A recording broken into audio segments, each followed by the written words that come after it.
live chat. We live chat.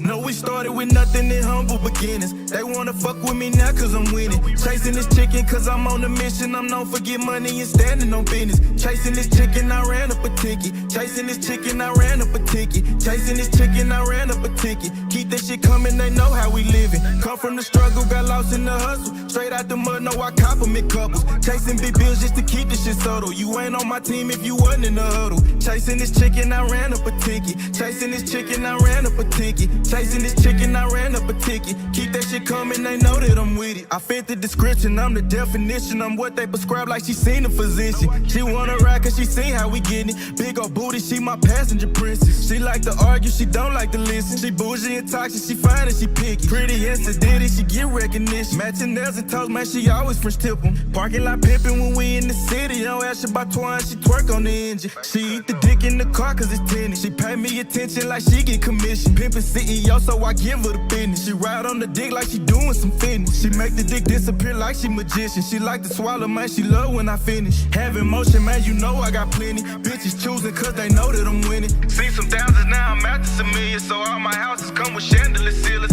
Pillow talking, man, that shit just ain't in me. Keep it pimpin', I can't do no pretending. Jealous hearted, man, you know I ain't with it. Cuffin' hoes, I can't do no commit. No, we started with nothing in humble beginnings. They wanna fuck with me now cause I'm winning. Chasing this chicken cause I'm on a mission. I'm known for get money and standing on business. Chasing this chicken, I ran up a ticket. Chasing this chicken, I ran up a ticket. Chasing this chicken, I ran up a ticket. Keep that shit coming, they know how we living. Come from the struggle, got lost in the hustle. Straight out the mud, no, I compliment couples. Chasing big bills just to keep this shit subtle. You ain't on my team if you wasn't in the huddle. Chasing this chicken, I ran up a ticket. Chasing this chicken, I ran up a ticket. Chasing this chicken, I ran up a ticket. Keep that shit coming, they know that I'm with it.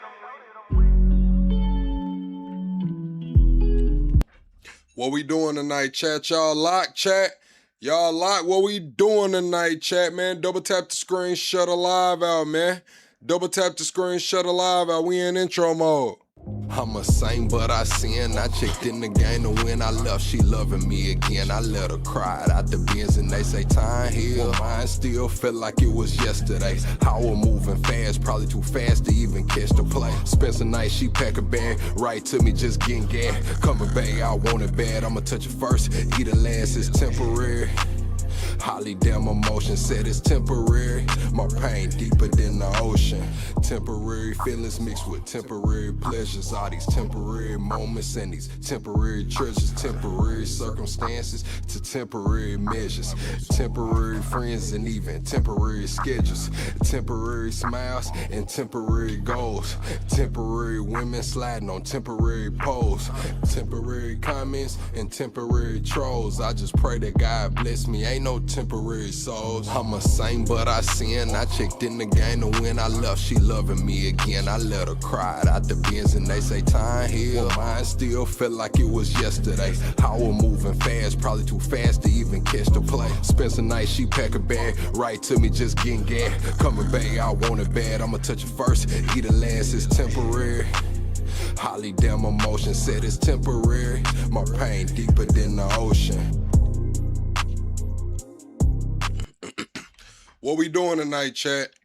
What we doing tonight, chat? Drop them plugs in the comments. Drop them locks in the comments, man. What we doing tonight, chat? Y'all locked? Are y'all locked?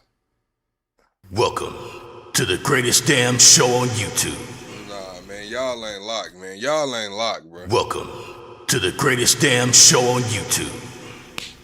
Oh, man. Double tap the screen, shut it live out. What we doing tonight, chat? Double tap the screen, shut it live out. What we doing tonight, chat? They saying doomsday in less than 24 hours. Will Trump change the world? The economy is done. And we got Netanyahu'S parking lot, chat. I need everybody to double tap the screen. Let's get to 100 likes before we even start Go to the top, hit the like button. We're also 30 subscribers away from the next sub goal. Big Niche, what it do? La, Too Strong, what it do, man? J-Bo, what it do, man? What we doing tonight, chat? We got an action-packed episode, man. We have Netanyahu leveling Lebanon. I mean, leveling. I'm looking at some of this footage, chat. It's crazy, man. I mean, leveling Lebanon. Also, we got the Democrats are introducing articles of impeachment against Department of War. Pete Hegseth over there heading up the Department of War. Also, what do we have? We have Iran is organizing a nationwide human chain of youth, athletes, and artists at every power plant in the country at 2 p.m. Tehran time tomorrow. This is per the Iran's Ministry of Sports and Youth. So basically what they're going to do is get all the kids, the athletes, and the young people to hold hands outside of the power plant to see if Trump will still blow the power plant up with them out there holding hands. Also, we got San Francisco startup Legion Health has been approved to let AI prescribe psychiatric, damn.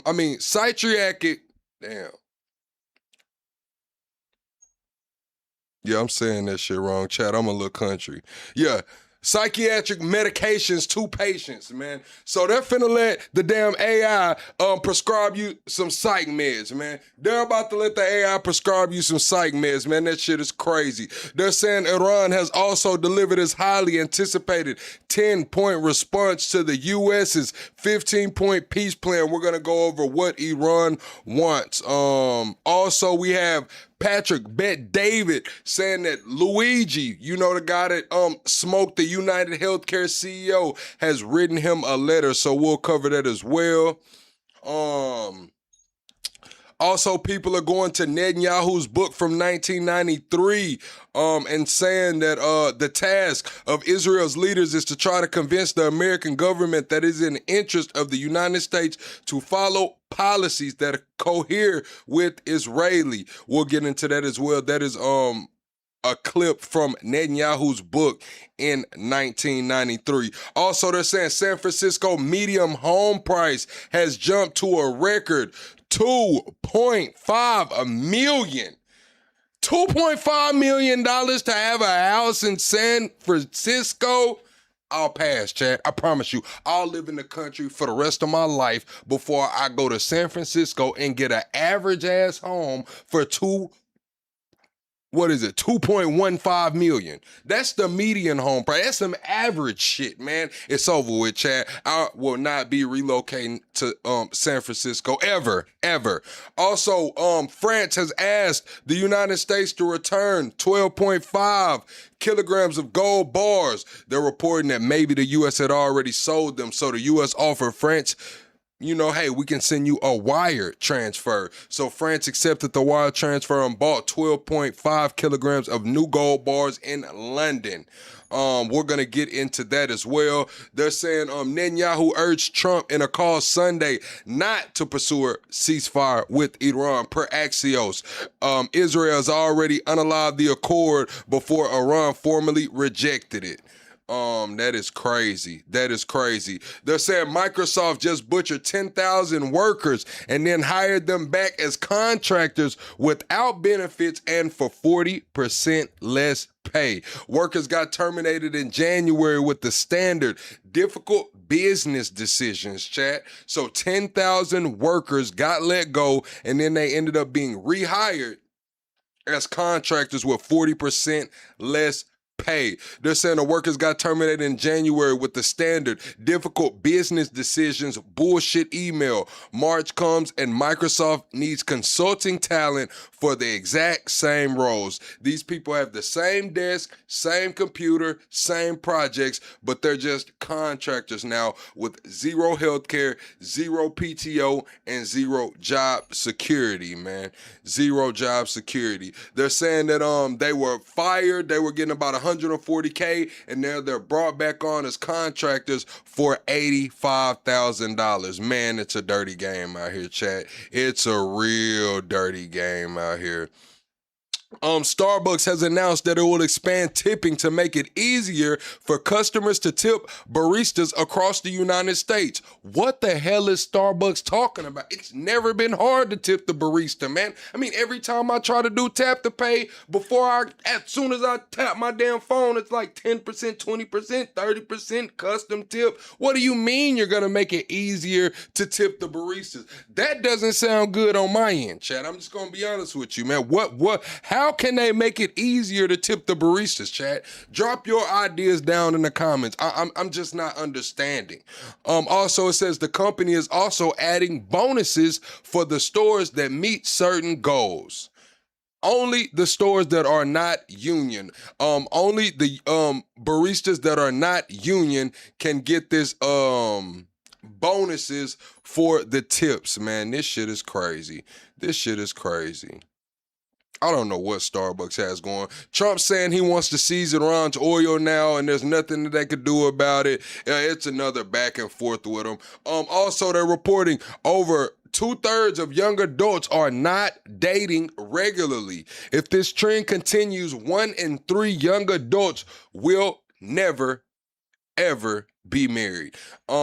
Never ever be married, Chad. All right, let's get into it, Chad. Double tap the screen, shut a live out. Let's get to 100 likes right quick, Chad. Everybody hit that like button. Go to the top, hit the like. We're 30 subscribers away from the next sub goal, man. We're 30 subscribers away, man. Everybody double tap the screen. This is a miscellaneous clip right here. This girl is saying that she's living with her friend and her friend's man. She's saying that her friend's man always burst into her bedroom. So she got the bright idea to start sleeping naked. And I want to know who's wrong in this situation, Chad. Is she wrong for sleeping naked while living with her friend and her man? Is her man wrong? Is the man wrong for barging in, the friend's room?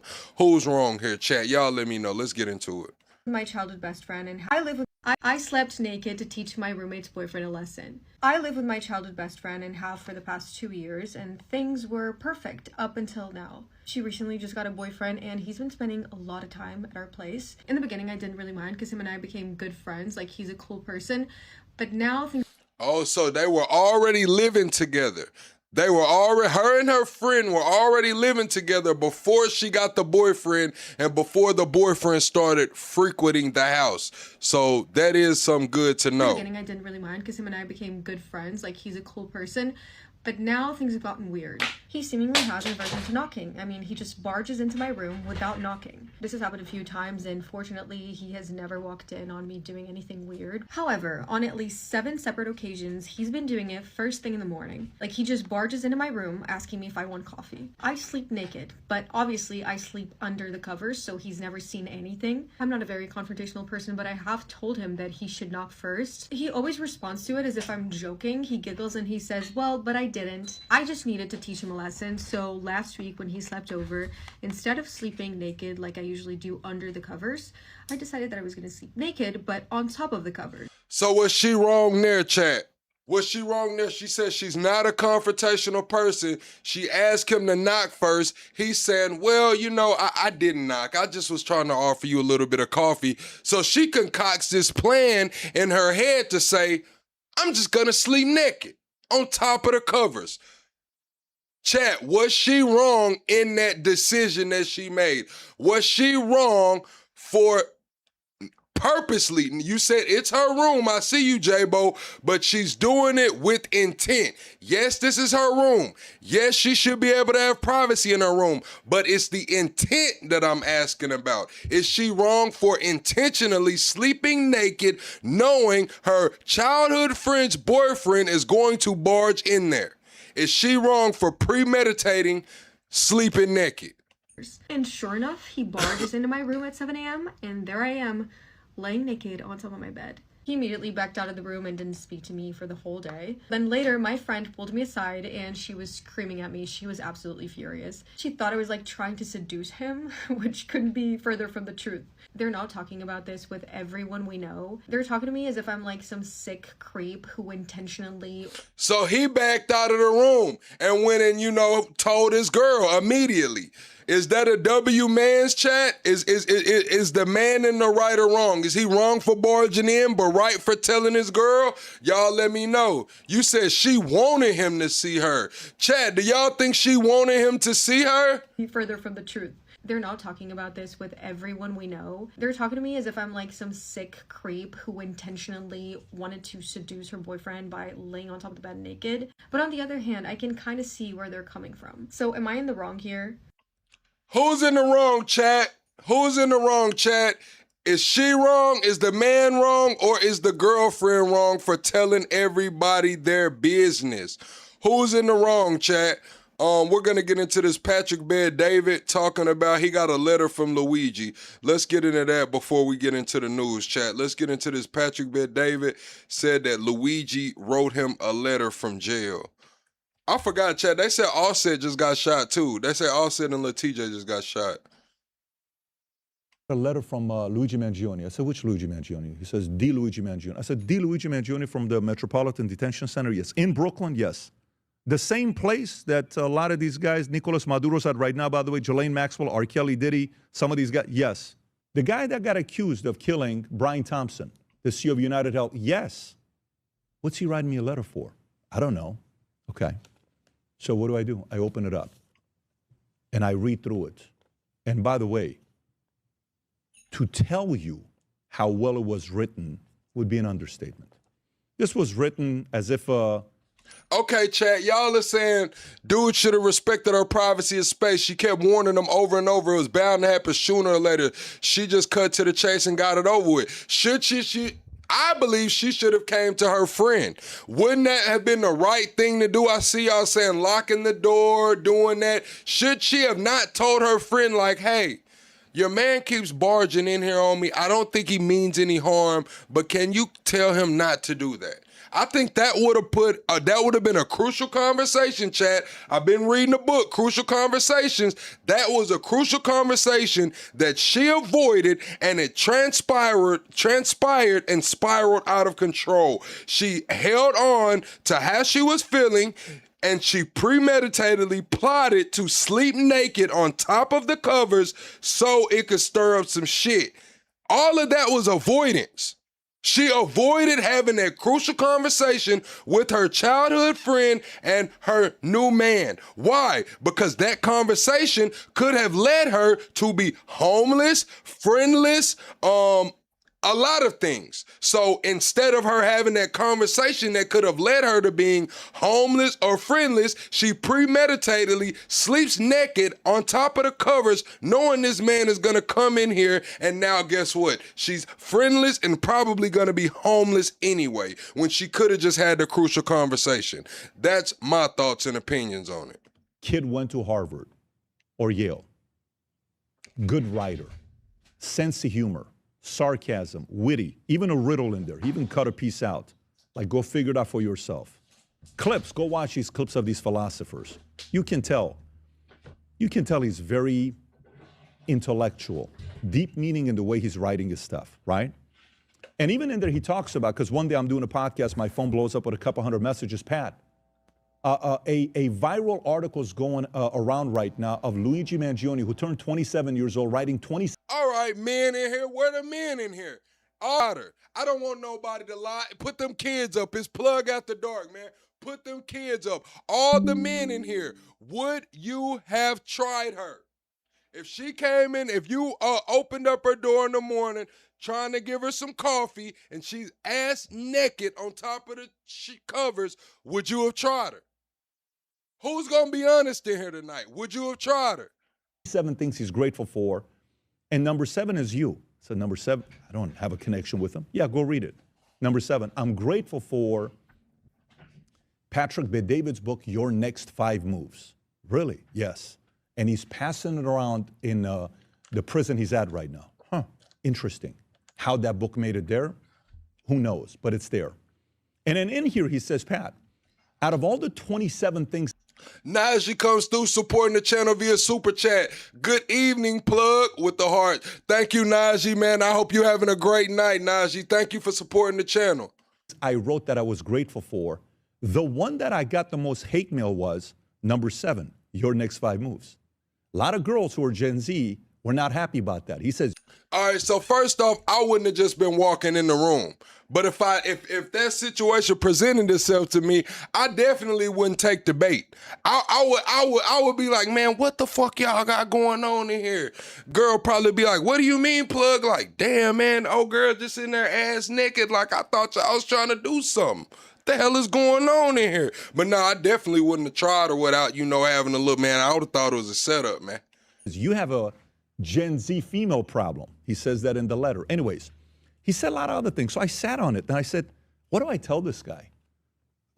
Do I write back?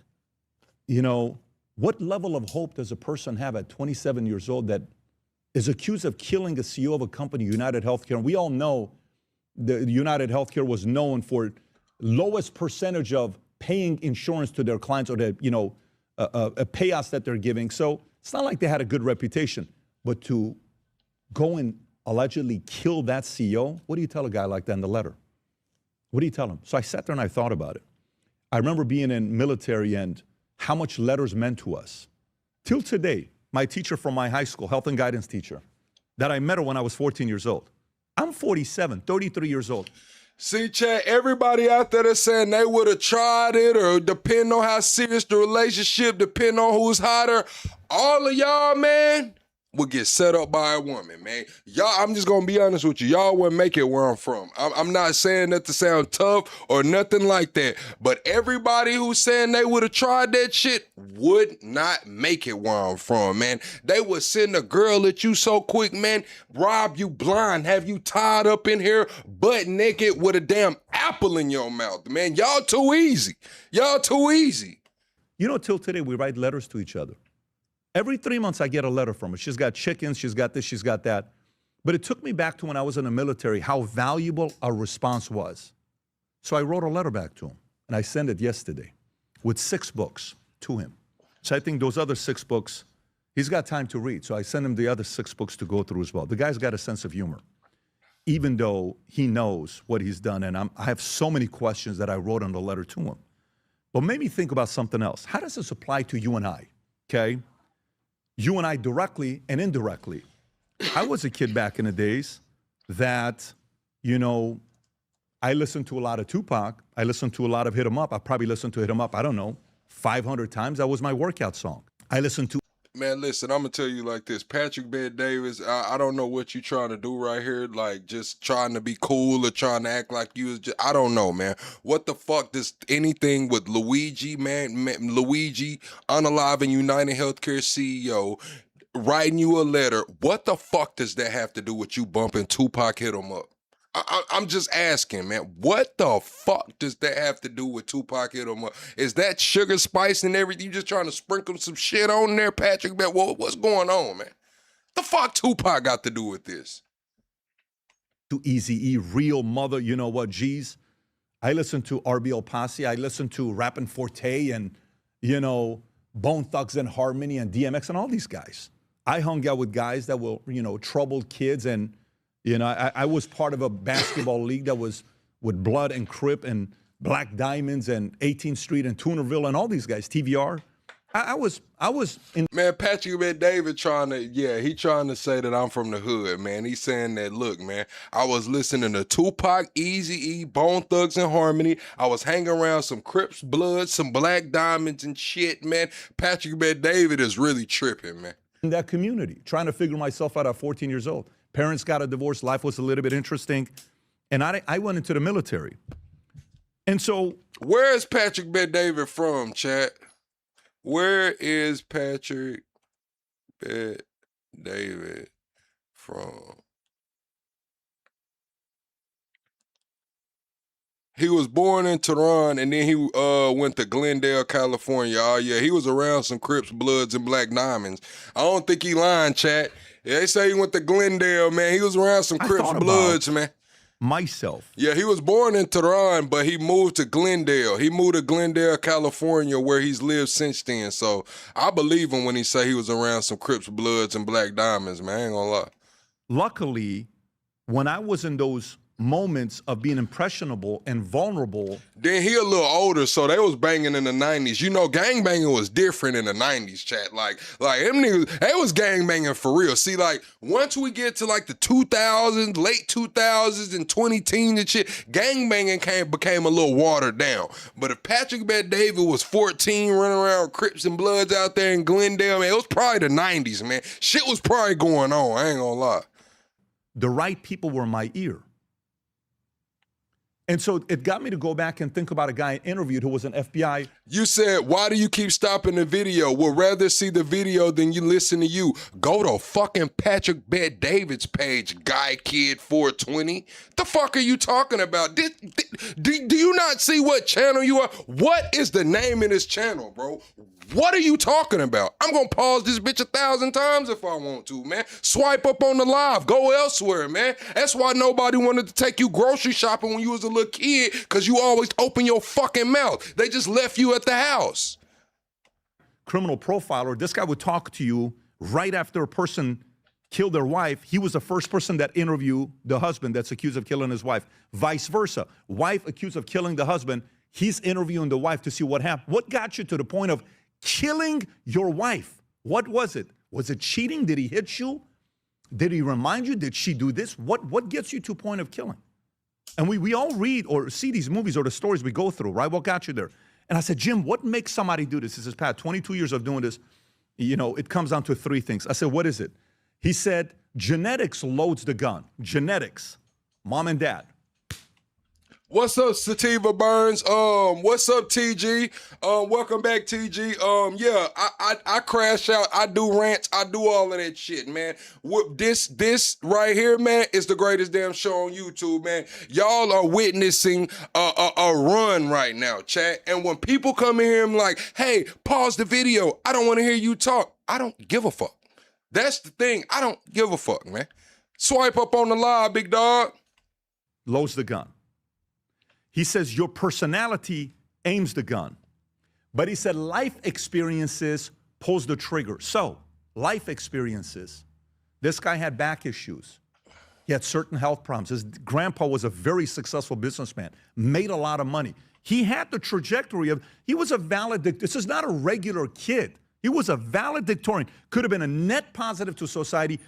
Chad, I didn't know Luigi was a valedictorian, but what I can say is, it's this one lady from where I'm from, man. She was valedictorian, man, and now she's like, life took a fucking toll, man. Life hit her hard, man. Like when you see her walking down the street and shit, man, and wilding out, spazzing, and people say, hey, you know, she was valedictorian. It's crazy. So to think that Luigi was valedictorian and just crashed out and smoked the United Healthcare CEO, like what's going on with these high achievers? Big Niece comes through supporting the channel via Super Chat and said, chat, wake up. Let's see them double taps. Hit the like button, chat. We got to get to 100 likes right quick, and we're still 30 subscribers away from the next sub goal.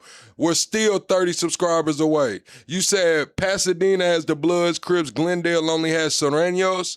I don't know, man. I'm not from out there. Maybe you know a little more than me, Marco.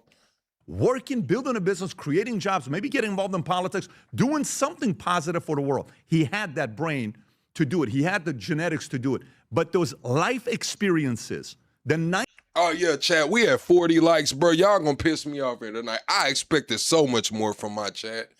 I expected so much more from my chat. I'm not gonna lie. Like, what? What are we doing? Chat, hit the like button. Go to the top, man. What's going on? 90 days that he went on his own and mother couldn't find him. And eventually around November of 2024, I believe, experiences. This guy had back issues. He had certain health problems. His grandpa was a very successful businessman, made a lot of money. He had the trajectory of, he was a valedictorian. This is not a regular kid. He was a valedictorian. Could have been a net positive to society, working, building a business, creating jobs, maybe getting involved in politics, doing something positive for the world. He had that brain to do it. He had the genetics to do it. But those life experiences, the 90 days that he went on his own and mother couldn't find him, and eventually around November of 2024, I believe, mom reported that, I think my son is missing.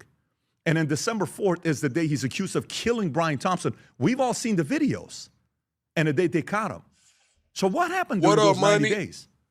You know, one of the movies I hate the most, when I tell you I don't hate a lot of movies, I hate this movie. You know what's the movie I hate the most? Joker with Joaquin Phoenix. Absolutely hate the movie Joker. You know why? At 43 minutes, I don't know what the timeline was. I'm sitting with my wife. We went with about 20 of us. And the story is the guy ends up killing the capitalist, the wealthy guy. And he's a hero. Look at this guy. Wow. You know, take out these rich. And I said, what kind of a freaking movie is this?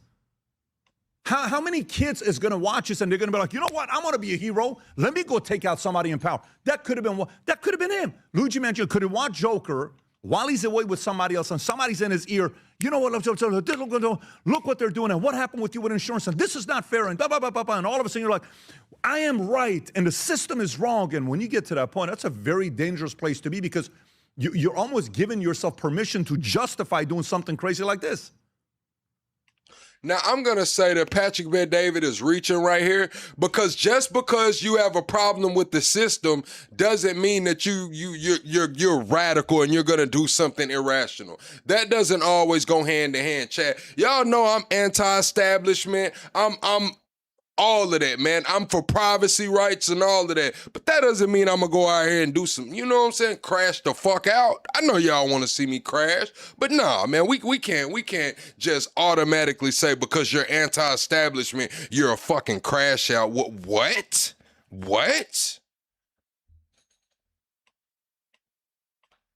Pat, I still don't get it. How does this apply to me? Do you have kids? Do you have a son? Do you have a daughter? Do you have a nephew? Do you have a cousin? Are you 17 years old watching this? You're impressionable. When you're at the lowest in life, and we will be, many times we will be. I got 4 kids. Many times we will be. When you're at the lowest, dude, you better guard who you listen to and what you watch and what you read. I don't care if you're 14. I don't care if you're 44. I don't care if you're 64. This is our entire life. This thing's not easy. This thing's tough. But we are also the luckiest people alive. Now, I'm going to hit a point right there, chat. Life is tough, but when I get at my lowest, chat, like he's saying, you do have to be wary of what you're watching, listening to, and consuming, especially when you're at your lowest. But I'm going to tell y'all like this. When I get at my lowest, chat, something that always brings me out is knowing that I'm alive and I'm free. Just think of those two things, chat. When you get at your lowest, remind yourself that you are alive and you are free. That means you got a fucking chance. That's all you could ask for. You know how many people ask for a chance out here, man? You alive and free, man. You got a chance. To witness what we have today. And as tough as life is, it isn't as tough as it was 200 years ago or 800 years ago or 1,200 years ago. It's a lot easier today than it was back in the days. Lifestyle is a lot better today. AC wasn't around 140, 150 years ago. You're probably in an AC place right now watching this video. Probably have access to food. You probably got access to the greatest computer in the world. You probably are watching this on it. We are so lucky. Think about the perspective. But and when I was writing the letter, I'm like,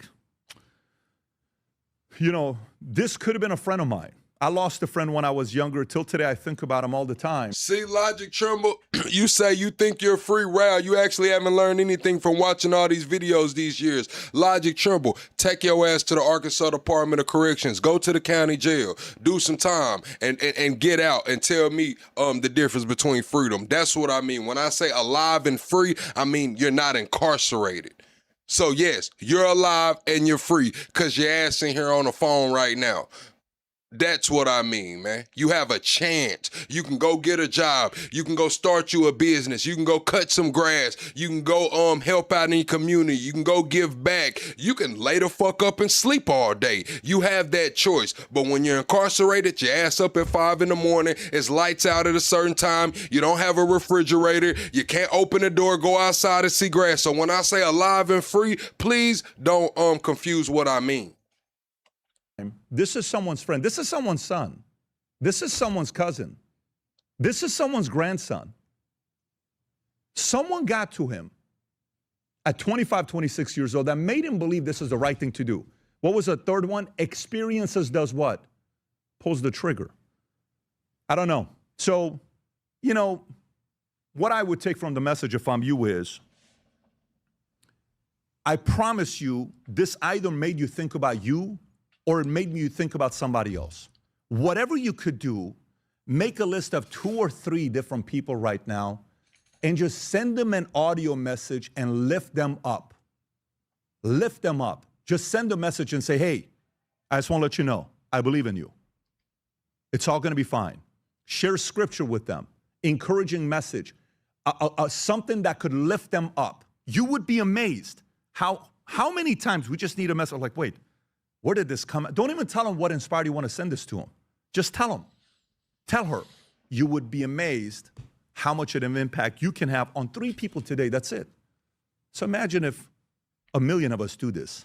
Logic, I'm not mad. Lala, you don't got to delete this message. I'm not mad, Logic. What I mean is, you know, it's all perception versus perspective. So when I spoke, I kind of spoke from my perception and my perspective. You are correct. You know, maybe there are certain things, but when I say that alive and free, I mean that in jail, once you make that decision in jail, like, damn, I'm in my lowest, guess what? You can't say that you're free. You can't go out and make that change that you so desperately want to make. You got to wait till they open them doors till you can go make that change. Right now, here today, you don't have to wait for somebody to come pop that pod open and let you out, man, and do your release paperwork. You can wake up tomorrow and walk out that door and make a change. You can get in your car right now and go make a change. That's what I mean when I say free. You don't gotta wait on chow call. You can go eat right now. Who is this? D-Rock comes through supporting the channel via Super Chat. D-Rock said, we as Americans have more in common with each other than we realize. If we stop putting our political party first and start putting each other first, things will change. Thank you, D-Rock 1400 for supporting the channel. Positively impacted 3 million people today. What does that do? A lot. Sometimes that's all we need. But Trump tells me he's going to be watching this from prison. You know why? Because he watches a podcast with others from prison, because he talked about the other crew, people that are on there. See, that's the thing, Dorsey. You said, I know where this guy grew up, Glendale, a small town compared to LA. Well, I'm going to be real, Dorsey. Little Rock is a really small town, but it's some fucking gangbangers in Little Rock. Little Rock is known for gangbanging. So when people say, oh, you not really gangbanging, you not from here or there, that shit doesn't matter to me, chat, because I grew up not too far from Little Rock, and I'm going to tell you, man, them niggas gangbanging, for real. Again, you can tell the guy's got a sense of humor, and I know he watches the content because somehow, some way, they have access to the stuff that we talk about here. Having said that, my body's hot right now just thinking about this message that I shared with you, because this was a heavy message. This is a little bit more than just motivational, let's go out there and do something big with our lives, right?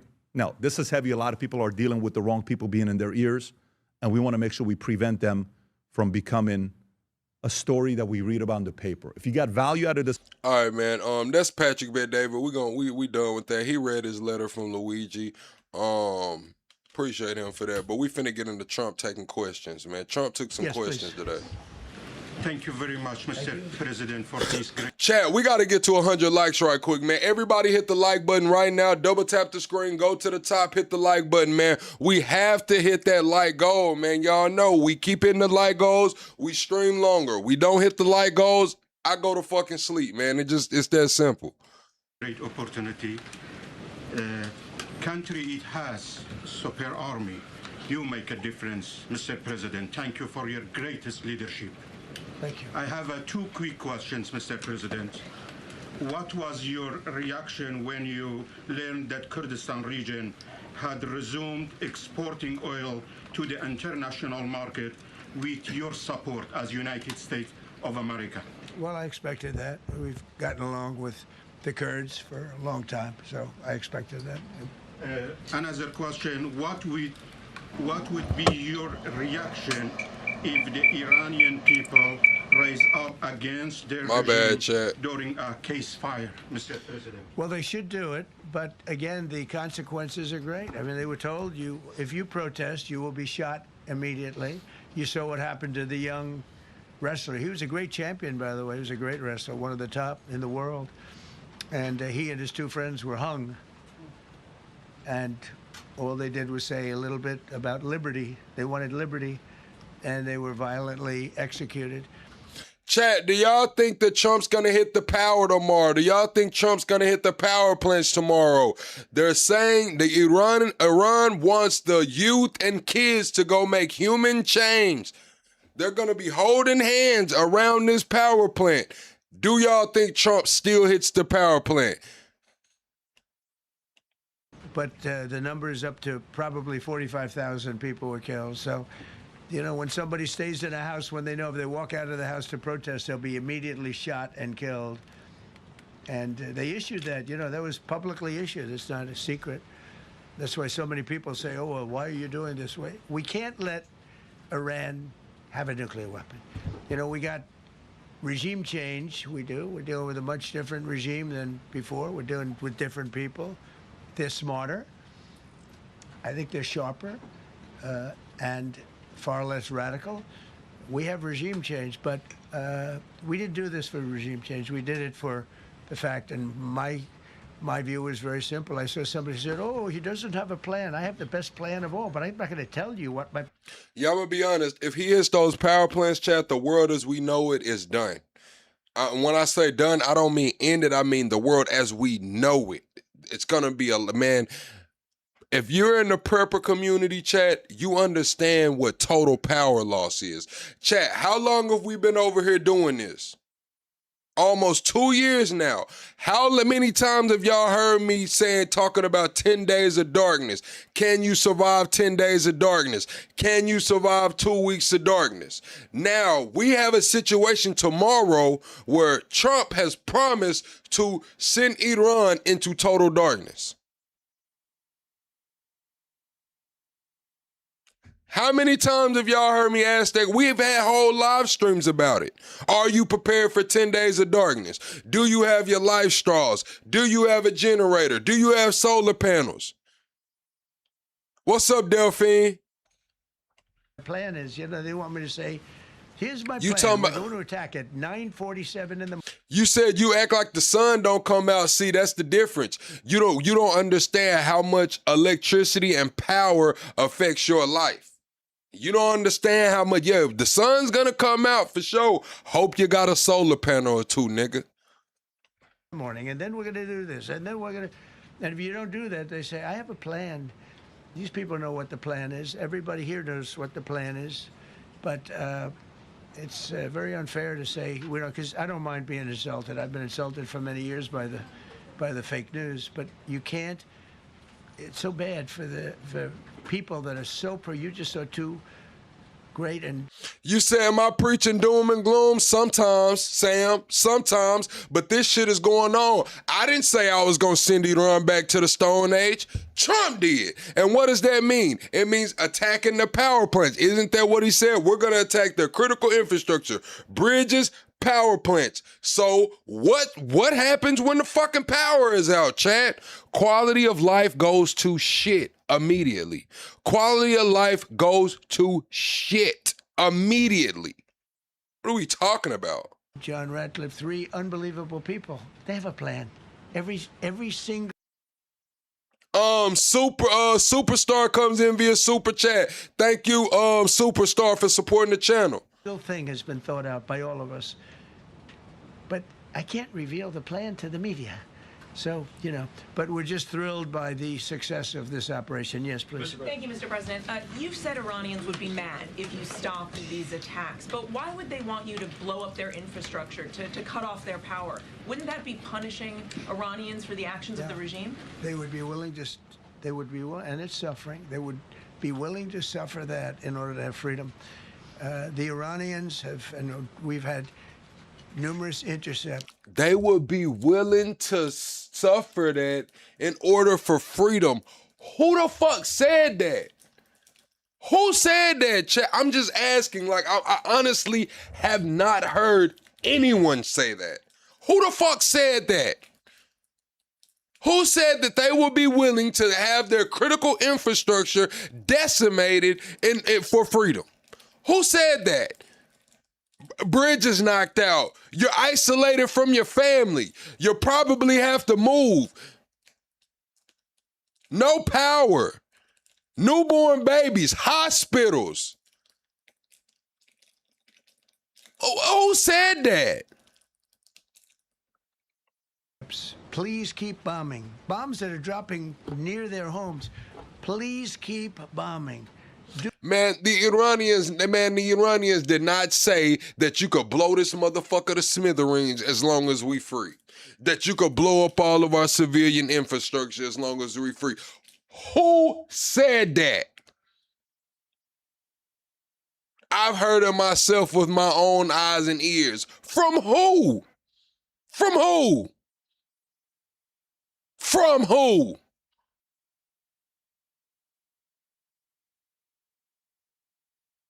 Iranian Americans? Who the fuck have y'all talked to in Iran?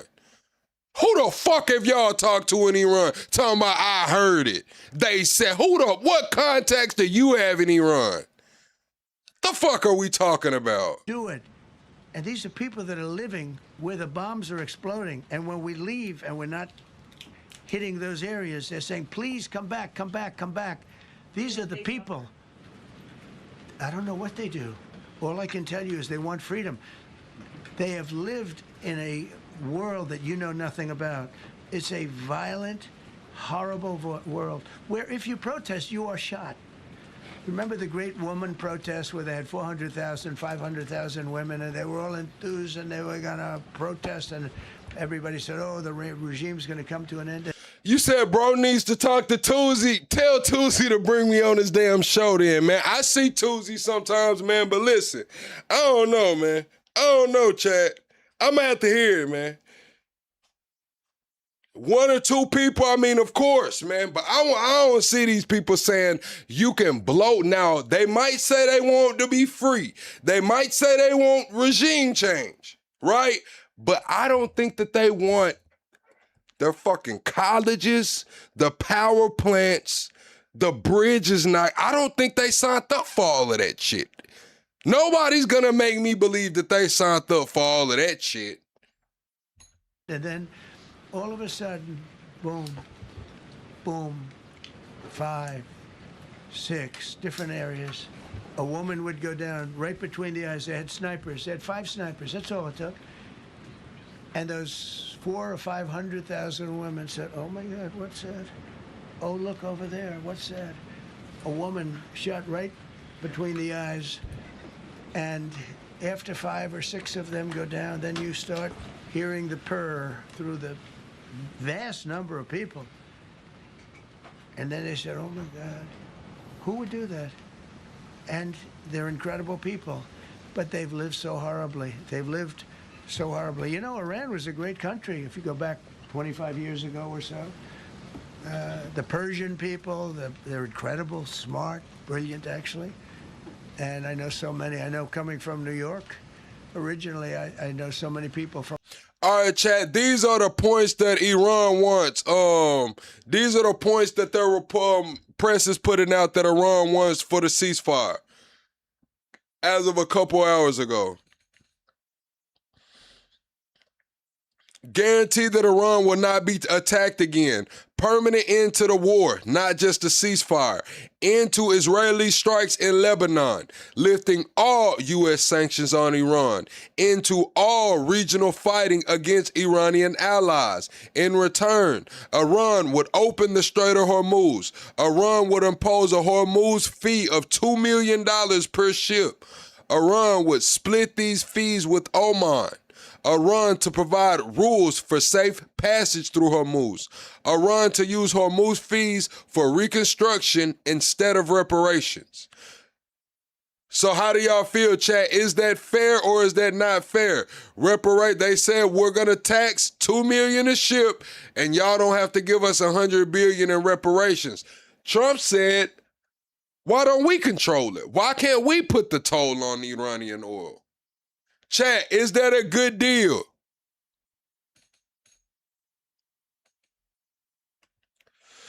They're incredible people, incredible energy, and very, very brilliant people.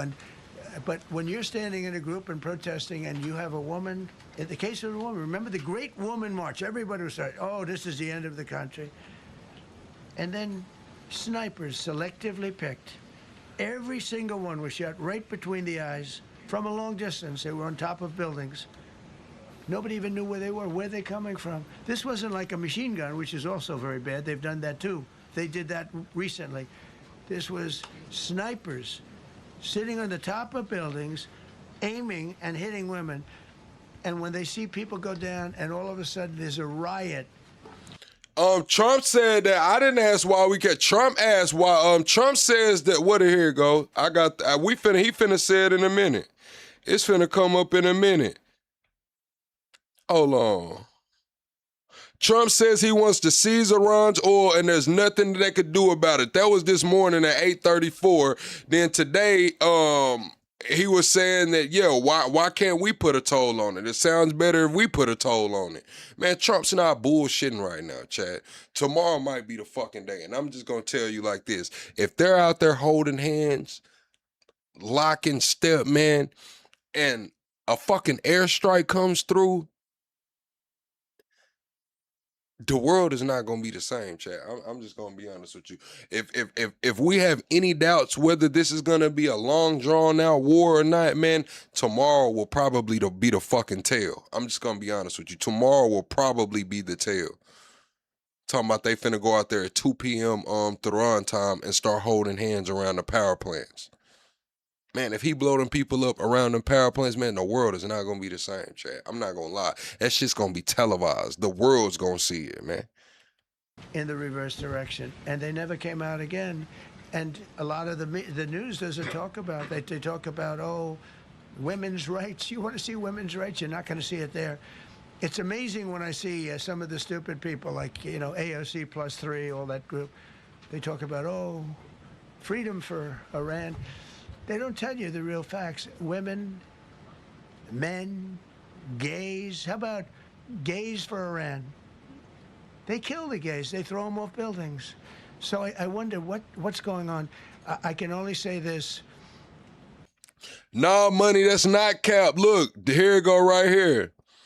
Iran is organizing a nationwide human chain of youth, athletes, and artists at every power plant in the country at 2 p.m. Tehran time tomorrow, per the Iran's Ministry of Sports and Youth. The campaign is named Human Chain of Iranian Youth for a Bright Future.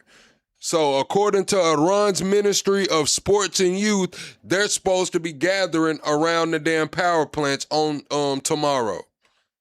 They want us to keep bombing, even if it jeopardizes, because their life is in much greater danger. They want freedom for Iran, but it's very hard for them to... You said, do I believe that? Hell yeah. And I'm going to tell you why, chat. Everybody hit the like button right now. Double tap the screen, man. Go to the top and hit the like button. The reason I believe it is because they're martyrs. That's the difference. Us as Americans, we've been over here. It's a different culture. It's a different religion. When they died, they already had one of their council of 12 or whatever call for jihad soon as this shit cracked off. We know what jihad is. It's your religious duty to have some shit going on right now. And if you die, you are a martyr. Why do you think they're calling everyone that has passed away on their side of the conflict up until this point a martyr? They're calling the children martyrs as well. So do I think that they're going to hold hands around these power plants? Yes. You damn right I do. Protest. I actually tell them, I said, don't go out. I fully understand. Nobody in this room would go out. I don't think there's any, because frankly, it's not a question of bravery. We're all brave, right? You're brave, I'm brave, we're all brave. But we're also intelligent. If you have people shooting at you, expert shots with a... You said you don't know what jihad is. Well, the definition says a struggle or fight against the enemies of Islam for the protection of the Islamic community. A spiritual struggle within oneself against sin. So those are the two. And right now, I'm going to go with the first definition. Why? Because we got Hegseth and Trump and everybody saying that this is Armageddon. They got to get rid of all of this Islam. A lot of these neocons are calling for death to Islam. What the fuck are we talking about here? Best rifles you can get and hitting you right between the eyes every single time. And you're looking here and you're seeing and you're looking here. You're out of there. I don't care who it is. Please. Mark Meredith, Fox News. I know that. Oh, thank you. How would I know that? Go ahead. America's watching. No. Good job. Can we go back to the weekend? First off, was everyone on board with the operation, or were there people that were trying to talk you out of going through with the operation this weekend? Not everybody was on board. Somebody else within No, there was military people, very... You said were the protesters jihadists? I don't think that was a grassroots protest. Honestly, y'all want my opinion?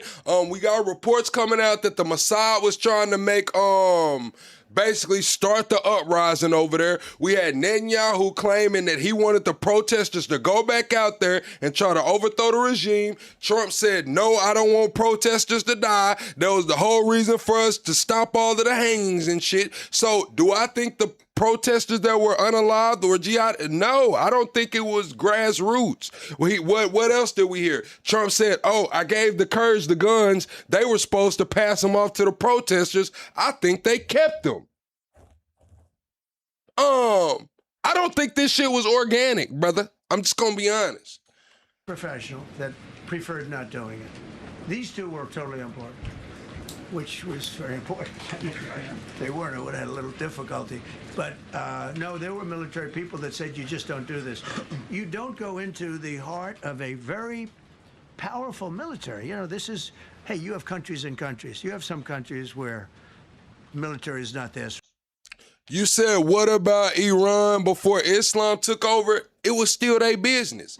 Before Islam, after Islam, all of that shit ain't got nothing to do with the United States of America, man. I don't give a damn what religion Iran is, man. They could be Buddhist, they could be atheists, they could be, I don't care what they are. You know why? Because that's their fucking business, honestly. I don't care what they are over there. It's wrong, sir. This whole thing is militarized like nobody's ever seen before. Half the people are wearing uniforms. And we had people within the military. Usually it's not done. That's one of the reasons. You know, I was surprised. Somebody said it's the only time it's ever been done. I said, that's not possible. No, I don't have TDS. I don't like no fucking body. So if you're going to say I have TDS, say I got Biden DS, I got Obama DS, I got all of that. I don't like no fucking body, chat. If y'all haven't realized by now, I'm anti-establishment, man. I'm anti-big tech. I'm for... I don't like no fucking body at this point, man. What are we talking about? Possible, but it is possible because you're going into hundreds of thousands of soldiers along the path. I mean, look at some of the helicopters, how they got hit. So, yeah, there were people within the military that said it's a wise. And don't forget, how many men did you send altogether, approximately, for the operation? I'd love to keep that a secret. Okay, well, we are. But I will tell you. And here goes Jazz the Great, 1776. Bro, let the video play. Nobody gives a shit who you like. Swipe up on the live. Go watch Trump take questions on the White House channel. Download the damn app, man. Because when I want to pause the video and run that's what I'm going to do, man. The fuck do you mean nobody? Chat, if you like me talking and getting my thoughts and opinions in my live posing shit, man, say you having a good time. Everybody that's having a good time, say you having a good time, man. And let's show little Jazz Great 1776 what the fuck is going on in here, man. It's gotta be his first time. Number, I'll keep it a secret, but it was hundreds. And hundreds of these people, that's pretty good. Is he central casting? But hundreds of people went into this journey. Hundreds of people could have been killed. Forget about the equipment, a lot of equipment, nobody cares. Hundreds of people could have been killed. So we had people that were within the military that said this is not a wise, and I understood that, but I decided to do it. Was there a point that they were going to, that you were thinking there's too much on the line, and somebody was saying maybe we abort We had people in the military that said, I didn't think this was wise, but shit, I wanted to do it. this now and wait? I mean, given the resources like the general said, it seemed like there was so much on the line here. You must have been thinking, Well, this could have completely changed. So the the first one, which was in many ways Now, I am for them saving the pilot. I am for them saving the pilot, chat. I'm grateful that they saved the pilot.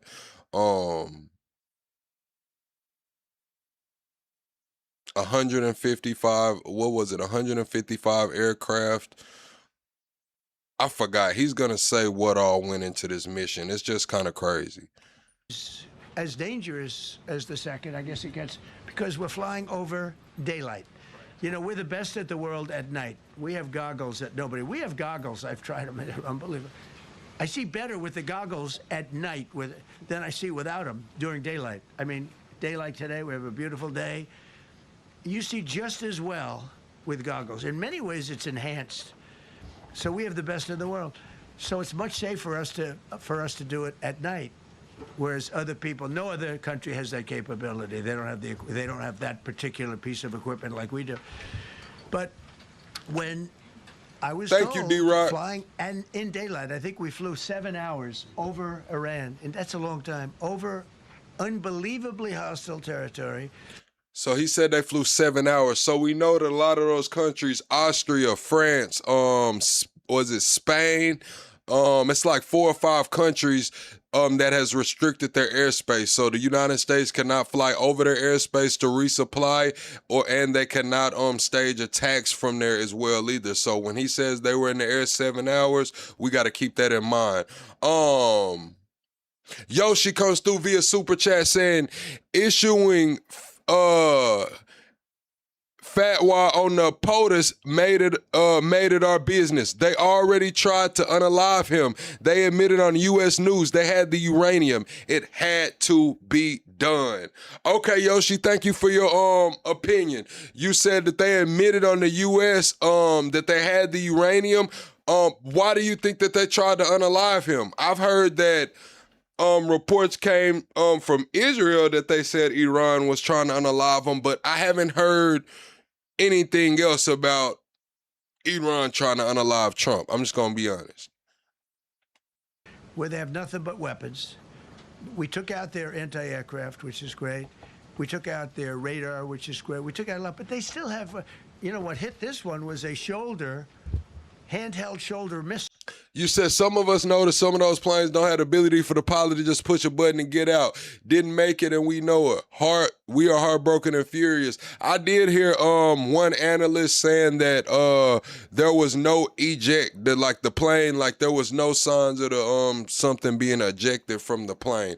I did hear that. I also seen them say that the way the propellers were bent on the aircraft is not from a landing and, you know, just destroying the equipment from leaving. It looked like it was something else. I believe in total we lost 7 aircraft in total. Heat-seeking missile. So it's not like, you know, they're totally whatever.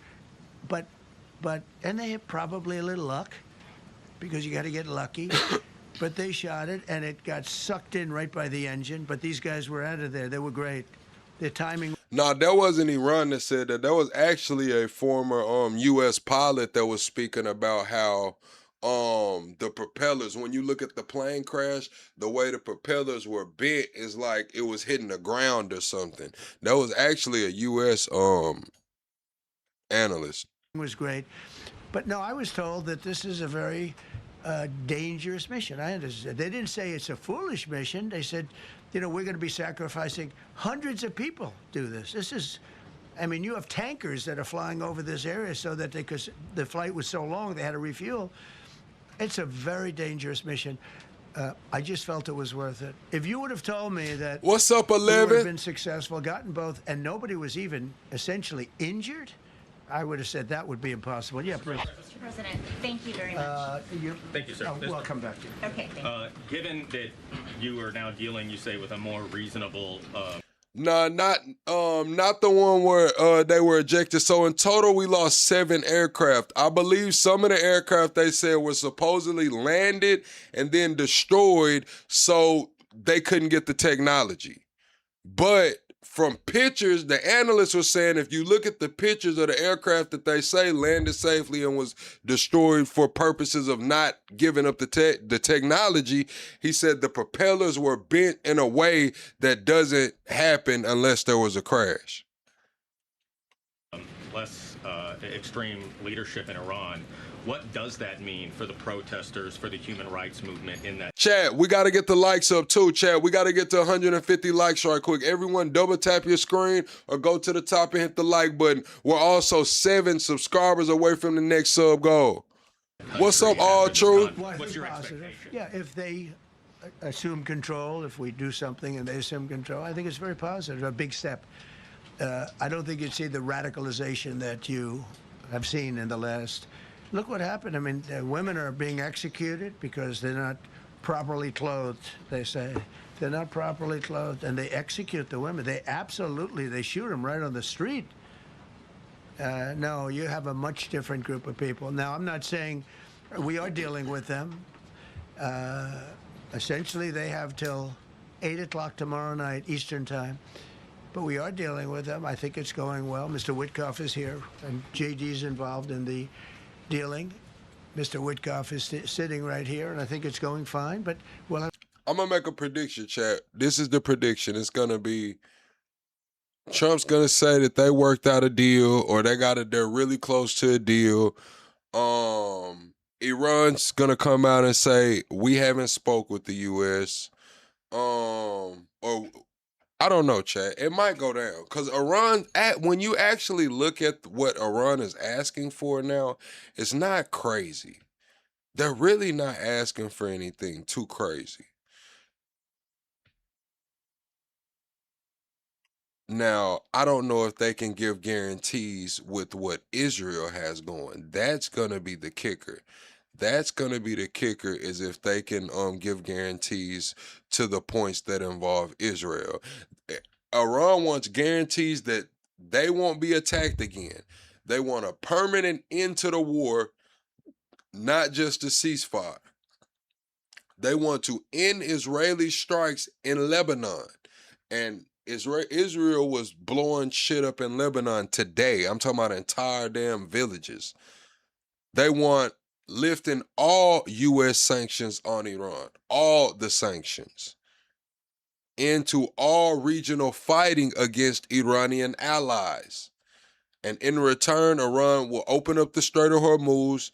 Iran would impose a Hormuz fee of $2 million per ship. Iran would split those fees with Oman, and they will provide rules for safe passage, and they will use those fees for reconstruction instead of reparations. So that's what Iran's asking for. I think 2 of those points are going to be really shaky, and that's going to be the 3rd point into Israeli strikes in Lebanon, and that's going to be the 5th point into all regional fighting against Iranian allies. I think those are going to be 2 hard points. Lifting the sanctions, I don't know. That's going to be a stain on Trump's legacy too, man, if he lifts the sanctions. I don't know, Chad. That's kind of a shaky deal. Have to see. You have to understand, we've been dealing with these people for 47 years. I'm standing here with a much more powerful Iran as of a month ago, not anymore. Right now, they are decapitated. But I'm standing here a month ago with a much more powerful Iran than it was at any point during 47 years. This should have been handled by 7 presidents, a lot of presidents. And those presidents are saying now, every one of them to their friends, we should have done this a long time ago. So it's not something I like doing. It's very dangerous, and we're getting them at the height of their strength.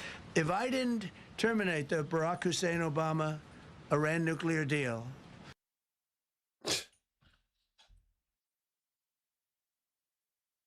This is crazy. They would have had a, don't forget, that was a path to a nuclear weapon. Remember this.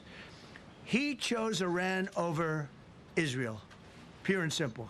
How Israel can vote for a Democrat is, if you're Jewish in New York City or any place else in this country, and how you can vote for a Democrat is unbelievable, because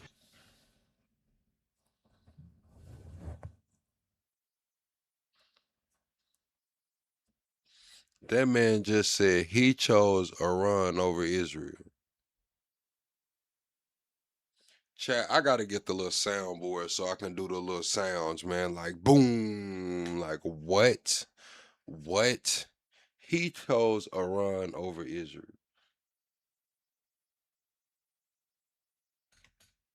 he chose Iran, a very hostile Iran. Remember when he filled up a 757 with cash, billions of dollars of cash, and he sent it over to them. Then they gave them tens of billions of dollars. He chose Iran over Israel and really the Arab world, if you look, because, you know, the other, Saudi Arabia, Qatar, UAE, I mean, you take a look. I mean, I can add Kuwait and I can add Bahrain, and you can add others. He chose such an unlikely candidate. Nobody could believe it. Frankly, if you're going to choose between Iraq and Iran, he should have befriended Iraq. Chad comes through via Super Chat. Thank you, Chad, for supporting the channel. Chad says, Yoshi, they have 60% enriched uranium. Could have used it as a chem weapon. Iran hasn't used it, proving your fear is wrong even after their leader was unalived. So Chad is saying that Iran could have already had a chemical weapon and, Iran could have already used a chemical weapon and hadn't. He went in the exact opposite direction of all thinking, and he made a terrible mistake. But that was a road to a nuclear weapon. And when I terminated that, everyone said, oh, he terminated it. No, Obama did fill up a jet full of money. He did. He had that's actually true, Street Justice. It was I believe it was some lifted sanction money, and they couldn't send it all through like wired accounts or whatever. So yes, they actually did send a jet full of money to Iran. It was one of the best things we ever did, because he had a road to a nuclear weapon. And it was a very short-term deal. You know, countries don't do 10-year deals. Countries do hundreds of years. You don't do a 10-year deal. For a country, you need, this isn't, you're a landlord and you're renting a store on a certain street and you give somebody a 5-year or 10-year lease. This is a country. It was a short-term deal. It was ready to expire. I terminated it before it expired. Took a lot of heat, and it was one of the best things I ever. Yeah, that's what I'm saying. It was their money. I believe it was sanctioned money. This is what's going on, chat, too, as well. If that argument's gonna be null and void if Trump lifts all sanctions on Iran. Like, just think if Trump lifts all sanctions on Iran, how long has those sanctions been on Iran, chat? For a long ass time. Long have sanctions been on Iran. Sanctions in 1979, U.S. sanctions since 1984. And Trump's about to let that shit go, man. Trump's about to let that, if we're expecting to get a ceasefire, Trump's about to let sanctions go that's been in place since 1984. It's crazy. Ever did, because he would have had a nuclear weapon. Then he would have had another nuclear weapon. Had those beautiful B-2 bombers not gone in 8 months. Chat, hit the like button. We got to get to 175 likes, chat. Everyone double tap the screen. Go to the top, hit the like button. Chat, should all sanctions be lifted from Iran? If you think they should, put lift in the chat. If you think they shouldn't, put no in the chat. Lift or no. Not yes. Lift or no. All sanctions. Months ago, and obliterated that site. And by the way, the word is obliteration. CNN said, well, maybe it wasn't complete. It was so complete that they still haven't been able to get it. It was obliteration. But if we didn't hit them, that was a courageous decision, too, because we had all those planes flying in at night. with very little cover, unbelievable stealth planes, and they were able to do their job. If we didn't do that, Iran would have had a nuclear weapon at a high level, either one of those two instances. And if they did, in my opinion, well, I mean, Trump's kind of already blinked, didn't he, chat? When he lifted the sanctions on the oil tankers, man, on the Russian tankers that were already on the water loaded, and the Iranian tankers that were already on the water loaded. Remember, he already winked a little bit, chat. He fuck around and lift all them sanctions, man. You know, Trump might want that money moving around, man. I'm just being honest. I told this to Bibi Netanyahu yesterday. Israel would have been extinguished.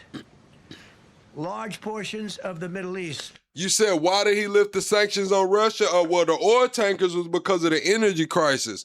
I believe Europe said that they were going to run out of, they were going to have their energy crisis hit them hard around April the 11th. I believe Australia, the Philippines, Sri Lanka, a lot of countries already had put into place fuel rationing because of the energy crisis. So Trump and his admin lifted the sanctions on those tankers that were already loaded on the water to relieve some pressure from the markets. Would have been extinguished, whether it's Saudi Arabia, Qatar, UAE, or others. And you saw that with thousands of missiles raining down upon them. They didn't think they were going to be hit. They thought they'd be watching us fight. And all of a sudden, UAE got hit by 1,500 missiles. He would have taken them out also. And they were powerful. If I didn't come along and terminate the Obama deal. Yeah, I read a post today where they say North Korea is distancing themselves from Iran. They're saying that the reason North Korea and Kim Jong-un is distancing itself from Iran is because they see that America's overextended and now's the time to negotiate with America. That's what they're saying is why Kim Jong-un is pulling away from Iran, trying to strengthen his alliance with America so he can be recognized, so he can, just get in the loop. They're saying that now is the time for Kim Jong-un to try to negotiate. Which was terrible. The Iran nuclear deal was a road to a nuclear weapon, a big one, unlimited. Legally, I terminated it without even much thought. It was so easy.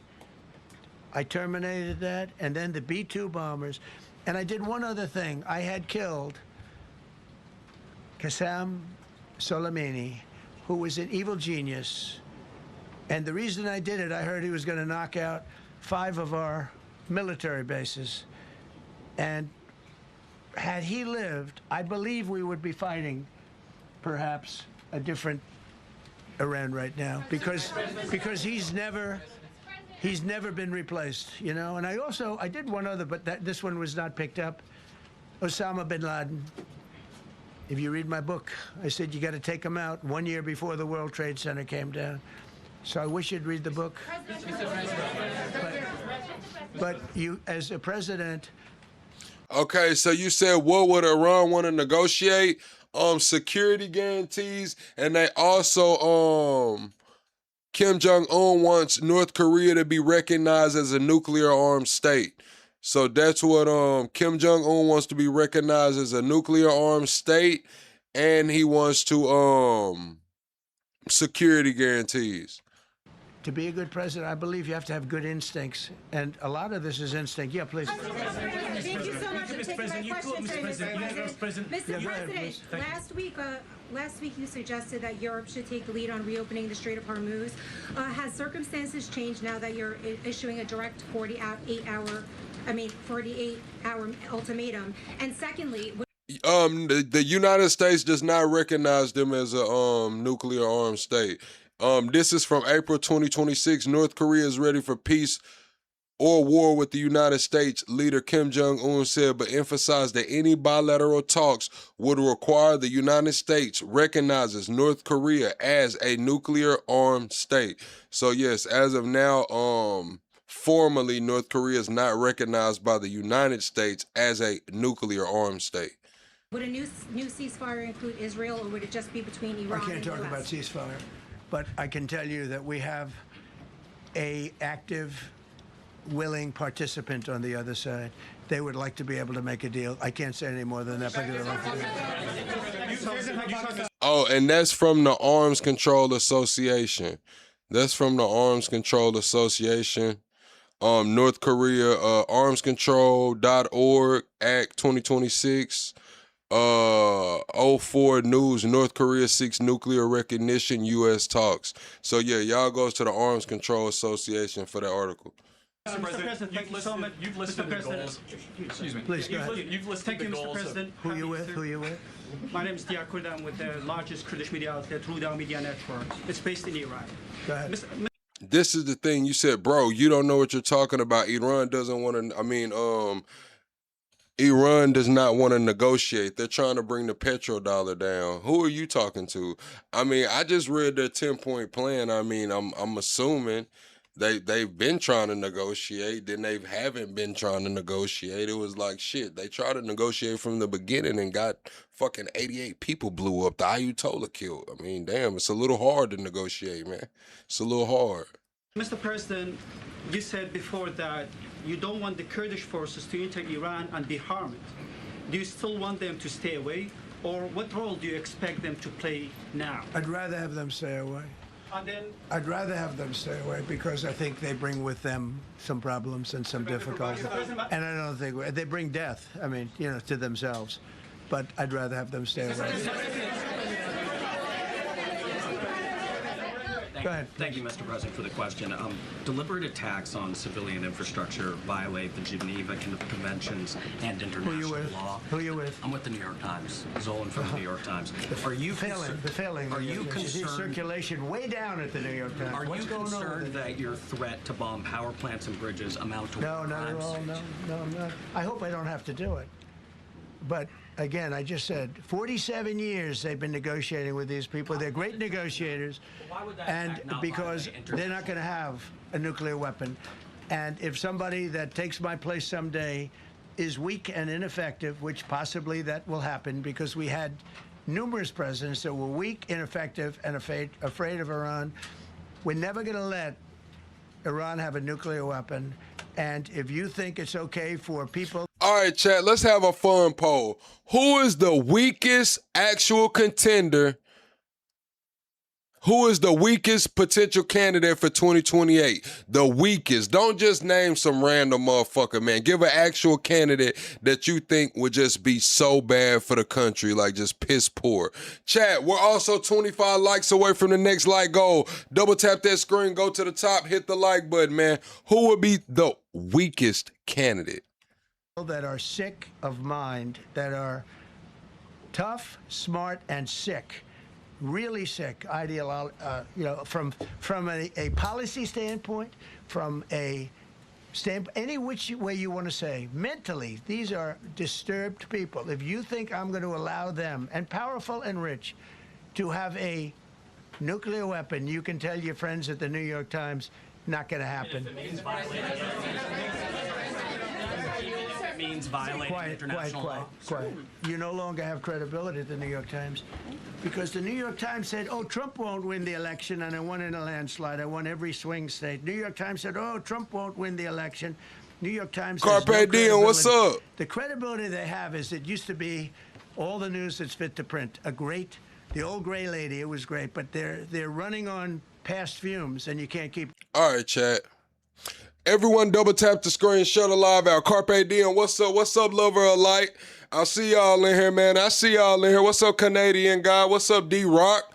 What's up, Nirvana, Steven? Everybody hit the like button for me, chat. We locked in? Are we locked in, chat? Who do y'all want to see president in 2028, chat? Who do y'all think will turn this country in the right direction? What we really need as the United States of America. Who do y'all want to see as the next president of the United States of America? What's up, Meg? Megadan? Doing that. You have to be able to give the correct news. Thank and you, people James. like you, who I know, are fake. You're fake. Go ahead, please. Your messaging on the war has moved from the war is coming to an end to war going to be bombing Iran to the Stone Ages. Right. And we've heard a range of those Sure. kind of messages. So so which is it? Are you winding this down? Can't tell you. Or are you escalating I can't tell it? you. I don't know. I can't tell you. Depends what they do. This is a critical period. They have a period of, well, till tomorrow at 8 o'clock. I gave them an extension. They asked for an extension of 7 days, right? I said, Steve, give them 10 days. 10 days is up actually today, so I gave them 11, I guess, indirectly. I thought it was inappropriate the day after Easter. I want to be a nice person. They have till tomorrow. Now, we'll see what happens.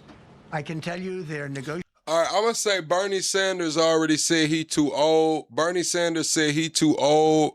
If Trump and Obama run against each other, chat, who would y'all vote for right now, chat? Live poll, Trump, Obama right now. If it was a third term, we're all fucked anyway, man, if they let these folks run for a third term. But who would you vote for, chat? Trump, Obama. If it was 2028, man, Trump, Obama, let me know, chat. Everybody hit the like button, man. Negotiating, we think, in good faith. We're going to find out. We're getting the help of some incredible countries that want this to be ended because it affects them also. A lot of people are affected by this, but we're giving them till tomorrow, 8 o'clock Eastern time, and after that, they're going to have no bridges. They're going to have no power plants. Stone Ages, yeah, Stone Ages. Do y'all hear that, chat? And y'all think the Iranian people want this. This is what y'all are trying to tell me that the Iranian people want. Listen. Ain't no way in the hell I'm going to believe that shit, chat. Y'all crazy as a motherfucker. Until tomorrow. Now, we'll see what happens. I can tell you they're negotiating, we think, in good faith. We're going to find out. We're getting the help of some incredible countries that want this to be ended because it affects them also. A lot of people are affected by this. But we're giving them... Now listen, this statement right here is what y'all are trying to tell me the Iranian people want. Y'all are telling me this is what they want. Listen. We're giving them till tomorrow, 8 o'clock Eastern time. And after that, they're going to have no bridges. They're going to have no power plants. Stone Ages, yeah. Stone Ages. CNN fake. Instant quality of life goes to the floor. Instantly. Hospitals, done. Closed. It's over with, man. The economy moves to a damn halt. Families isolated. Y'all are trying to tell me this is what these people fucking want.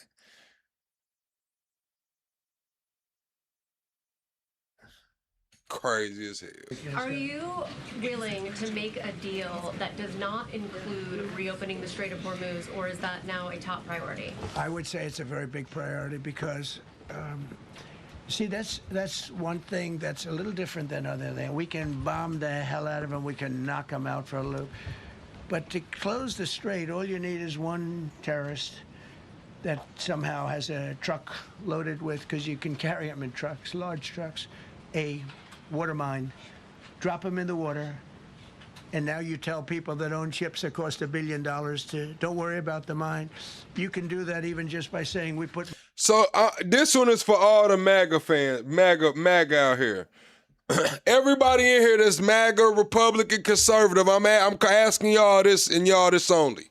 I know what the other side is going to say. Tomorrow, the youth, the kids and athletes, Iran's Ministry of Sports and Youth has called for the children to join hands around all of the power plants in Tehran tomorrow. If Trump hits those power plants with the kids out there, is that fair game? MAGA, is that fair game? I'm asking, is that fair game? He say he got 100% approval rate. Is that fair game?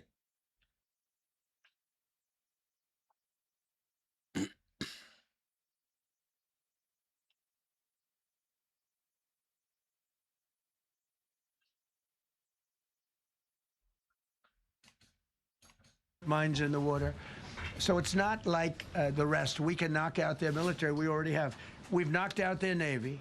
We've knocked out their Air Force completely. We've knocked out 158 ships in 3 days. We've knocked out even their mine droppers. They don't have any mine droppers anymore, but they put them on other boats, and they could drop them. I'm not even sure they have any mines there, by the way. I'm not sure. I'm personally, they say there might be 8. I don't know. I think there might be none. Because they're very good bullshit artists. That's why for 47 years they've been bullshitting other presidents, and they haven't done the job. And people are living in hell. You live in that country, they're living in hell. No, I think that 47 years of this stuff is long enough. They're at the weakest point they've Reese said, who said they're planning on having the kids go out there? The Iran's Ministry of Sports and Youth. Iran's Ministry of Sports and Youth is organizing a nationwide human change of youth, athletes, and artists. The campaign is called Human Chain of Iranian Youth for a Bright Future. So they're gonna go out there and hold hands around the power plant. So the Iran Ministry of Sports and Youth is calling for everyone involved to surround these power plants. ever been. They have no Navy, they have no Air Force, they have no anti-aircraft weaponry, they have no radar, they have no communication. In fact, the biggest problem we have in our negotiation is that they can't... Well, you got to understand that, yes, these, us as Americans, we have a different worldview. They look at this as martyrdom as well. It's crazy to say, but they look at this as martyrdom. That's a difference in worldview. Now, if it does happen, chat, and those kids are out there, the world will see it. And Iran's going to make sure that the world sees it. That's why I say tomorrow, this could be, we could wake up to a new world after tomorrow evening. Because if he hits these power plants and the Iran's youth ministry is having these kids hold hands around it, the world will see it. The world will see it. And communicate. I said to Steve, what are they saying? Sir, they can't communicate. They have no method of communication. So we're communicating like they used to communicate 2,000 years ago with children, bringing a note back and forth. They have no communication. But all I want to see is I want to have a safe world, and you're not going to have a safe world. Israel will be gone. The Middle East will be gone. And then they're coming for Europe. And I have to tell you, I'm very disappointed in NATO. Very. I think that NATO... See, you said the world saw Japan, but see, Japan was a different time. Japan didn't live in social media. Japan didn't live in interest media. We just see Gen Z and Nepal just overthrew their government. We seen a lot of shit going on. It's a difference seeing something on the television and actually seeing it in real time.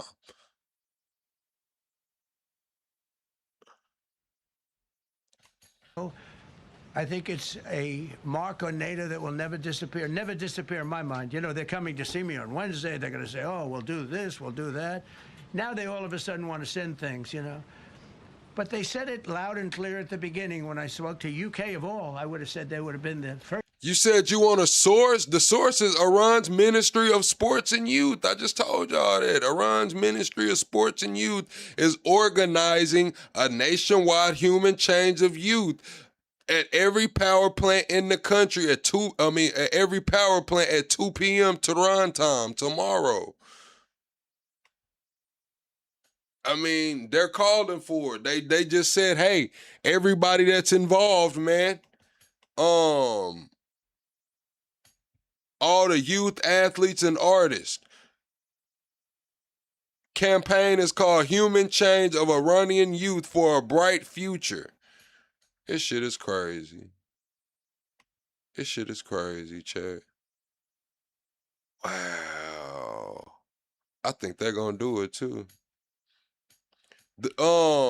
The slogan is attacking public infrastructure is a war crime. It says international signage will be displayed for global media coverage. At least 2,000 NGO members are confirmed. The change formed 13 hours before Trump's 8 p.m. strike deadline. Iran is gathering civilians at the exact infrastructure the U.S. is threatening, and it's going to be televising it to the world. But if you're looking for where they're gonna meet at, I mean, who put out the, call to action, it's gonna be Iran's Ministry of Sports and Youth put out their call to action. First, because they're the oldest. And I say, yeah, I'd love to have a little help. He said, no, sir, we'd rather wait till you win. I said, I don't need help after we win. They have 2 old broken aircraft carriers, barely work. I said, I guess we can use them. Who the hell knows? I called the general. He didn't even want them. He said, we don't really need them. We got the SS Abraham Lincoln, sir. We don't need them. You know, we have, in terms of technology, we had one day 101 missiles going at 2,700 miles an hour aimed at the Abraham Lincoln. 101 missiles. Out of 101 missiles, 101 missiles were shot down. Unbelievable technology. 10 years ago, 5 years. H-Buster is reporting breaking news saying Iran just bombed the U.S. base in Kuwait. Casualties. I don't know about the H-Buster. I'll look on the back end. Send it to me in the Discord. Years ago, I don't know if that would have been possible. But 10 years ago, that wouldn't have been possible. 101 missiles heading to a ship that's not that far off the coast. And out of the 101 missiles, we shot down all 101. We have weaponry. The Patriots are unbelievable. We have weaponry that's unbelievable. Yeah. Go ahead, please. Yes. Thank you, Mr. President. Y'all seen, was it an oil tanker that blew up in the Panama Canal? I seen the explosion. You said earlier today during the egg roll that you would like to take Iran's oil, but Americans want U.S. forces home. Correct. What's that trade-off? If I had my choice, yeah, because I'm a businessman first. With Venezuela, as you know, the war was over in about 45 minutes. And we have great people running Venezuela, very good people. I mean, the relationship is good. This man then said, I'm a father first. I'm an American first. I'm a businessman first. Like, chat, if y'all don't understand that in wartime, that's not good. Like, hearing some shit like that right now in the state of the world is not fucking good, bruh. Shit's not good, man. What? And we are a partner with Venezuela. Oh, here goes Thomas says this channel is trash. All right, Thomas. Everybody tell Thomas good night, man. We finna tuck his ass in, man. He's a little sleepy. He might have popped a melatonin or 2. He's a little angry, a little grumpy, chat. So we're gonna send him to bed with a little applesauce, tuck his little ass in, and we'll see him never. Have a good night, Thomas. Your punk ass. And we've taken hundreds of millions of barrels, hundreds of millions. Over 100 million barrels already is in Houston, refined and out. And paid for that war many, many times over, many times. You know, the old days, to the victim. Okay, you know that.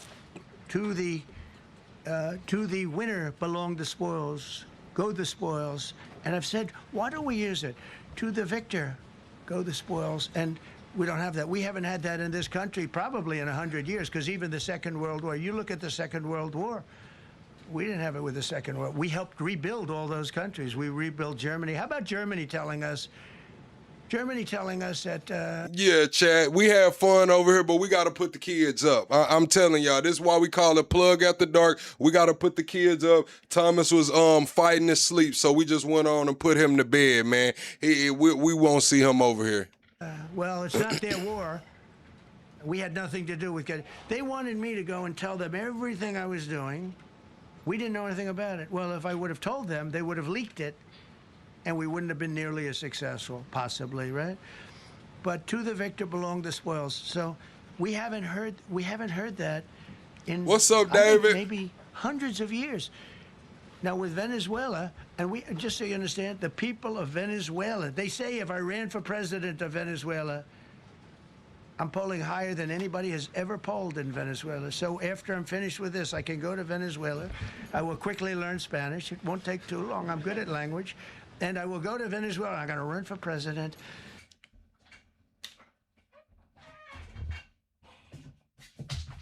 Chat, I'm not gonna lie, man. I'm not gonna lie, chat. I'm done. I'm done, bro. I'm done. I'm done. I've lost all hope. I'm done. I'm done, bro. I've been done, but damn, bro. I didn't think it could get any worse, bro. What the fuck are you talking about? I can go to Venezuela and be what the fuck are you talking about?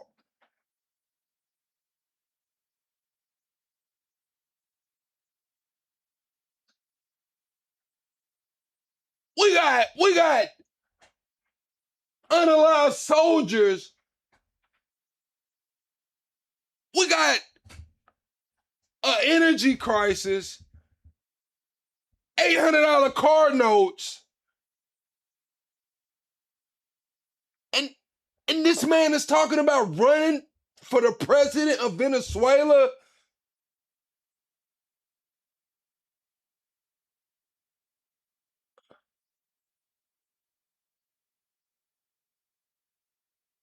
We're sold the fuck out, bro.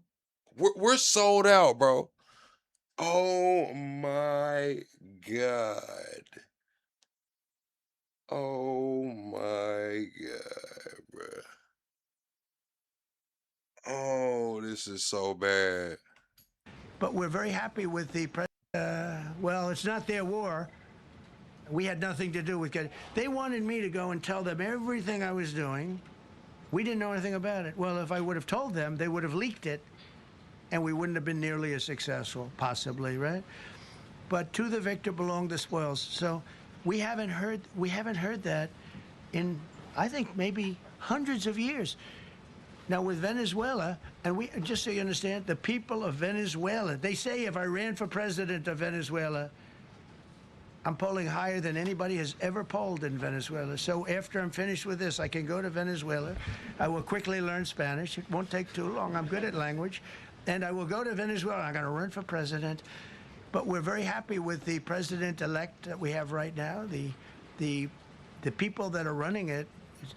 If you remember Bush with Iraq, they fired the generals, they fired the police, they fired the people that worked in their equivalent of the White House. They fired everybody.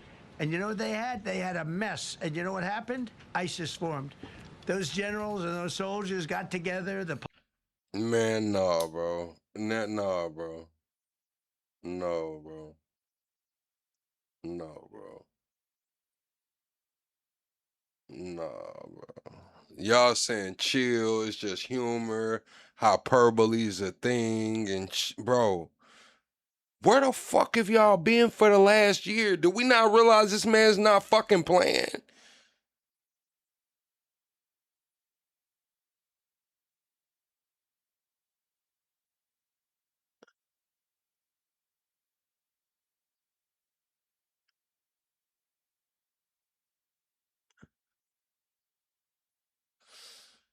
You know what I hear? I could run this shit to the ground and they'll still elect me. I could burn all this shit down and they'll still elect me. I'm LeBron. I can shoot 0 for 40 tomorrow and they still gonna pass me the ball. I can shoot someone on 5th Avenue right now and they'll still love me. Police got together. They all got together. They formed ISIS. Not going to happen with us. So Venezuela has been an incredible situation. We went in. We were very successful, military power like nobody's ever seen. The general, Venezuelan general, said, I was on that site. I said, I've never seen ferocity like that. I've been doing this for 40 years. He said, I've never seen it. They hit us from 17 different, they were all set. They saw that big, beautiful aircraft carrier, the Ford in that case, and planes were pouring off it at 1 o'clock in the morning. So typically when you see that late at night, you know you could be in trouble, right? And we were all ready. They had their equipment. It was Russian, and they had Chinese equipment. It was all set. They were going to give us a fight. He said, and then they came, and they came at speeds like we've never seen. And they came at 17 different angles. The general and his people, that was a lot of angles. They hit him from every angle. He said, we knew it was over in 3 minutes. We were waiting for them. Their equipment didn't work, and there's a reason it didn't work. Someday we'll explain that to people. They pressed the button, nothing happened. They pressed it again and again, nothing happened. And he said, we knew this whole thing was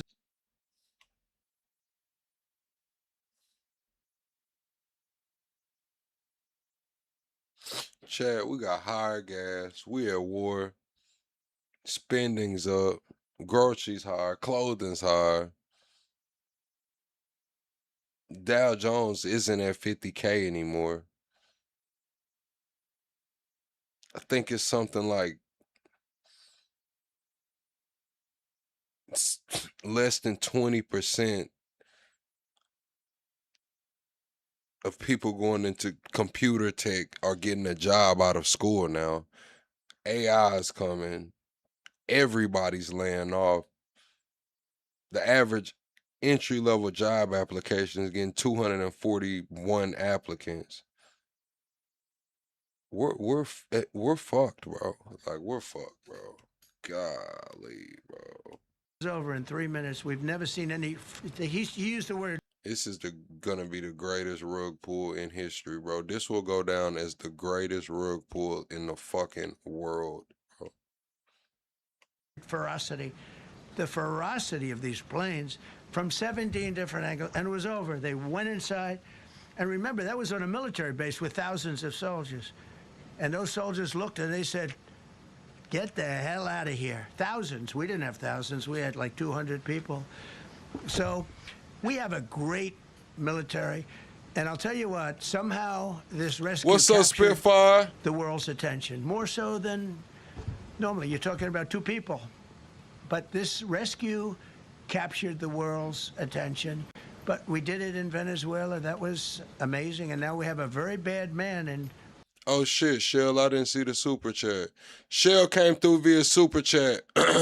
Thank you, Shell, for supporting the channel via super chat. He said, he just said it.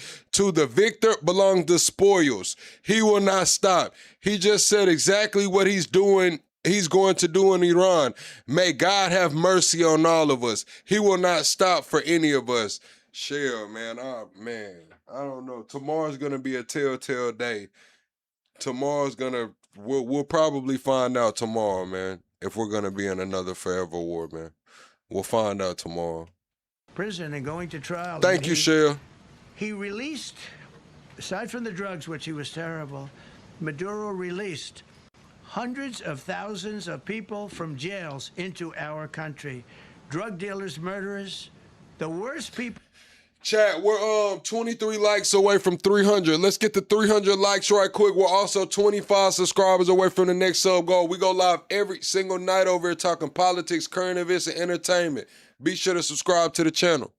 People in the world were released into our country because we had a stupid president who probably didn't know, and we had a border czar who never went to the border and never once called our great Border Patrol agents, right? Not once, Kamala. She never called the Border Patrol. She never said, how we doing? I used to call the Border Patrol guys every day. You can ask them, Paul, ask any one of them. Brandon, ask them all the time. How we doing? How we doing? And I'm not gonna lie, Chad. They was going crazy over cutting $50,000 here, $25,000 here, overshooting the estimates. Oh, we just saved 500 million here. Coming to find out, it was really like fucking 40-something million. It's like Doge did all of that. They came out, admitted that they was trying to sell third party our damn data to third-party companies, and then we get a fucking spending explodes. Like $4 trillion in spending. Now we get a $1.5 trillion defense budget proposed.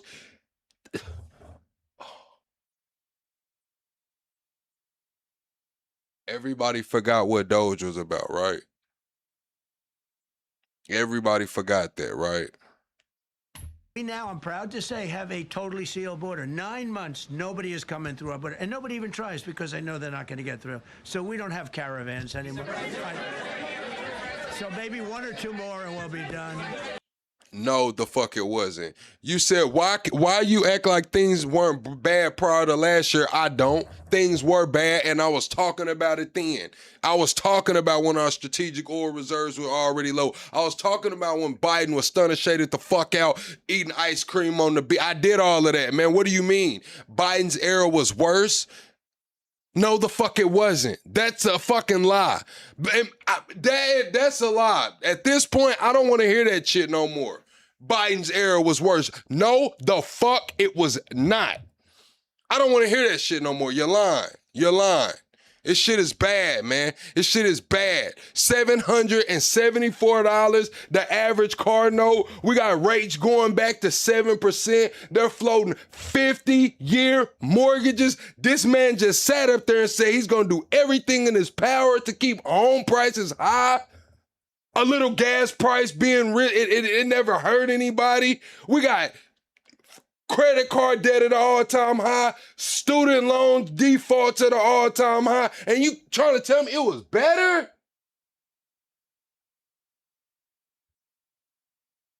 No, the fuck it wasn't. No, the fuck it wasn't. No, it's not better now. Mr. President, are you allowed to, or are you willing to end this conflict with Iran charging tolls for passage through the strait? Us charging tolls? Iran. What about us charging tolls? Is that something you're considering? I'd rather do that than let them have them, right? Why shouldn't we? We're the winner. We won, okay? They are militarily defeated. The only thing they have is the psychology of, oh, we're going to drop a couple of mines in the water, all right? No, we have a concept where we'll charge tolls, okay? I thought you meant us. Your question would have been more accurate if you said us. Go ahead. Thank you very much. So just to clarify, in order for Iran to successfully meet your deadline tomorrow, do they have to make a deal, open the strait, or both? We have to have a deal that's acceptable to me.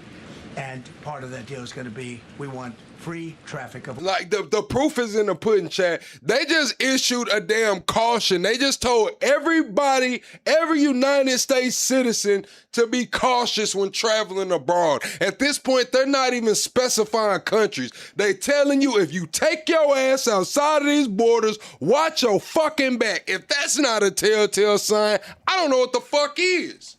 Oil and everything else. Thank you very much. You've said glory be to God in this conflict. Do you believe that God supports the United States' actions in this war? I do, because And have you God sought is his direction? good. Because God is good, and God wants to see people taken care of. God doesn't like what's happening. I don't like what's happening. Everyone says I enjoy it. I don't enjoy this. I don't enjoy it. These two guys don't enjoy it. You know, people say, "Oh boy, they're so tough." I don't like seeing people killed. I've ended 8 wars. Nobody's ever done it. The person who won the Nobel Prize came to me and said, "You deserve the Nobel Prize." She announced that when they announced, they said, I seen it. Yeah, the Pentagon canceled the meeting for tomorrow. They're saying that they're trying to bring impeachment charges on Hegseth. They're saying Trump's about to fire Lutnick and Kristi Noem. It's about to fucking go down, man. It's about to go down, chat. This shit is crazy, man. Goes to Maria. I'm telling you, the greatest rug pull in world history. This shit will go down for generations, how they finna do us, chat.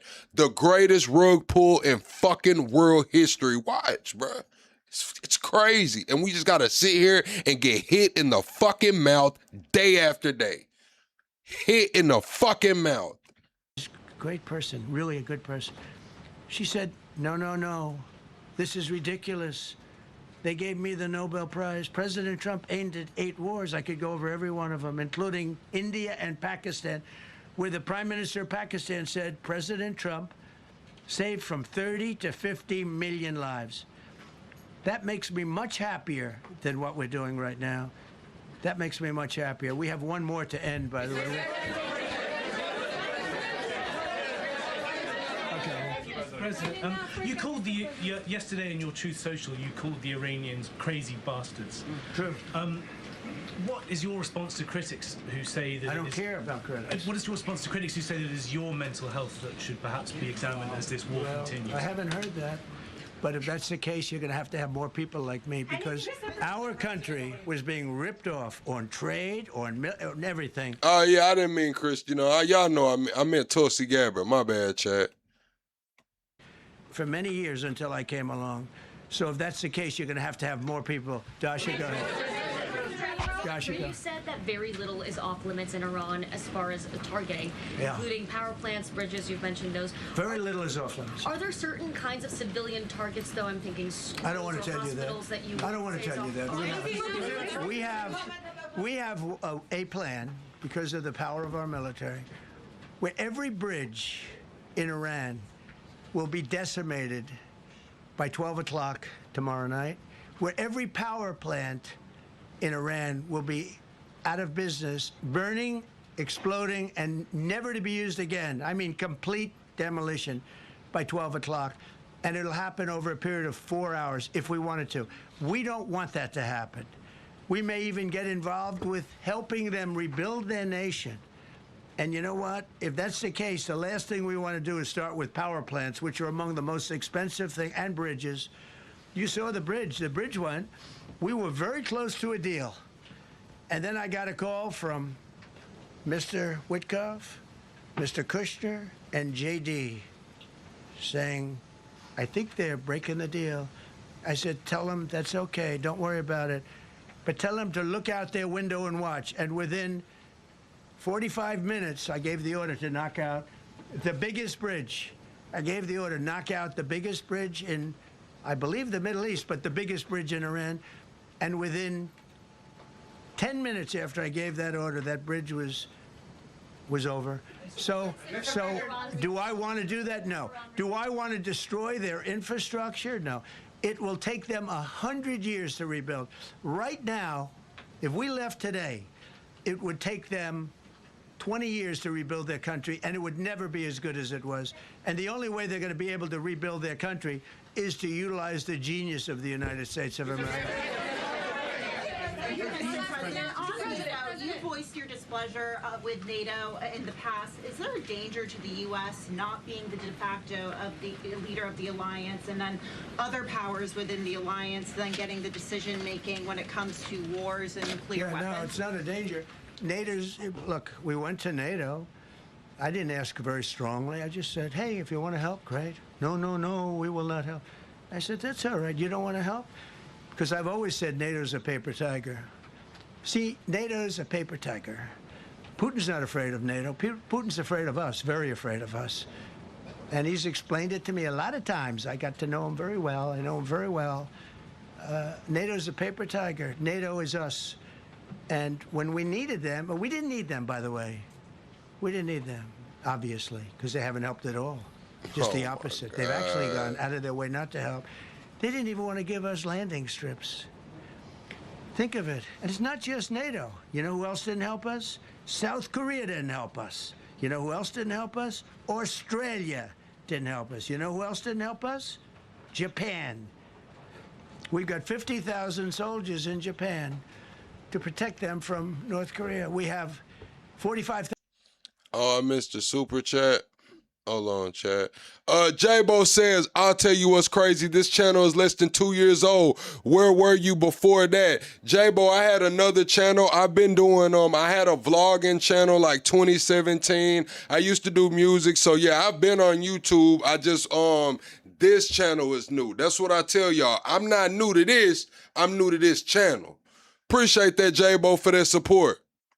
1,000 soldiers in South Korea to protect us from Kim Jong-un, who I get along with very well, as you know. Do you notice he said very nice things about me? He used to call Joe Biden a mentally retarded person, okay? So don't tell me about your stuff. Joe Biden, he said he's a mentally retarded person. He was so nasty to Joe Biden. It was terrible. But to me, he likes Trump.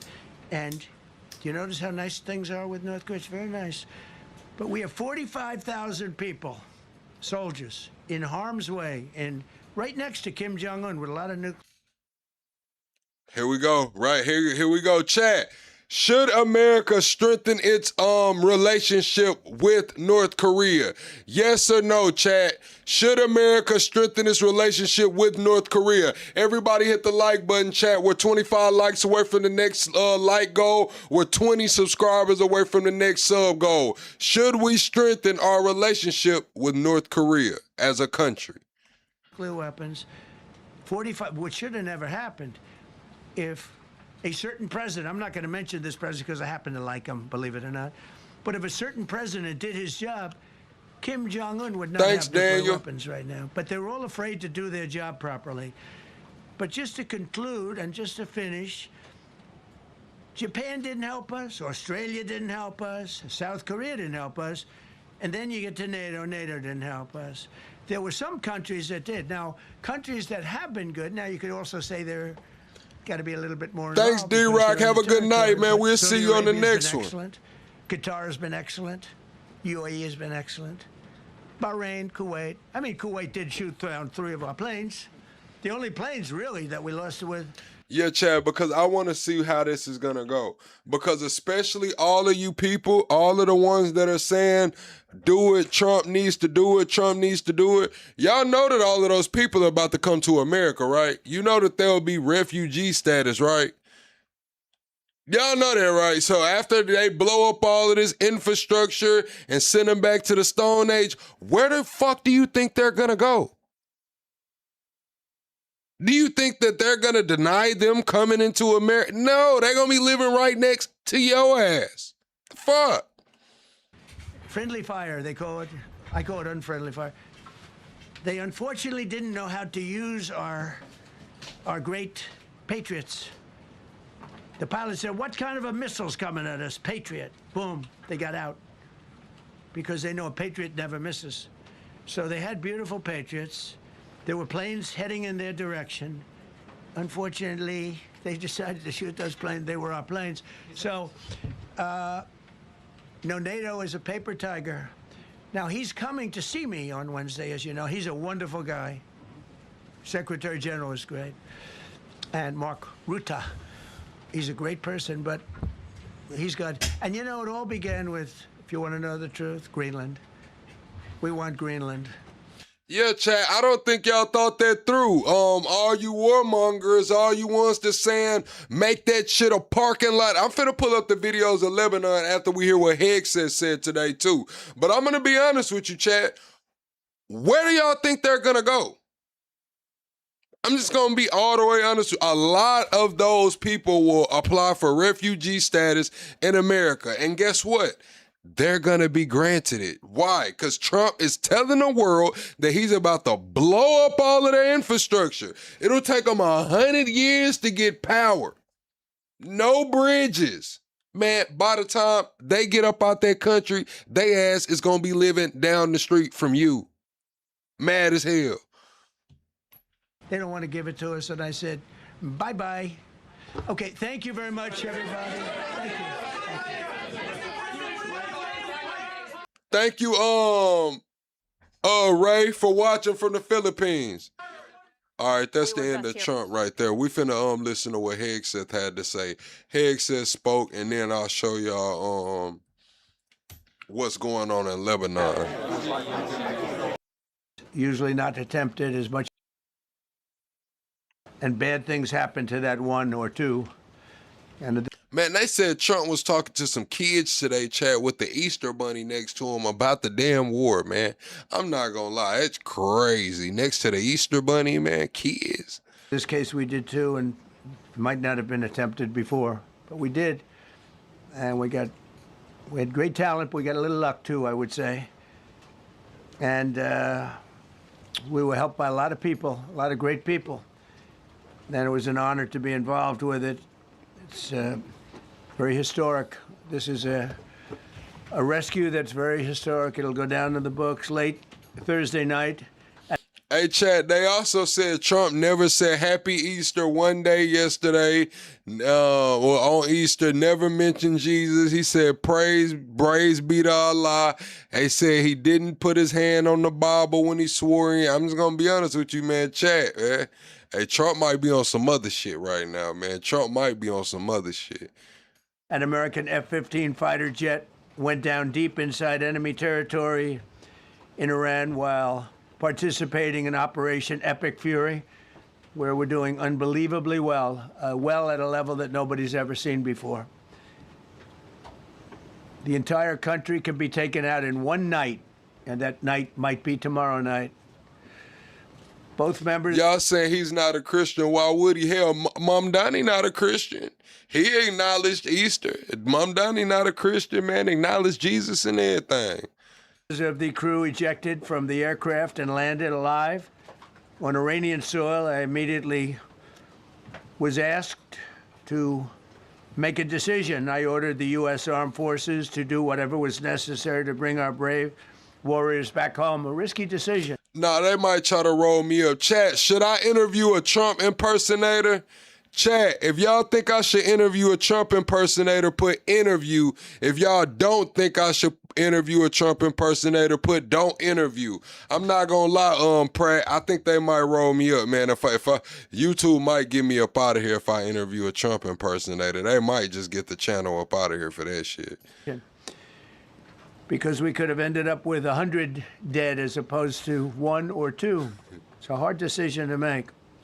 But in the United States military, we leave no American behind. We don't do it. Within hours, our armed forces deployed 21 military aircraft into hostile airspace, many flying at very low altitude, being shot by bullets. You bring rifles into play when you're going that low, but there are also certain advantages. And in broad daylight over Iran for 7 hours, at times facing very, very heavy enemy fire. We have a helicopter that's got a lot of bullets in it. It's amazing. We just realized how good those weapons are. Those our machines are. Nobody has the equipment that we have. All right, chat. I see some Cat says Mamdani's so effing smart and is genuinely nice dude. Chat. Do y'all think Mamdani will be a good mayor? Is Mamdani good for New York City, man? Yes or no, man? Chat, y'all let me know. Is Mamdani good for New York City? Nobody has the military that we have, not even close. We're the most powerful military anywhere in the world by far. The flight crews and warfighters aboard those aircraft took extraordinary risks to rescue their fellow service members. This first wave of search and rescue forces successfully located the pilot of the F-15, and he was extracted from enemy territory by an HH-60 Jolly Green II helicopter. Fabulous machine as our warriors faced gunfire at very close range. It's amazing that when you look at the machinery, what happened, that nobody was even injured. Meanwhile, the second crew member, a weapons system officer, highly respected colonel, had landed a significant distance away from the pilot. When you're going at those speeds, even if you go out 2 or 3 seconds later, it's miles. It's miles. I think Mamdani, this is what I think, honestly, my honest opinion about Mamdani. I don't think he's the end-all, be-all. I do think that he figured it out when it comes to social media and marketing and how to really start a grassroots campaign, get that snowball effect, go viral, and actually run a online campaign, a successful online campaign. But what I want to see is when Mamdani makes it to Senate or Congress. I think Mamdani's going to take the fucking money, man. I think Mamdani's going to be just like everybody else, play the game, insider trade, run up his fucking bag just like everybody else. I think he just needs to get there. It's a little too early to get there. Eric Adams tried to take the money too fast. Miles and miles away because you're going fast. He was injured quite badly and stranded in an area teeming with terrorists from the Islamic Revolutionary Guard Corps rough group, as well as besieged militia and Good night, Possum. authorities. Many, on top of everything else, they told the communities actually within side of Iran, the people of Iran, they were given a tremendous incentive to find this pilot. Despite the peril, the officer followed his training and climbed into the treacherous mountain terrain and started climbing toward a higher altitude, something they were trained to do in order to evade capture. They want to always go as far away from the site of the shoot down. You want to go as far away because they all head right to that site. You want to be as far away as you can. And he was injured, and he was an amazing, amazing thing. He scaled cliff faces, bleeding. Shell, what you said is right. You can't run a campaign, say what people want to hear, make false promises, get what you want, and do the opposite. But Mamdani's campaign hasn't ended. Mamdani's actively campaigning. Like, Mamdani's actively running social media campaign. He understands it. He understands the new age of politics. Mamdani really does. But there's a cap on Mamdani. He could never be president, right? So the highest he could potentially go is Senate. And I believe once he gets to Senate, realizes that, hey, this is kind of the end of the road for me, they'll already have somebody else coming up through the ranks that he'll push behind, and shit, he's gonna play the game, take the fucking money. That's my opinion. It's my opinion.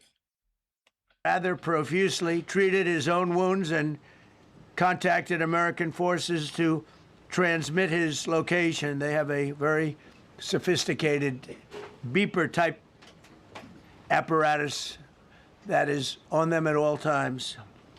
And when they go out on these missions, they make sure they have lots of battery space and they're in good shape. And this one worked really well, amazingly, saved his life. That's why I was saying I don't think Mamdani's the end goal. Mamdani showed it could happen. Mamdani showed that it was possible. Mamdani showed the blueprint. And now Mamdani he's the wave. He's gonna be the wave for a while over there on the Democratic side. But they know he's not the end-all be-all because he cannot be president. So Mamdani's like the Trojan horse. Not saying he's going to be just bad or anything. I just think the shit he knows he's going to reach a cap one day and then he'll take the money. But they'll already have something in place, a successor in place that potentially can go all the way and be president one day, and he'll just pass the torch. Immediately mobilized a massive operation to retrieve him from the mountain holdout, and he kept going higher and higher. The mountain kept getting rougher and rougher and really very, very hard to find. The second rescue mission involved 155 aircraft, including 4 bombers, 64 fighters, 48 refueling tankers, 13... Y'all see how much resources, man. I am glad that they went and got their pilot, man. I am glad that they got their pilot. But look at what all went into this operation, chat. Listen. Life. We immediately mobilized a massive operation to retrieve him from the mountain holdout, and he kept going higher and higher. The mountain kept getting rougher and rougher and really very, very hard to find. The second rescue mission involved 155 aircraft, including 4 bombers, 64 fighters, 48 refueling tankers, 13 rescue aircraft, and more. We were bringing them all over, and a lot of it was subterfuge. We wanted to have them think he was in a different location because they had a vast military force out there. Thousands of people were looking. So we wanted them to look in different areas, so we were scattered all over like we were right on top of them. We had 7 different locations where they thought, and they were very confused. They said, well, wait a minute, they've got groups here, they've got groups there. It's an amazing thing. I was listening to these great people, these great generals. General Raisin Kane was amazing, and Pete Hegseth was amazing. But I listened to the whole thing. It was pretty amazing. So they had all these different sites where everybody thought he was located. We think we have him over there because they have 9 planes circling a little area that's 25 miles down the coast.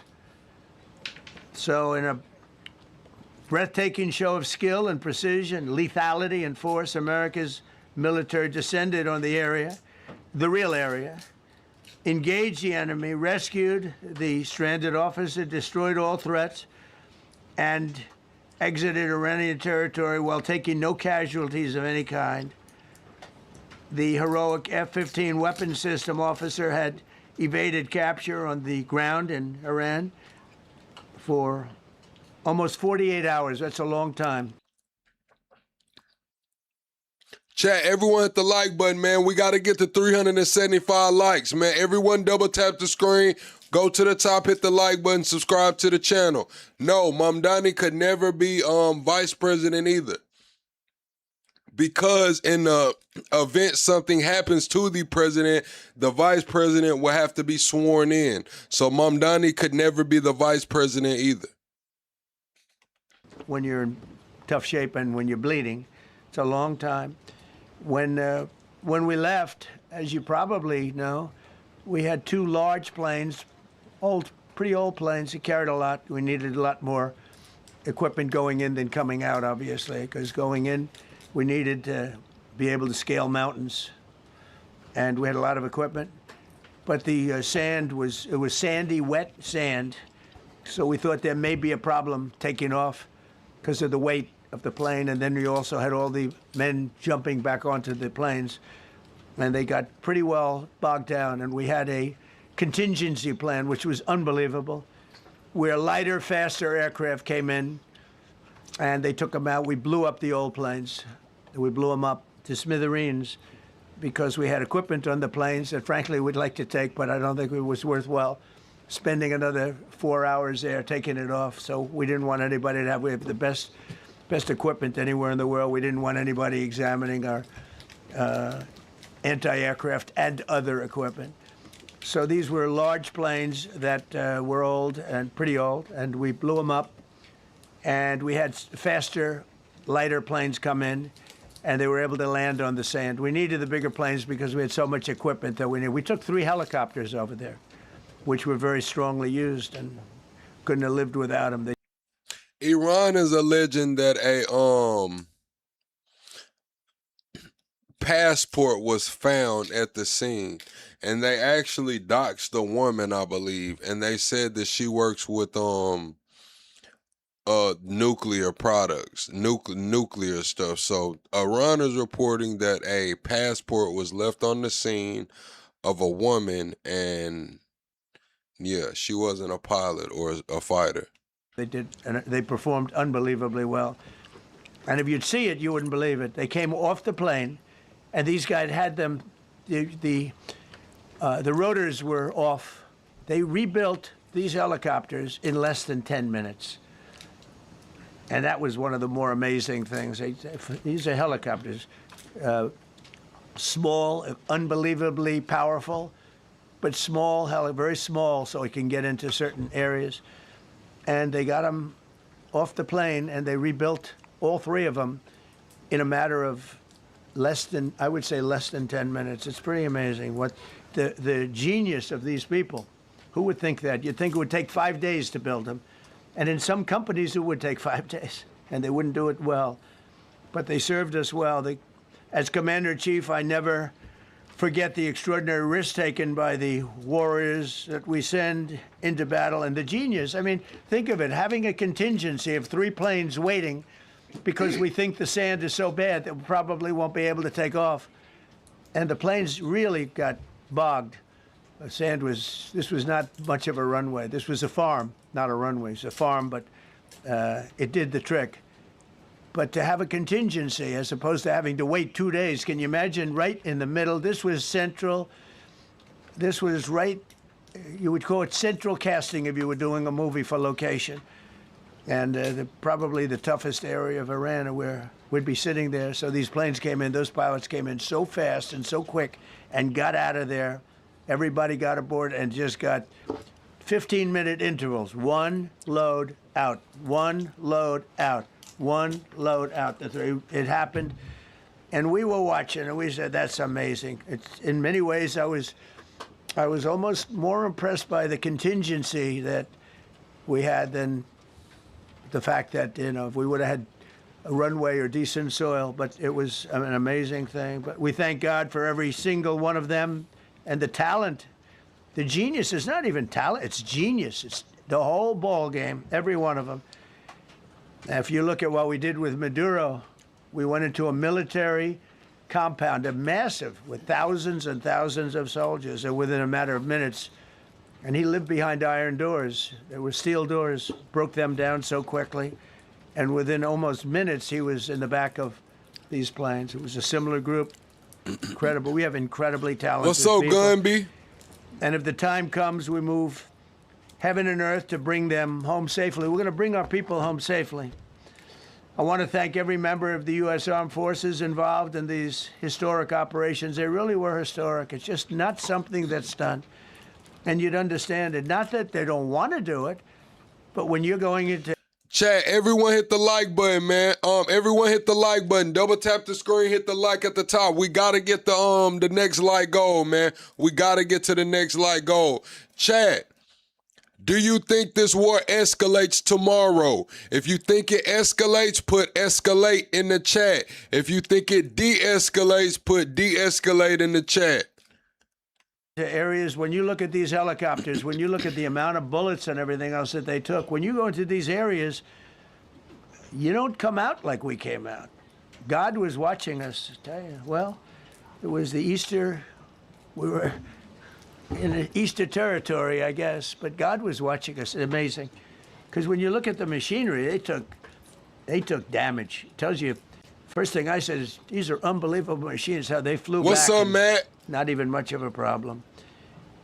But these two extraordinary rescues, because it was two, and as you probably know, we didn't talk about the first one for an hour, and then somebody leaked something, which we'll hopefully find that leaker. We're looking very hard to find that leaker. They said the leaker was allegedly a journalist from Israel, I believe, and he said he's not worried about it. He's not worried about getting in trouble for it. So yeah, reports are coming out that second pilot that was put in danger by the journalist, it wasn't an American journalist. And talked about there's somebody missing. They basically said that we have one and there's somebody missing. Well, they didn't know there was somebody missing until this leaker gave the information. So whoever it was, we think we'll be able to find it out because we're going to go to the media company that released it, and we're going to say, national security, give it up or go to jail. And we know who, and you know who we're talking about, because some things you can't do. Because when they did that, all of a sudden, the entire country of Iran knew that there was a pilot that was somewhere on their land that was fighting for his life. And it also made it much more difficult for the pilots and for the people. EXO says, stop trying to act smart. You don't know what you're talking about. EXO season. Who are you talking to, Trump? People going in to search for him. All of a sudden, they know that there's somebody out there. They see all these planes coming in. It became a much more difficult operation because a leaker leaked that we have one, we've rescued one, but there's another one out there that we're trying to get. So actually, the country, Iran, put out a major notice, you all saw it, offering a very big award for anybody that captures the pilot. So in addition to a hostile, very talented, very good, very evil military, we had millions of people trying to get an award. So when you add that to it, but we have to find that leaker because that's a sick person. Probably didn't realize the extent of how bad it was. I can't imagine that the person did, but we're going to find out. It's national security, and the person that did the story will go to jail if he doesn't say, and that doesn't last long, and I think everybody would understand it. They put this mission at great risk. They put that man at great risk, and they put the hundreds of people that went in looking for him, because everyone now knows that we're going in. Man, listen, chat, I'm not gonna lie. I know a lot of people voted for Trump because he was a businessman. But when they asked him about the oil and Iran, he was like, I'm a businessman first. That was not the shit that I needed to hear in that time.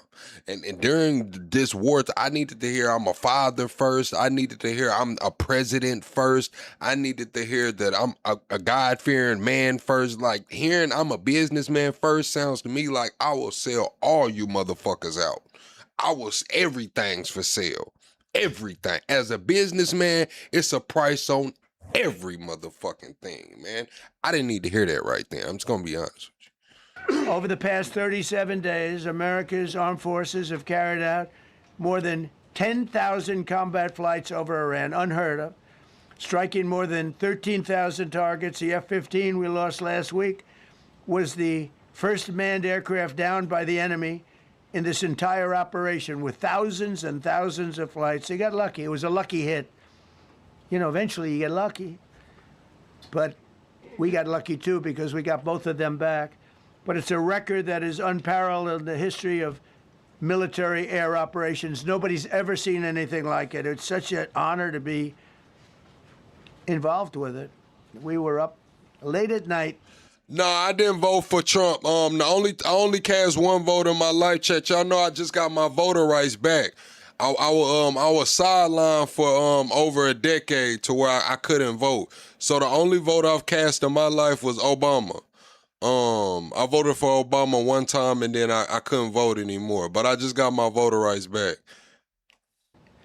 And then we were waiting for those contingent planes to come in, and we say, come on, let's go, get in, because they're waiting out on this farm without a runway, with wet, crummy soil, sand, mostly sand, wet sand, and it eats planes alive. And we're waiting, and we're saying, I hope that one can land and take off.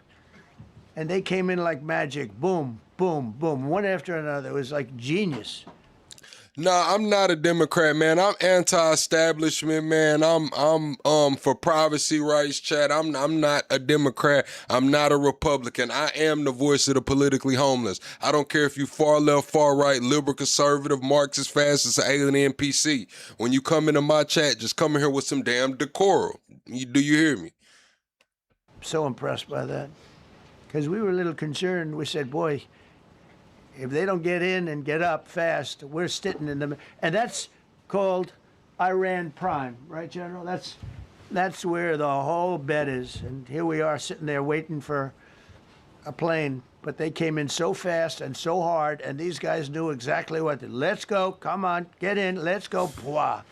They came one right after another, not at the same time. They don't want to come at the same time. They had to come right after each other. They didn't have any room. There was barely any room to land. Tiny little patch of very wet earth and sand.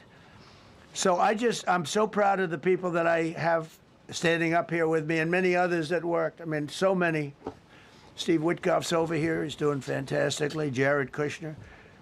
But the people that are here, the job they did is amazing. And I think I'm going to introduce the head of the CIA, and he is a man he's central casting, okay?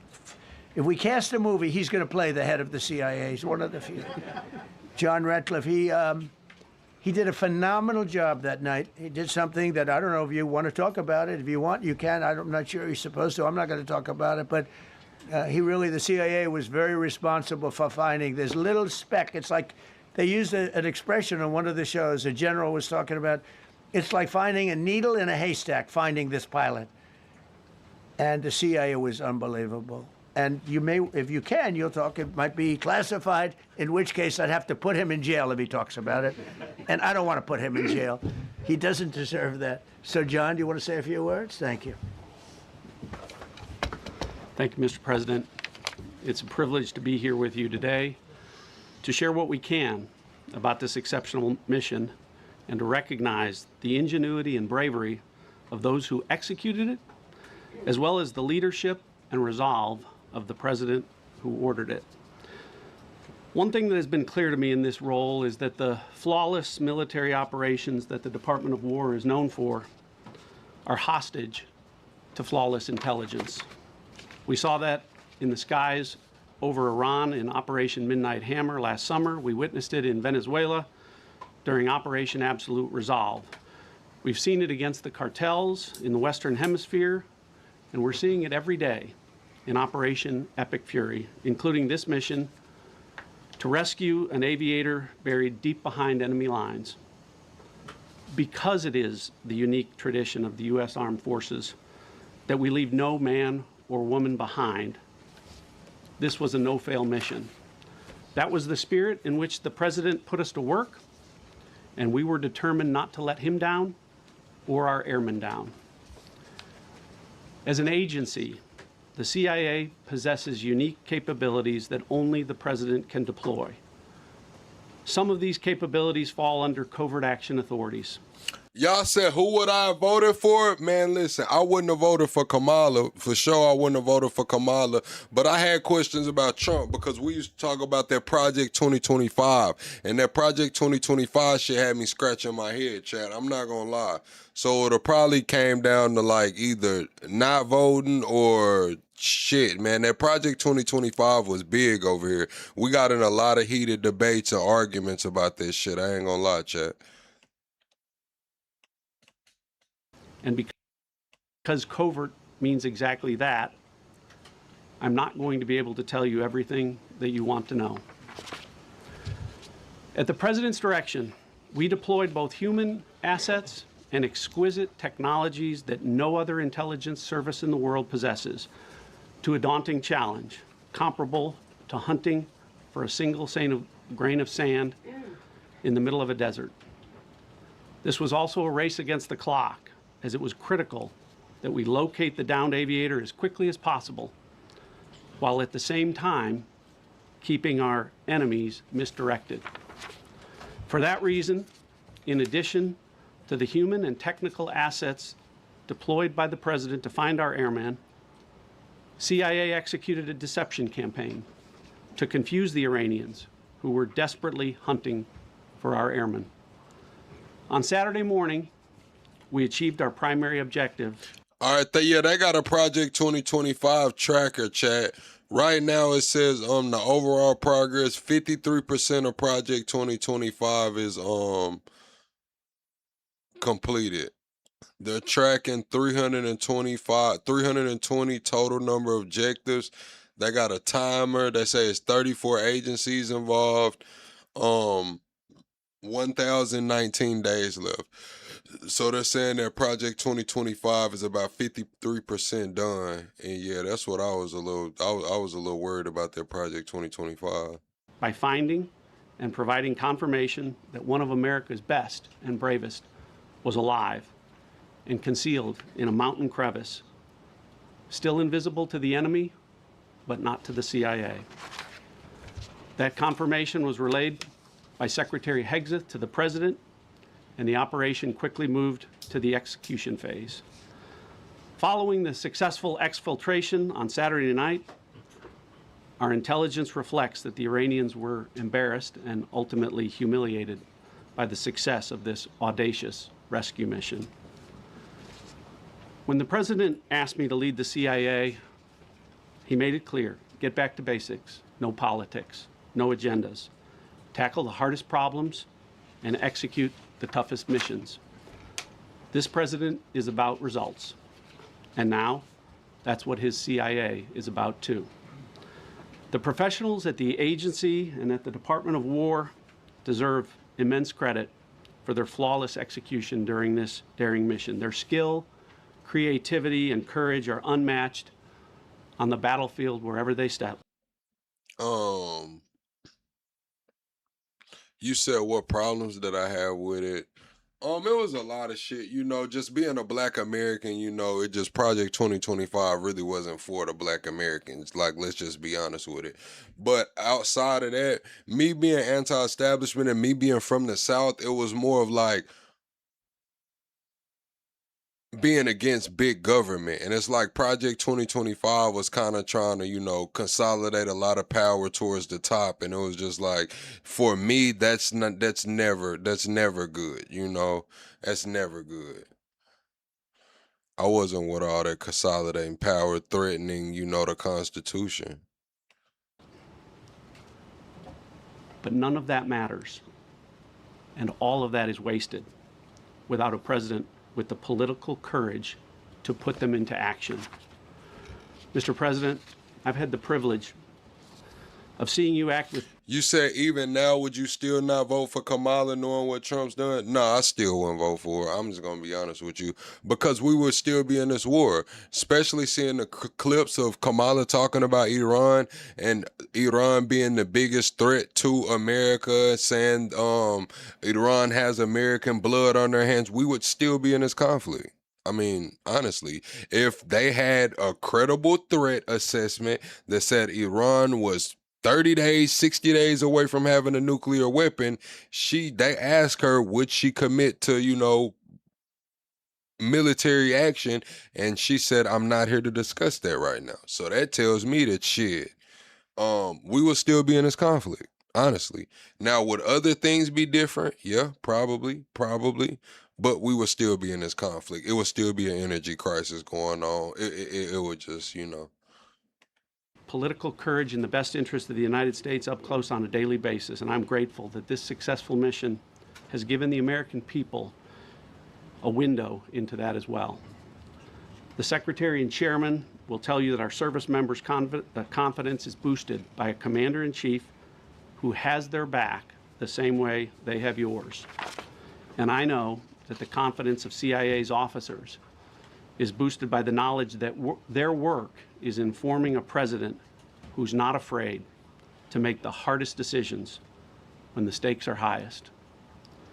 And to the American people, your confidence should be boosted by knowing that the security of the nation is in the hands of a president who's willing to take on problems that have confounded. Yeah, Chad, I'm not gonna lie. It's like early in the day. He already got a 5 o'clock shadow. It's looking like he's drinking a little more scotch than lately. Voice is cracking. He's about ready to cry. I don't think this guy believes what the fuck he's saying either. Founded both sides of the political aisle for nearly half a century. It is an honor to serve under a leader who just proved that you can believe him when he says, no matter what, we will leave no one behind. We will come for you. Thank you.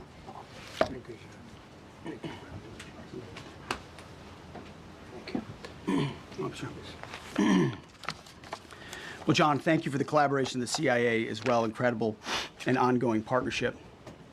Ladies and gentlemen, fellow Americans, and especially the brave warriors in our armed forces, over this Easter weekend, the United States military has once again proved why we possess the greatest fighting force the world has ever known. In 2 extraordinary combat search and rescue operations deep inside enemy territory in Iran, our warriors executed missions of breathtaking skill, courage, and precision. When our warriors are unleashed, as this president has allowed them to be, they are unstoppable. When American airmen were down behind enemy lines, our forces and our president did not hesitate. Special operators supported by elite air crews and intelligence professionals moved swiftly and decisively into treacherous mountain terrain. I mean, we could say Kamala would have got congressional approval, but that's kind of like saying Obama would have. Now, everybody would have thought Obama would have got congressional approval, but he kind of relied on, you know, precedent. He relied on precedent and dropped, 26,000 bombs on like 7 countries.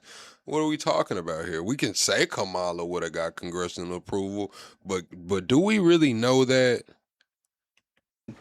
Under the constant threat of Iranian forces closing in, ultimately, it was an impotent Iranian threat. And today, as the CIA director mentioned, Iran's military, and we know this, is embarrassed and humiliated, and they should be. Now, these are not routine operations. They were high-risk, high-stakes missions conducted in the heart of enemy territory. This was not just barely into Iran. This was deep into Iran, involving coordinated strikes to suppress threats, deception tactics to protect our teams, and full synchronization across air, ground, and special operations. The Iranians are still asking themselves right now, How? Nah, actually, that ain't whiskey, man. He getting money now. Remember, they said his broker just tried to bet millions on these defense contractors, right? He getting money now, man. That's a good scotch. That's probably a 40, 50-year-old scotch you're smelling on his breath, man. Let's be real, man. These guys are flying private, you know what I'm saying?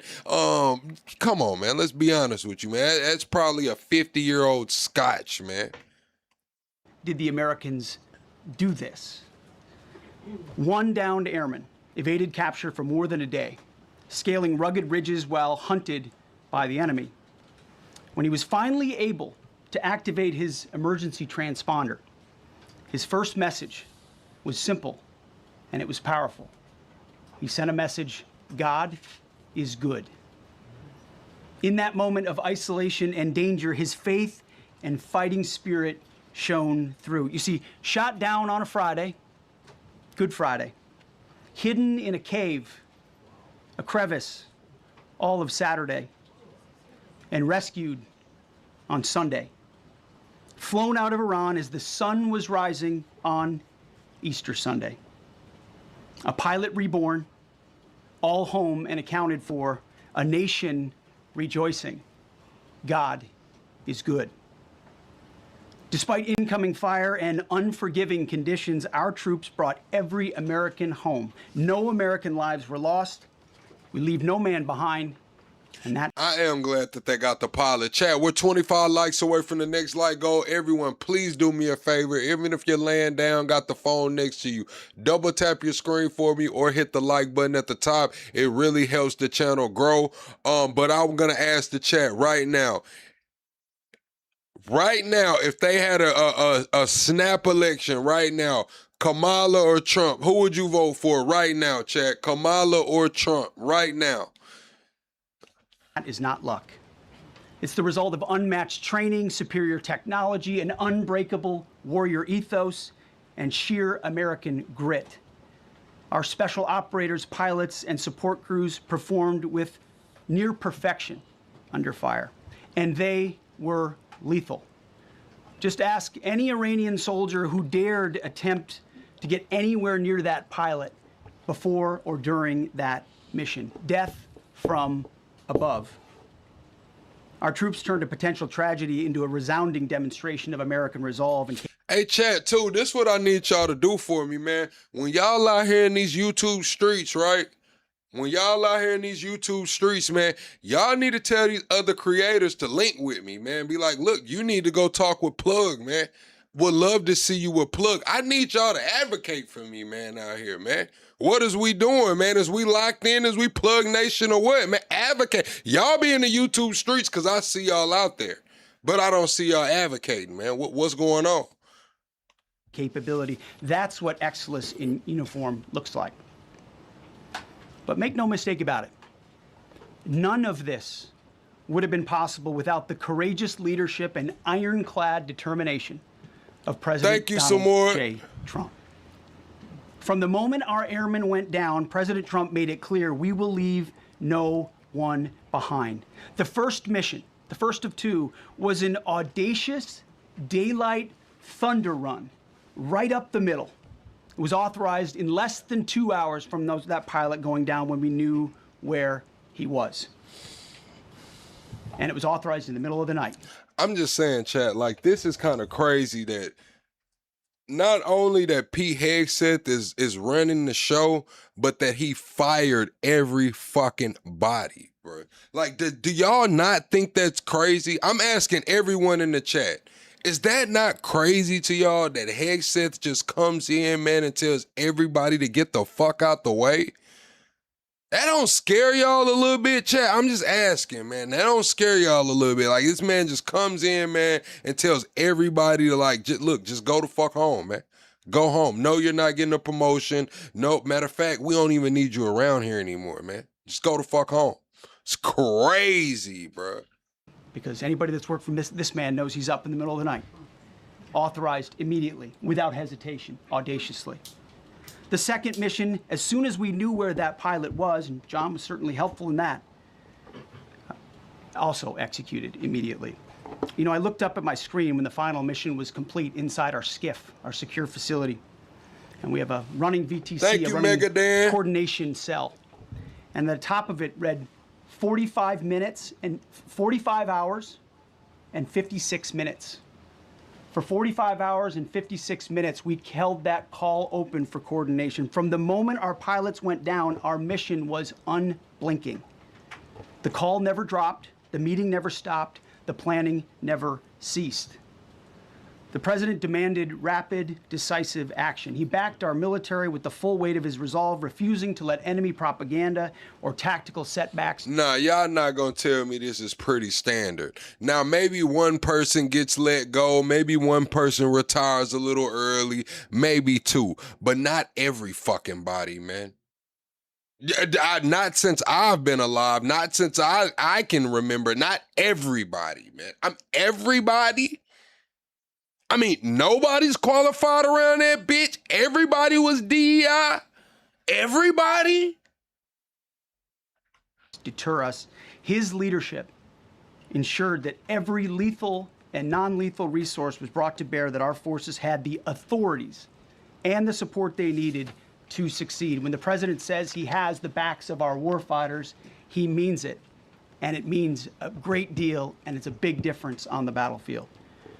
President Trump understands that peace through strength is not a slogan. It is a doctrine that saves American lives. His unwavering commitment to rebuilding our military and restoring the warrior spirit. That's a good question, Just Quinn. Everybody that's just now coming in, be sure to hit the like button. If it's your first time in the chat, put first timer. I'll try to give you a shout out. Quinn says, why do you reckon Doomsday is less than 24 hours? Because, Quinn, Trump put a timeline to blow up Iran's infrastructure, being the power plants and the bridges. Well, the Iranian, what is it? What's the name of it? I want to get the exact name of it, Chad. Iran's Ministry of Sports and Youth is saying that they're doing an event tomorrow. It says Iran is organizing a nationwide human chain of youth athletes and artists at every power plant in the country at 2 p.m. Tehran time tomorrow, per Iran's Ministry of Sports and Youth. The campaign named Human Chain of Iranian Youth for a Bright Future. So that's why Doomsday can be tomorrow, less than 24 hours away, because Trump's going to have a big decision to make. The slogan is, attacking public infrastructure is a war crime. They're saying that international signage will be displayed for global media coverage. At least 2,000 NGO members are confirmed. The change formed around 13 hours before Trump's 8 p.m. Strike deadline. So what they're doing is Trump's threatening their power infrastructure and threatening their bridges. And they're having children go out there and hold hands around the power plants. So it's either Trump isn't going to bomb them. Either a deal gets done and everything's okay, right? A deal gets done. Or a deal doesn't get done and Trump chickens out, okay? Or Trump's about to blow up some fucking kids that are holding hands around this power plant. Are y'all following me, right? It's kind of only three options. Either it's going to be a ceasefire, Trump's going to chicken out, or he's about to blow up some damn kids, man. It's really not too many more options that I see. Has paid dividends in missions just like this one. Under his command, America projects power with confidence and brings our people home with victory. Let me shout out the first timer. Shout out Lisa on the first timer. Shout out Lisa. Shout out Paul as a first timer. Shout out Karina as a first timer. Shout out Jay Sweet and Queen Cat as first timers. Adam and Quinn, shout out to y'all.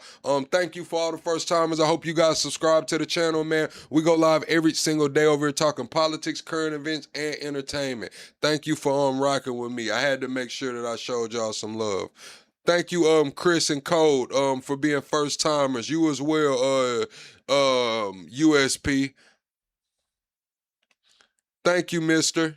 And that continues today, by the way. Per the president's direction, today will be the largest volume of strikes since day one of this operation. Tomorrow, even more than today.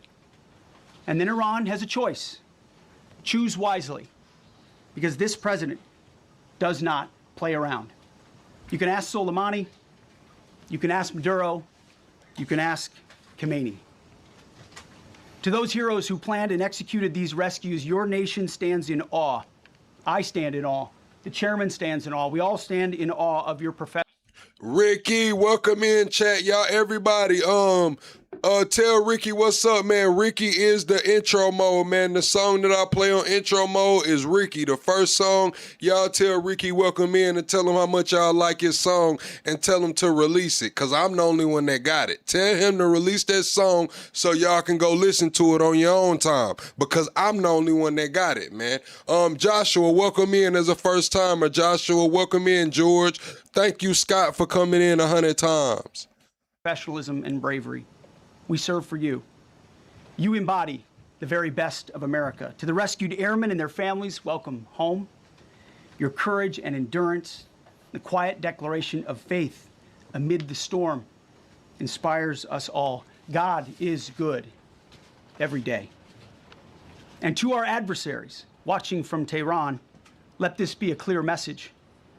The United States military will go anywhere, at any time, to protect our own and complete the mission.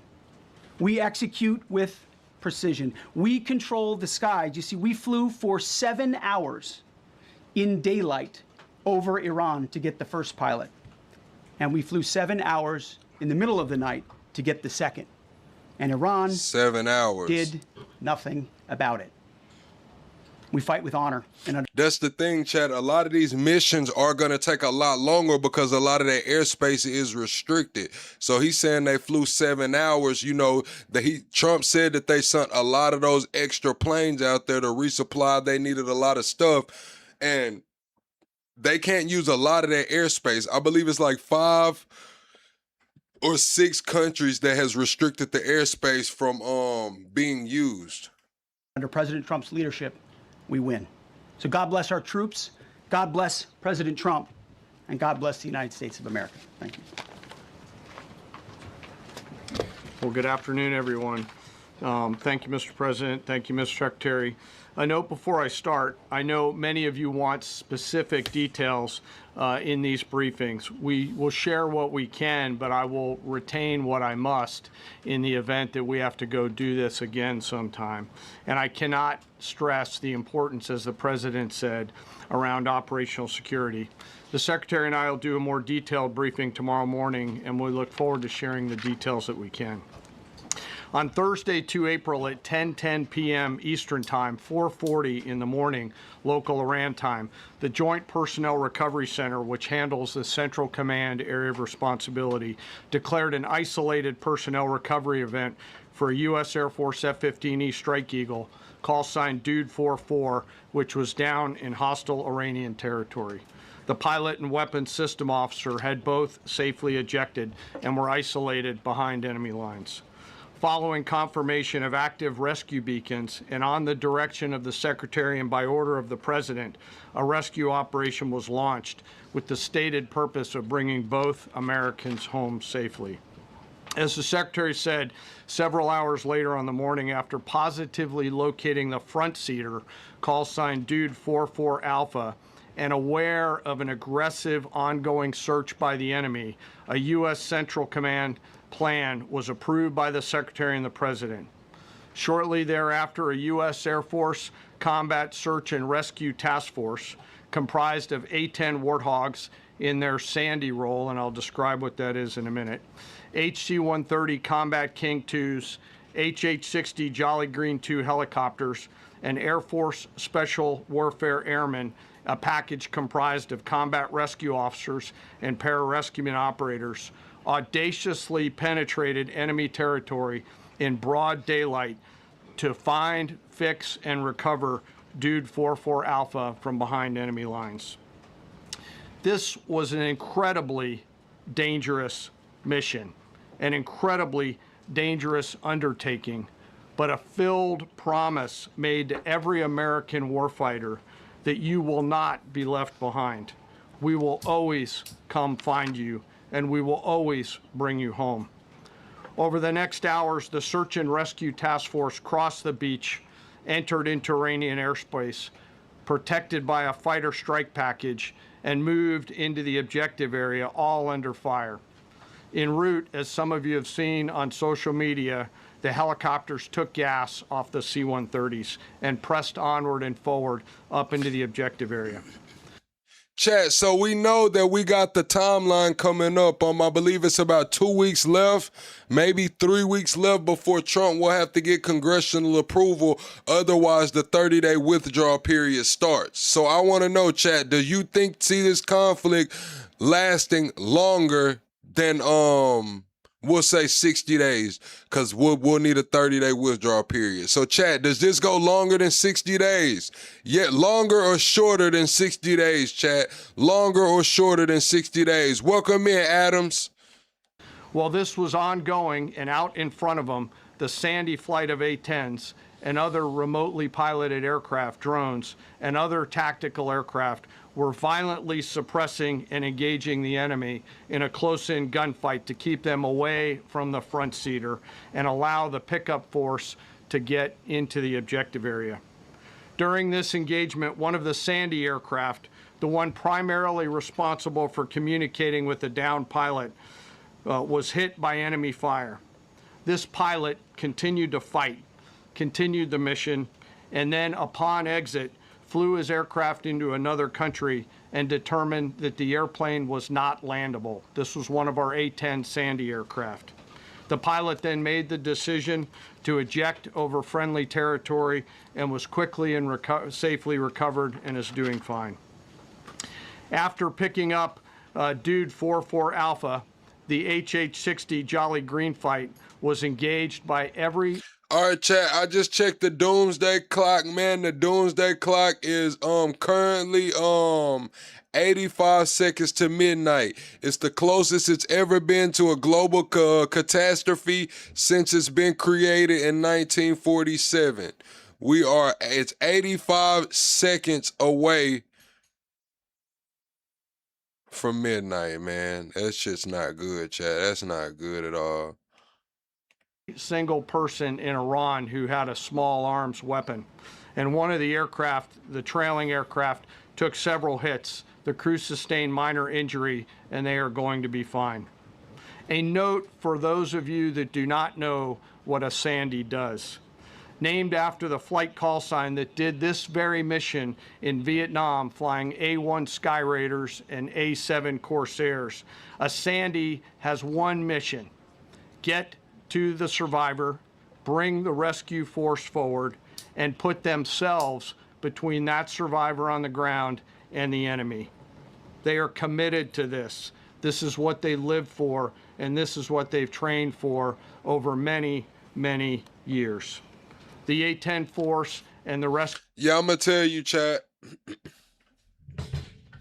Hypothetical. Damn, I done put y'all all in my business. My bad, chat. Put y'all all in my damn business. Hold on. Oh, that's because my charger fell. Hold on, chat. Let me get my damn camera together. All right. Is my shit crooked? Yeah. All right, but what I was saying though, chat, is that if those kids are out there holding hands around the damn power plant tomorrow and Trump follows through with what he says, there's going to be every country in the world damn near is probably going to come out and condemn it. That shit's going to change the fucking landscape of shit, bro. I'm not going to lie, chat. It's kind of like, they said they're going to televise it. They already got 2,000 NGOs committed, bro. Like, if the world watches this shit happen, bro, I don't know, Chad. I don't know, man. This shit's not going to be good. Rescue force did a fantastic job rescuing Dude 44 Alpha. He was recovered Friday afternoon. As I said, and the nation needs to know this was an incredibly brave and courageous mission, and a testament to the courage, skill, and tenacity of the joint force and our leaders. And especially a daylight option, having the guts to try, means so much to so many. Meanwhile, the backseater, as the President and the Secretary have said, had continued. See, I think that's kind of crazy that we're saying Iran is playing games with kids, which I don't think they should have the kids go over there at all. But what do y'all think's gonna happen to the kids when the power's out? What do y'all think's gonna happen to the kids when they're isolated because all of their bridges are knocked out? What do y'all think's gonna happen to the kids then?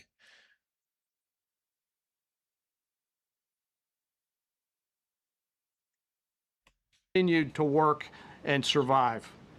Through the hours of daylight, Dude 44 Bravo, the backseater, evaded. Using every means available, the efforts of the United States military, the Central Intelligence Agency, and others were attempting to find and locate with precision Dude 44 Bravo, the backseater. A note on the backseater and the front seater. The single most important contributor to a successful rescue operation is the spirit of attack inside the heart of that downed aviator. Their will to survive, their will to evade, their will to recover is everything. In this case, the backseaters. The kids will be fine. How classified? Their quality of life is instantly going to shit. There will be famine. There will be people that die because they get sick and can't get treatment. There will be families isolated whose loved ones might pass away and they won't even be able to visit them because the fucking bridges and roads are out. Picture you not being able to go see your damn granny, man. She passes away and you can't get to her because the damn bridge is out. This shit is crazy. Absolute commitment to surviving made much of our efforts possible. On Saturday, 4 April, after establishing positive communications with the backseater, we learned, as the President said, that he was injured and actively evading enemy forces. And thanks to our interagency partners, we were able to get eyes on his location and positively ID him. Chad, I'm not gonna lie, I'm not the biggest humanitarian, but some of y'all have no fucking hearts, bro, like at all, bro, like nothing at all, bro. Saying, well, it is what it is. Some of y'all have no fucking soul, bro. Like, none, bro. None, bro. Like, I would not want you around my fucking kids. That's one thing for sure. I wouldn't want you around my kids. I wouldn't want some of you around me at all, man. That shit's crazy. I fucking get hit and I'm bleeding out or something, you might just chuckle. You might turn your fucking back on me. I don't trust y'all, man. Throughout this entire time, the enemy force continued to search for 44 Bravo, and the joint force continued to strike them over and over and over again.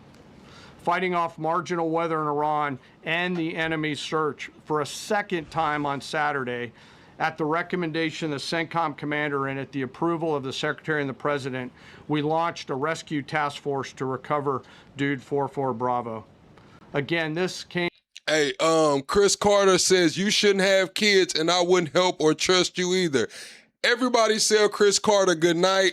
We don't deal with his kind over here, man. He's a heartless, soulless, just bottom of the barrel mindseted human being. This will be his last time in the live stream, so everybody give him a nice farewell. Chris Carter, L5R. I hope you toss and turn all night while you sleep. I hope you wake up in the morning, stump your toe on the way to brushing your teeth. If you know, good night, Chris. We'll see you in this bitch never. Came to the President and the Secretary for approval, this time with a much larger force package based on the time that the enemy had to prepare to find 44 Bravo. Again, this force was protected by A-10 Warthogs using the Sandy call sign. And this force had one single mission: do everything they can to bring an American home. This meant having a plan, being prepared to execute that plan, and more importantly, being prepared for multiple simultaneous contingencies.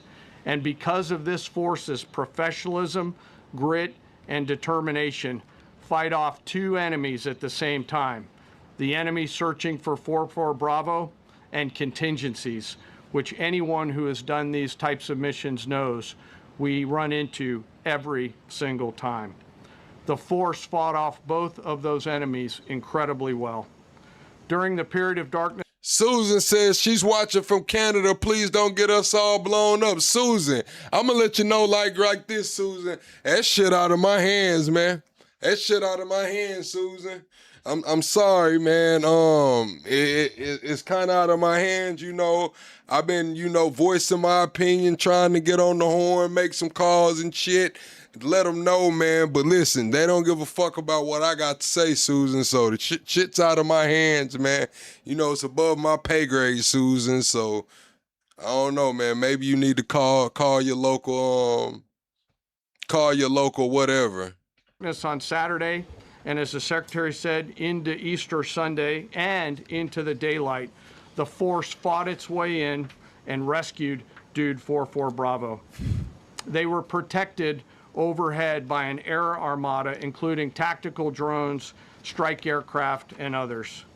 The force fought through multiple simultaneous contingencies, something no other nation, no other military can do, and safely returned Dude 4-4 Bravo, the backseater, home, and all other Americans home as well. At midnight 12 local Eastern time, Easter Sunday, more than 50 hours after the start of this operation, the Joint Personnel Recovery Center declared Dude 4-4 Bravo, both the front and backseater, returned to friendly territory. The courage demonstrated by both the pilot and the weapons system officer while isolated and them invading the enemy cannot be overstated. Their grit and warfighting tenacity is a direct result of the absolute trust they have in our rescue forces, their training, and their will to survive and return. They always knew that we would be ordered to go get them, and they always knew that we would be coming to get them. These two operations reflect our nation's most sacred obligation to our military service members. We leave no one behind. Bless you. It also... Listen, man, I'm going to tell y'all like this. A lot of y'all not going to like it. I don't give a fuck either, man. Y'all talking about if you don't like the United States, go live I love the United States, but I think we should have been minding our fucking business. It is what it is, man. Hey, man, it is what it is at this point. It is what it is. What are we talking about? We talking about Iran and getting some damn weapons. Well, nobody said anything about Macron. We got Kim Jong-un shooting fucking rockets off the side of the mountain, talking about he's trying to make sure they can reach America. We got India and Pakistan. They're both nuclear. We got other countries. Vietnam's talking about cranking up their nuclear program even more. What about when they get their uranium enriched to 60%? That's what I'm saying. This shit is going on, man. Yeah, some shit might have got blown up in the Middle East, man. It might have. It might have. Some shit still might get blown up in the Middle East. Let's just be all the way fucking real. You got Israel over there, you got Pakistan, and you got India.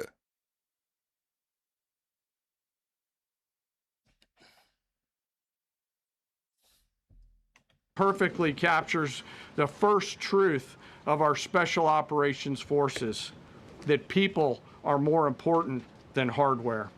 That is... You say, yeah, but they're not terrorists. Man, listen, all of that shit is in the eye of the beholder, man. Listen, man, if you want to know from the eyes of a black man from the South, it's a lot of fucking terrorists around here. It's a lot of terrorists, a lot of places, man. The world is full of them. You point to a continent, it's some fucking terrorists around here. What are we talking about? the standard we live by, and the rescue forces that execute these missions operate under a clear motto: these things we do that others may live. Their actions were a direct embodiment of that commitment to others, and I could not be more proud of each and every one of them today. As the Secretary said to our enemies, this operation serves as a clear reminder of the capability and will of America's joint force. The United States of America will recover our warfighters anywhere in the world, under any conditions, when we want to. We will always bring overwhelming skill and firepower. To every member of the joint force, our interagency partners, the leadership at CENTCOM, and our leaders at the department and above, thank you. I'm proud of each and every one of you and thankful to our deployed forces and their families. And lastly, and most importantly, to Dude 44, welcome home. Job well done. Thank you.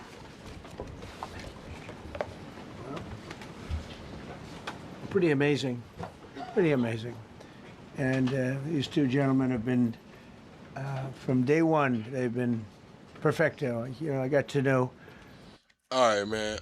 That's enough of that. We finna move on. I'm finna show y'all what's going on in Lebanon before we get into that. I think Sneeko interviewed Professor Jang again. We had 3 hours. We'll watch some chill shit. Let me show y'all Lebanon though. Hold on, here we go. Yeah, Chad, I'm just gonna be all the way honest with you, man.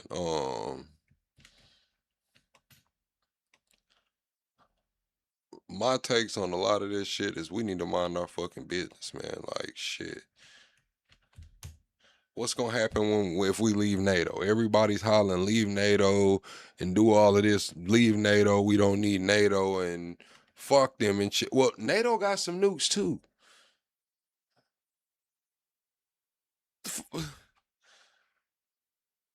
Y'all not seeing this shit going on? That's why I tell y'all it's new alliances being made, new borders being created.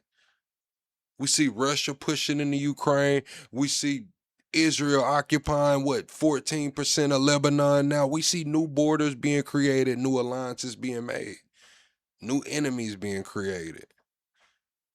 Oh, whatever. This is Israel, though. I mean, Lebanon. This is what they're doing in Lebanon. It's what you call a parking lot, man. It's what you call turning something to a parking lot, man. Yeah, shit. Crazy, bro. That shit is crazy. Where's the other one?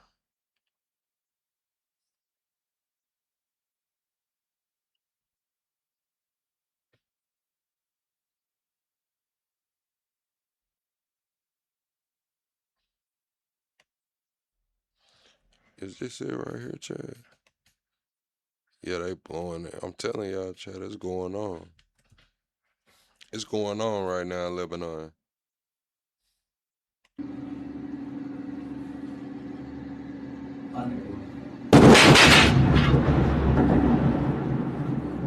Shit.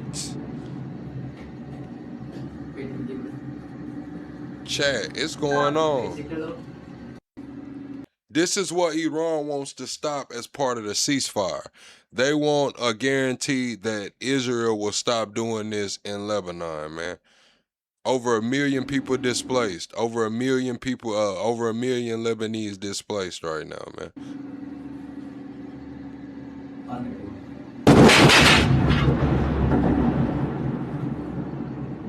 They saying like, hey, look, man, we dropped some pamphlets. We told them, man. We told them we was finna do this shit, man. We dropped some pamphlets over there, and then we just start blowing shit up.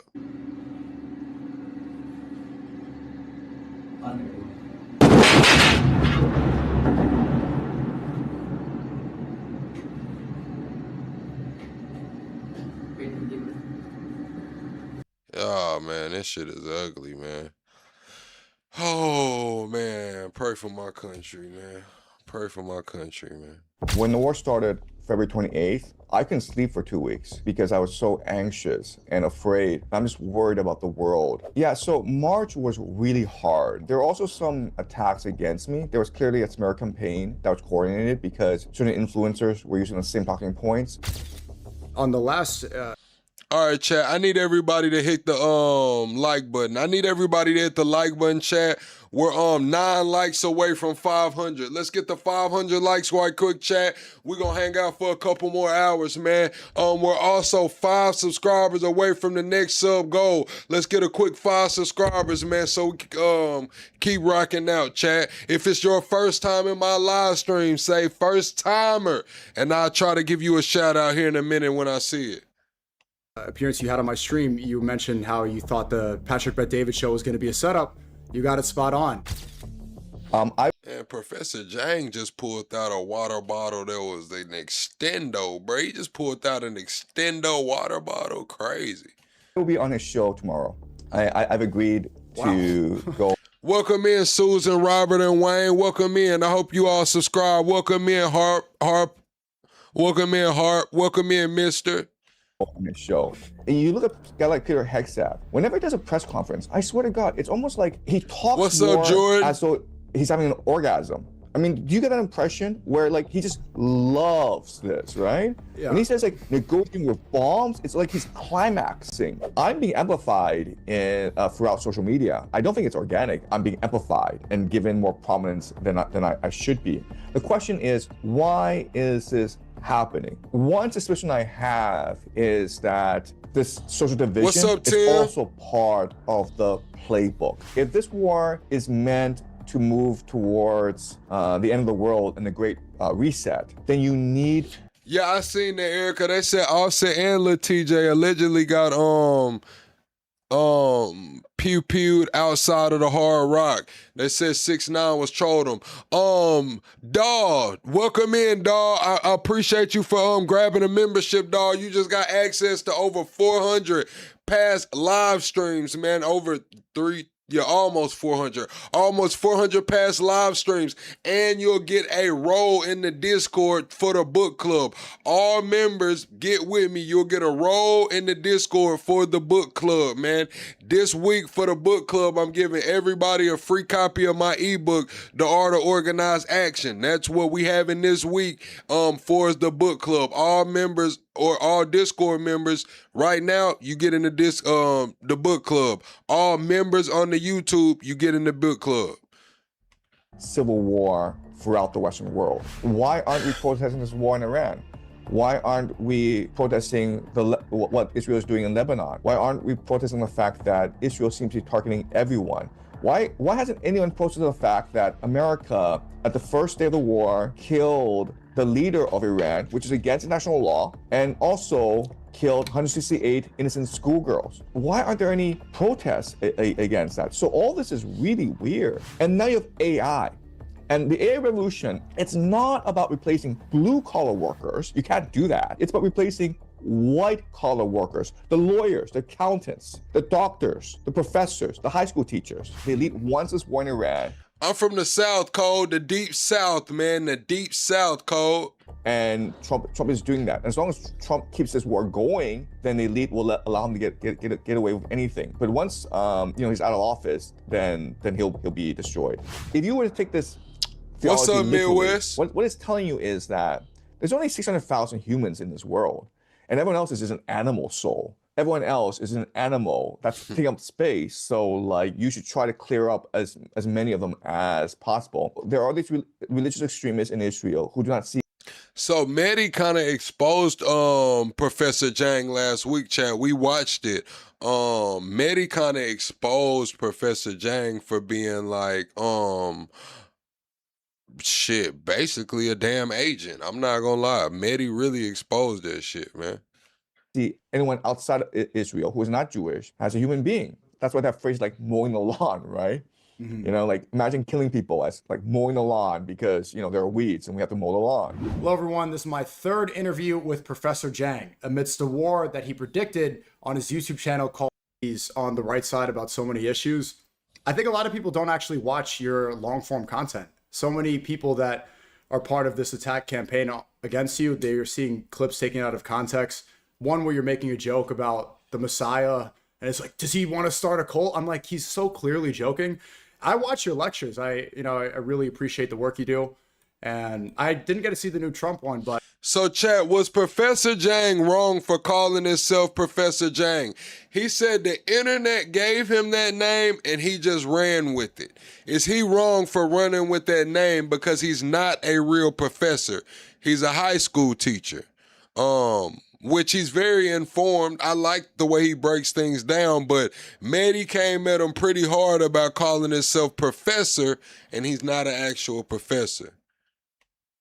But he said he didn't start that. The internet gave him that name. Recently saw the Pax Judaica Rising. I'm always taking notes. And you say in almost all your lectures that you're a high school teacher. So they really don't have anything on you. Yeah, I don't understand why they're obsessed with this particular issue. So there have been 3 major attacks against me. The first is whether or not I'm a professor, and clearly I'm not a professor, and I've been very honest and candid about. Yeah, but I would never say clearly I'm not the plug. I would say I'm not the kind of plug y'all thinking about. See, I'm a new kind of plug. See, y'all come over here, we talk about politics, current events, and entertainment. That I'm the plug. That's why y'all are the plugs, because y'all are over here getting the information, and y'all go out there and have these conversations, and y'all come back with different points of view, and we all discuss. That's why I say we all plugs in here, man. That's why this shit is Plug Nation, man. What are we talking about, man? Everybody a plug, man. What is we doing? About this. The second is that I am an anti-Semite, that I'm a Holocaust denier, and that's something that I've addressed before. And the third is that I'm a spy. And depending on the time of day, I'm either a spy from Mossad or a spy. Tyrone, I got 7s of monologue, 3.5s of opinions, and I got whole ounces of yelling. That's what we got over here, man. For the CIA, or for the Communist Party, or I'm a secret society. I'm Skull and Bones. It's silly how many accusations I get that I'm a spy. But we can talk about any of this if you want. I mean, there's you said it correctly. There's so much more important things to talk about right now. There's been major developments. I'm sure you saw the tweet from Trump saying, praise be to Allah, and cursing at 5 a.m. and saying, open up the effing Strait of Hormuz, again, which you predicted. I would like to see more people give you credit for that, because if you watch your lectures, you really spelled out the asymmetrical warfare correctly, the strategy that Iran is using, about the downfall of American empire being hubris, which is so clearly why Trump is making all these errors, why he thought it was going to be another Venezuela.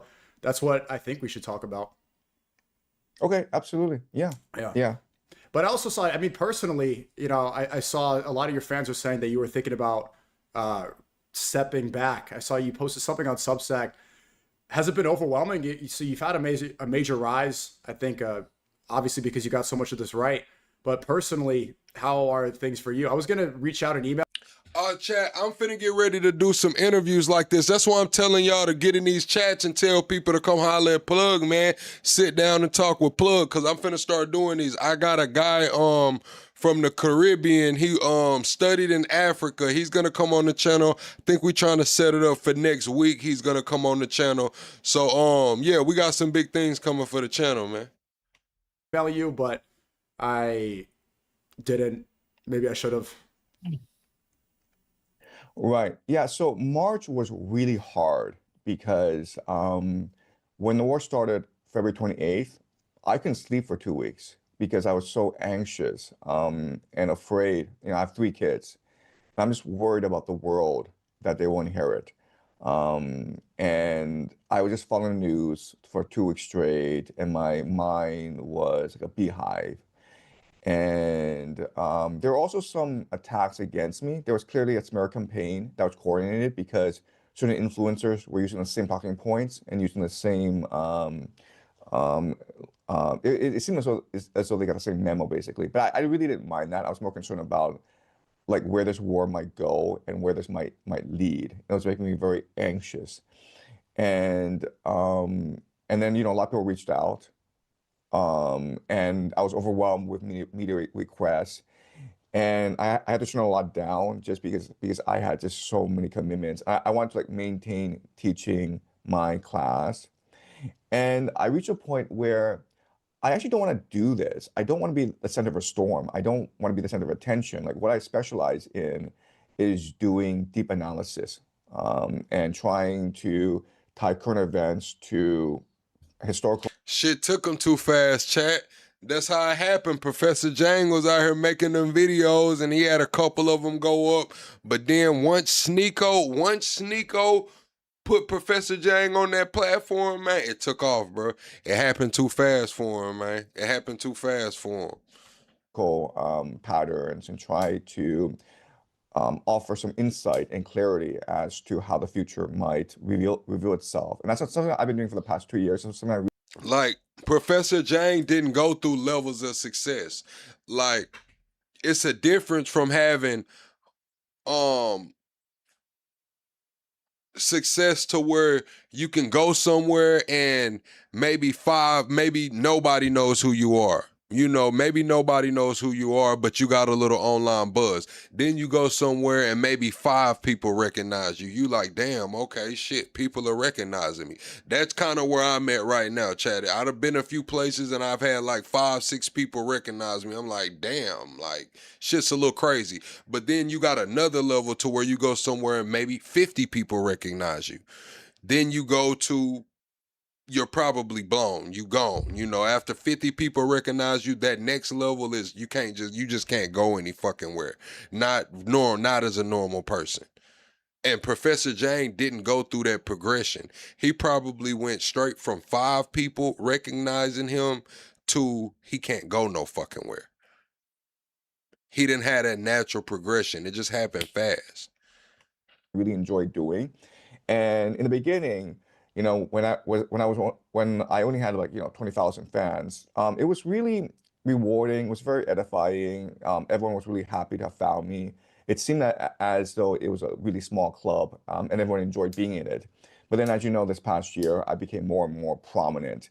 And then in March, I just sort of blew up everywhere. And that put me in the eye of the storm. And I asked myself, the question I asked myself is, am I capable of still doing insightful analysis while being a celebrity of some sorts?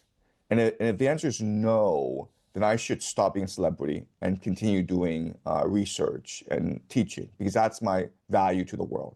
That's what I should focus on. And so I was seriously considering just not doing YouTube and taking some time off and just trying to clear my head and trying to get some perspective on what's going on.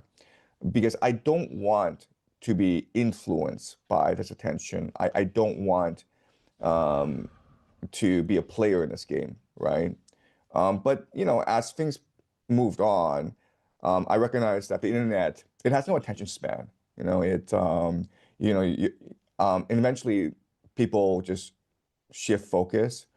And so, and I was able to manage my schedule more properly.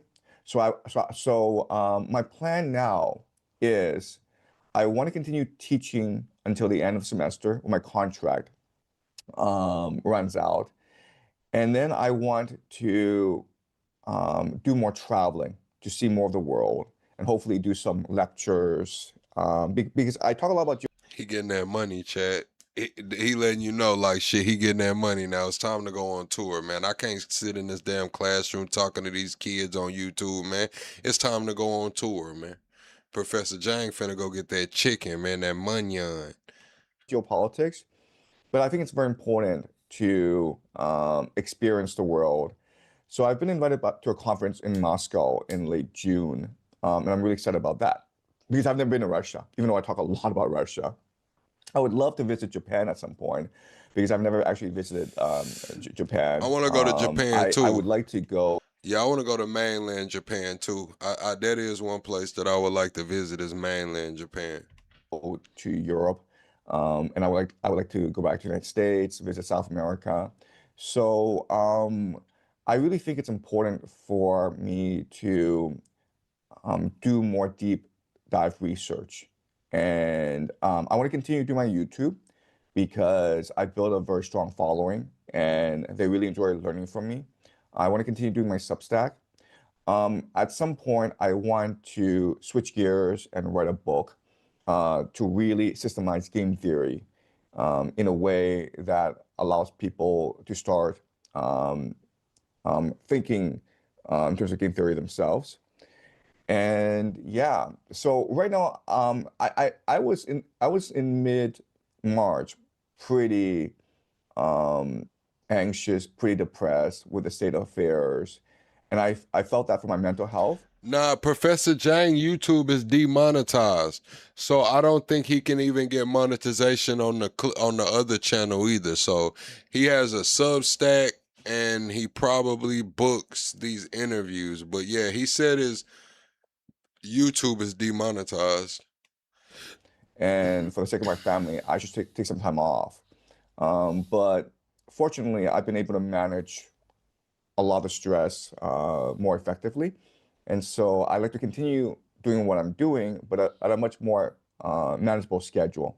So basically cut back on media requests, podcast interviews, and maybe scale down the teaching. Before I was uploading like 3 lectures a week, and that was pretty unsustainable. So maybe in the future I'll move towards 1 or 2 lectures a week. So continue to update my community, continue to educate my community, but making sure that it's long-term sustainable. I'm happy to hear that. I was worried. And I think I didn't reach out because I'm like, okay, you have it figured out. I'm sure you saw the attacks and you knew. But yeah, we still want the lectures 3 a week. That's a lot. Right. You know, since the war ramped up, Yeah, you've been uploading a lot. And I was really surprised at how much you were able to do because it's recorded. They average about an hour long, an hour lecture. So it must be a lot of preparation, a lot of notes, and you do it in one take, no cuts. And when I saw that your mic cut off because, you're probably all over the place, I was worried you were gonna quit, but that's good to hear. Does it feel like you've been at the start of this war in an ideological war or a spiritual war? Yeah, I mean, I feel as though there's so much temptation to take advantage of my celebrity, right? So a lot of people have reached out and said, they want me to invite me to do a lecture. People have invited me to do a podcast and they'll pay for my media appearance. You were a fraud because of that clip. Obviously, showed that you predicted that attack just like you predicted the attacks on Iran. So were you wait, so I will be on his show tomorrow.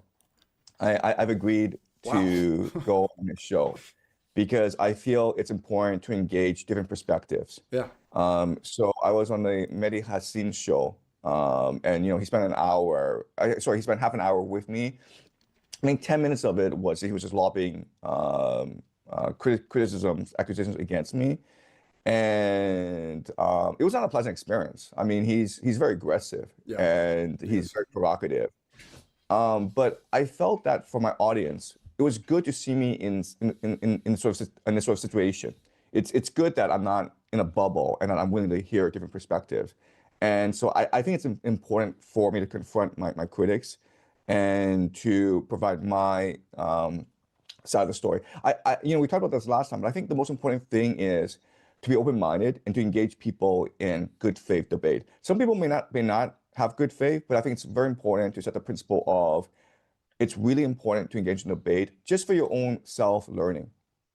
Remember last time we spoke, you were saying that a lot of these debates or loud panels can be a waste of time and it's better to sit down with somebody you disagree with and have a contentious conversation.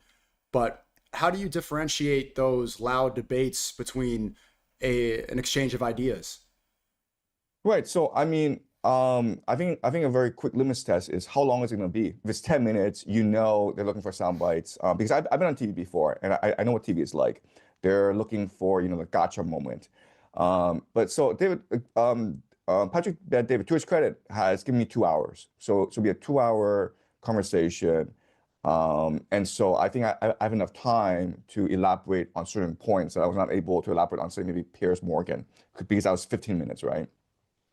And the other thing is, how many people are in this debate, right? So if you go on Piers Morgan, the panel, there's like 3 or 4 people. They're all shouting over one another, and I don't really enjoy that sort of thing.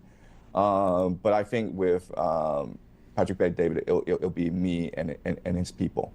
So I would love to see that. I mean, they have been pushing the war quite a bit. I saw recently, I don't know if Patrick was on it, but they had several of the other co-hosts. They were essentially saying that they want to keep on escalating this conflict, which you've spelled out in your lectures it's just going to be a disaster. I like what Joe Kent said. He said that they should retreat and they should try to negotiate and work with Iran to reopen the Strait of Hormuz. Chat. Everybody hit the like button, man. Everybody hit the like button. I'm not gonna lie, chat. We probably ain't gonna do a panel tonight. We might do one probably Wednesday. We'll probably do the panel on Wednesday. I wasn't prepared to do the panel tonight. I actually gotta wake up early. But yeah, we'll probably shoot for Wednesday on the panel. There's no other opportunity. It seems like they're getting closer to a ground troop invasion. So if they keep making this mistake and listening to people like, I don't know if you know Loomer, she's saying that she wants the United States to bomb all the mosques in Iran. I'm not even exaggerating, to bomb their power plants. It seems like that was just hit, and Iran's refusing to negotiate at all because they hit the power plants. And a lot of this is straight up war crime. It doesn't even seem like war crime has a real meaning anymore because they are not going to face pressure from the Geneva Convention, from the United Nations. They just get away with it. A panel, Amber. I used to use StreamYard, but now I use my Discord. We all go on my Discord voice chat and we debate, have conversation, and do all of that. Because on StreamYard, on the free version, I can only have 6 people. In Discord, we can have as many people as we want. We can cut the camera on, do all of that. So we just do it in the Discord. Yeah, no, I think Joe Kent is absolutely right. You know, if the United States were to just stop this war and retreat, Iran would be perfectly happy to go to the negotiating table. Because what people forget is that there are different factions within Iran as well. There are many factions who don't want this war to continue because obviously this would be devastating for the civilians. And it's going to take years and years to build back a lot of the infrastructure.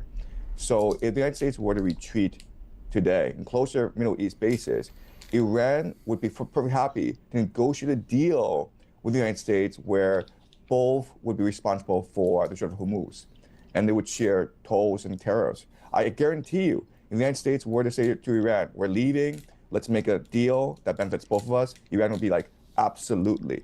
And you know what? Iran would be like, you know what, if you want to come and invest in our country, and if you want us to join the USD system, if you want us to buy US treasuries, we'd be happy to do so. You know, just strike a deal like China did with China in the 90s, right? Where China was given most favored nation trading status. You had tons of American investment and expertise flowing into the country. In return, China started to buy a lot of US treasuries.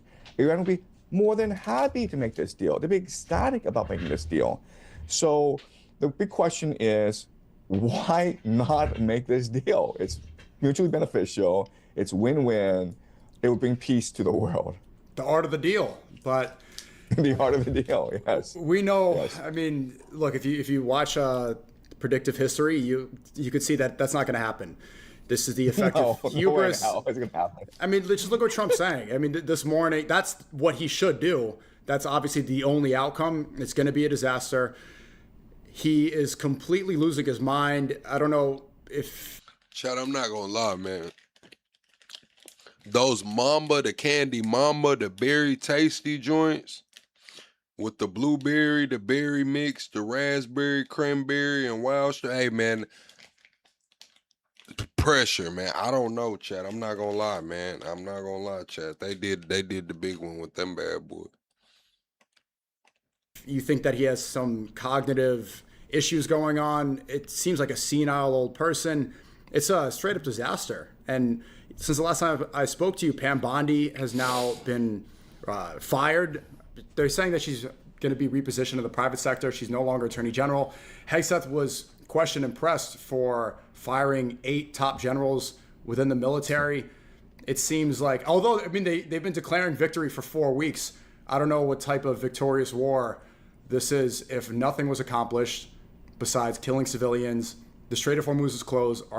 Warrior Pody, who is you telling to shut up talking about candy? I talk about what I want to talk about over here. Listen, man. Who are you, Warrior? Nobody knows you, man. Ain't nobody came to see you, Otis. You coming here making demands telling me to shut up talking about my candy, man. The fuck is wrong with you, Warrior? Economy's up. Oil's up. Everything that you have laid out in your lectures has come true. And this is probably going to keep being the disaster that it is. In your last, in the Pax Judaica Rising lecture, you were talking about how this is probably going to be the decline of an American empire. Do you still hold that position? Yeah, I absolutely do. I think this is the end of American empire.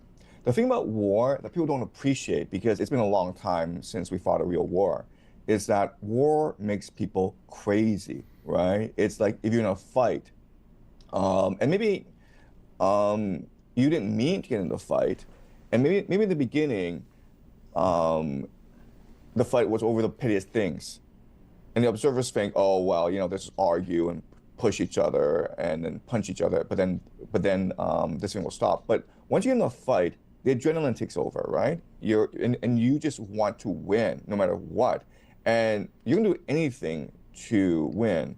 So what's happening is that the American military, maybe they were not in for this war, but now that they're in this war, they want to win this war at all costs. And you look at a guy like Peter Hegseth, whenever he does a press conference, I swear to God, it's almost like he talks war as though he's having an orgasm. I mean, do you get that impression where like he just loves this, right? Yeah. When he says like negotiating with bombs, it's like reasons for a U.S. invasion of Iran. And the 3 reasons were, number 1, Christian Zionism, the evangelicals in America. Second was Saudi Arabia. And the third is hubris, empire, right? So for me, Israel is not a factor, a larger factor as people assume it to be. I think the Christian Zionists are a much larger problem. I agree. And so for the Chad, we got a live poll right now. Everybody hit the like button. We're 25 likes away. Do you guys feel freedom of religion is under attack in America? Thank you, Najee. Najee comes through supporting the channel via Super Chat saying, plug, love the show, appreciate you. Good night. Good night, Najee. I hope you have a good night. Thank you for always coming through, Najee. Chat.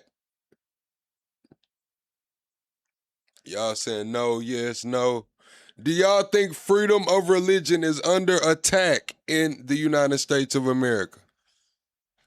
This war in the Middle East is the fulfillment of biblical prophecy, meaning that this will eventually culminate with the second coming and the return of Jesus and the rapture. And so if they can provoke events in a certain way, then it will cause a domino effect, a chain reaction, which will lead to the end of the world, right? And so the certain conditions that they have to meet is, one is a war in the Middle East, which is happening right now. Here go, pass me the sticks. Stop playing in their hands and stop talking about this shit. You guys are manifesting the problems. So stupid. Pass me the sticks. Nobody called your name. Nobody asked you to come over here. Nobody said, hey, go get past the sticks and tell them to come to Plugs Live right now. Man, swipe up on the fucking live, man. What's wrong with you? Second is the destruction of the Al-Aqsa Mosque and the building of the Third Temple. Thank Thank you, Mr. Drum, for coming to Plugged In. You just got access to 300 plus live streams, and you get exclusive access to the book club. Thank you, Mister. I don't know what's wrong with him. This will happen, I think, within the next 2 years. It will happen very, very soon. And I think it's going to shock people. If you don't believe that this war is eschatological or religious in any way, when the Al-Aqsa Mosque is destroyed, I guarantee you will start to believe this is a religious war. Anti-Semitism is actually a very important part of the puzzle as well, because they need the Jewish diaspora to return to Israel. And then you have the Jewish Messiah, the coming of the Jewish Messiah. And then you have the war of Gog and Magog. Okay, so you have these. You need to have these different elements in place. So it seems as though there's a script in place, and there are fundamentalists, just crazy religious extremists, and you know they occupy different countries, right? So you have these Zionists in Israel, but then you have the Christian Zionists in America. And they're all working towards the same goal. And I don't think people, especially young people, appreciate the appeal of this eschatology. It's almost like a drug, because it's a way to structure your life and give it meaning and purpose, right? You're just trying to achieve one goal. And it's a script, so all you have to do is play your part, you know, speak one or two lines in the script, and the script will move. What's up, Masani? Automatically, naturally, almost divinely, towards the end of the world and the coming return of Jesus. Well, I see what you're saying. You said the most patriotic thing we can do is fight for change and the good of the people. Right now, we need to get our damn demands ready, man. Let's just be honest with you. We got midterms coming up. We got elections coming up in 2028, chat. And a lot of us don't even know what the fuck we want. A lot of people, when you ask people what do they want, they're going to say, I just want it to get better.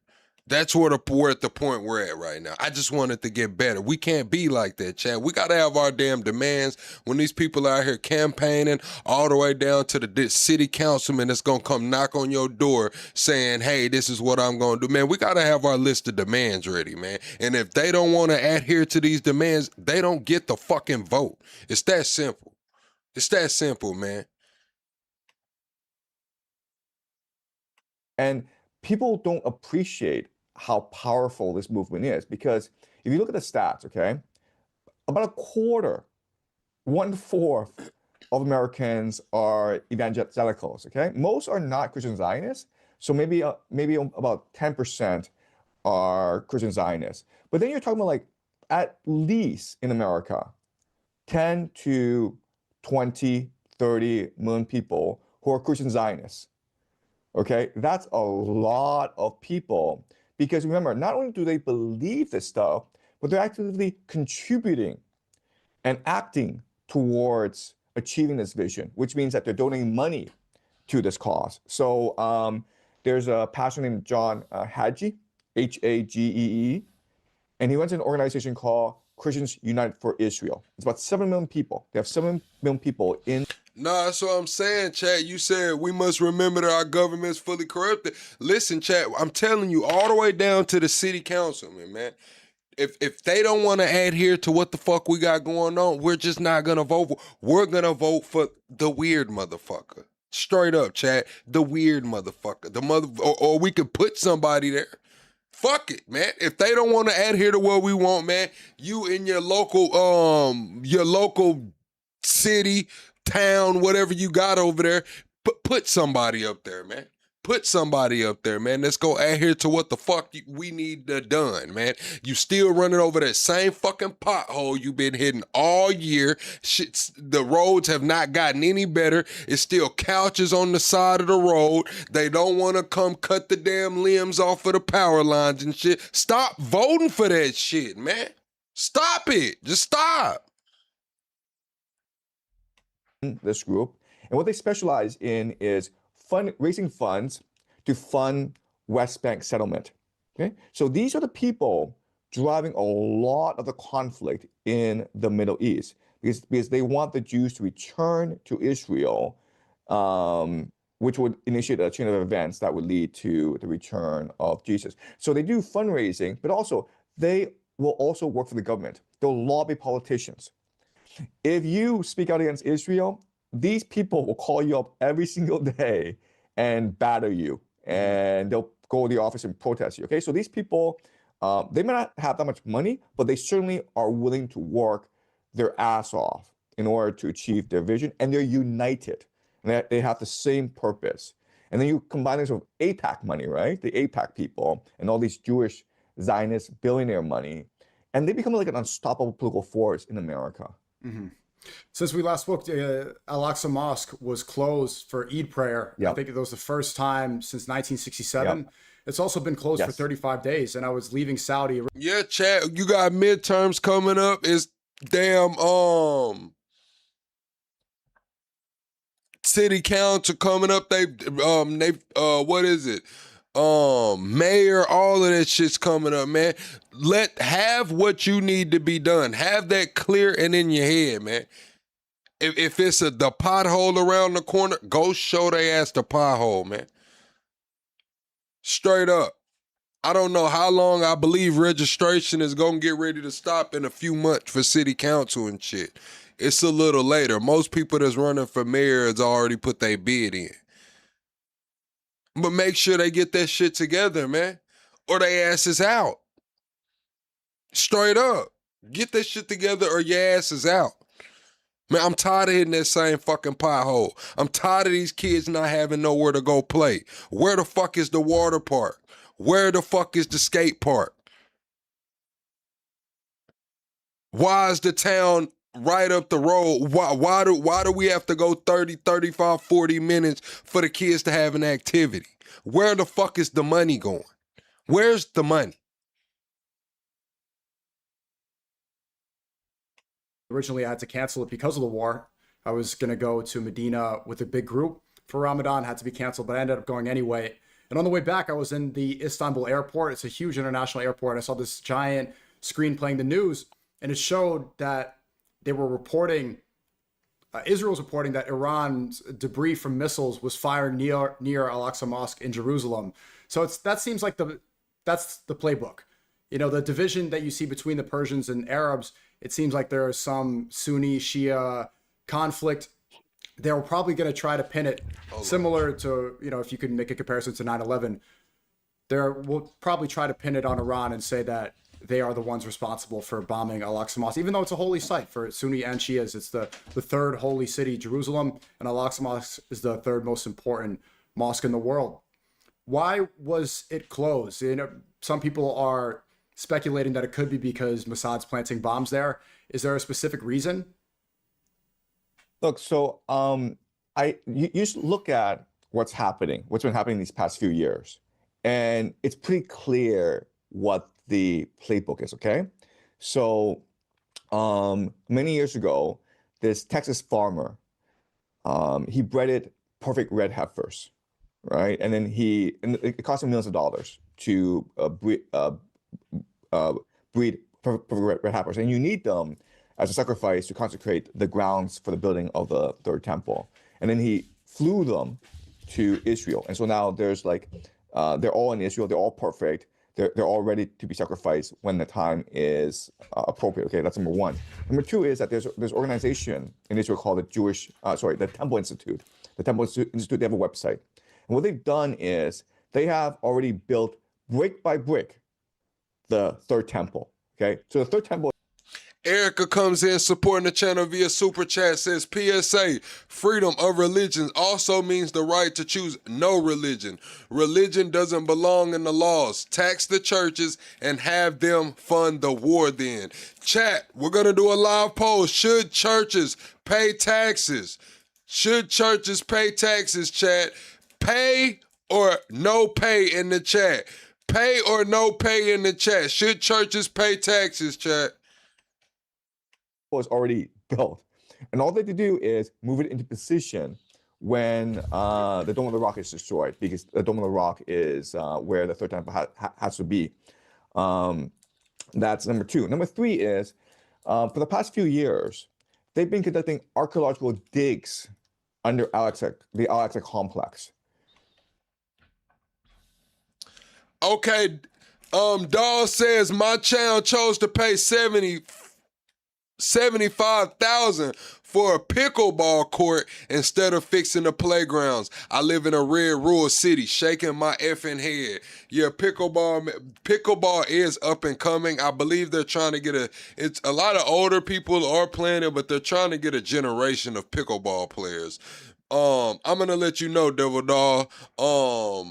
$75,000 for a pickleball court is kind of outrageous, but at least y'all are getting something done. Some of these towns aren't getting anything accomplished. So yes, maybe y'all could have spent those funds a little better, but at least y'all are seeing development. Some of these towns aren't seeing any development at all. Kids have nothing. I mean nothing. Now, why would you do that?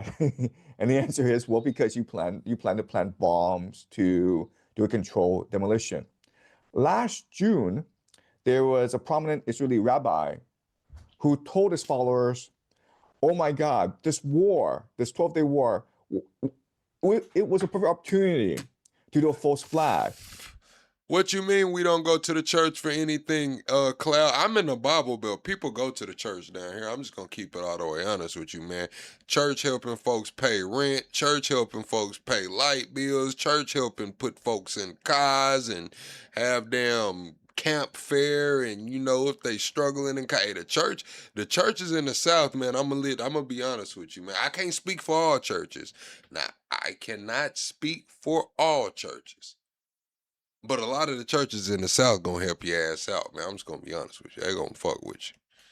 Where we return an Iranian missile, hits the Al-Aqsa mosque, we blow it up in a controlled demolition, and then the Persians and the Arabs, because they're animals, start killing each other. And then we have peace in the Middle East, right? So it seems as though all the ingredients are in place. All the elements are in place. And what I think they're waiting for is this. What I think they're waiting for is global economic collapse. And this could happen in the next 6 months, right?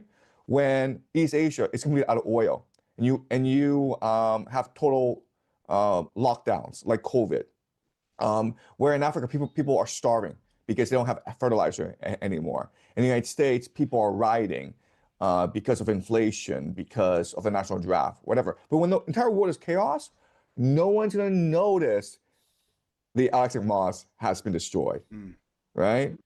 And I think they're waiting for that. They're very patient. Yeah, a lot of the churches out here you see that they're actively giving back. Now, there are some churches, I'm not gonna lie to you, Chet. I really can't remember them doing anything for the communities.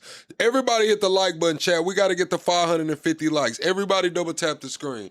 But a lot of the churches are actually active in the community, helping single mothers, helping the youth, always has some kind of services or maybe a free after school program, helping people when they are a little short. Free marriage counseling. You know, a lot of people go pay a lot of money for marriage counseling, so it's a lot, you know. Damn. I hate when my camera does that, where I have to adjust my camera. Hold on, chat.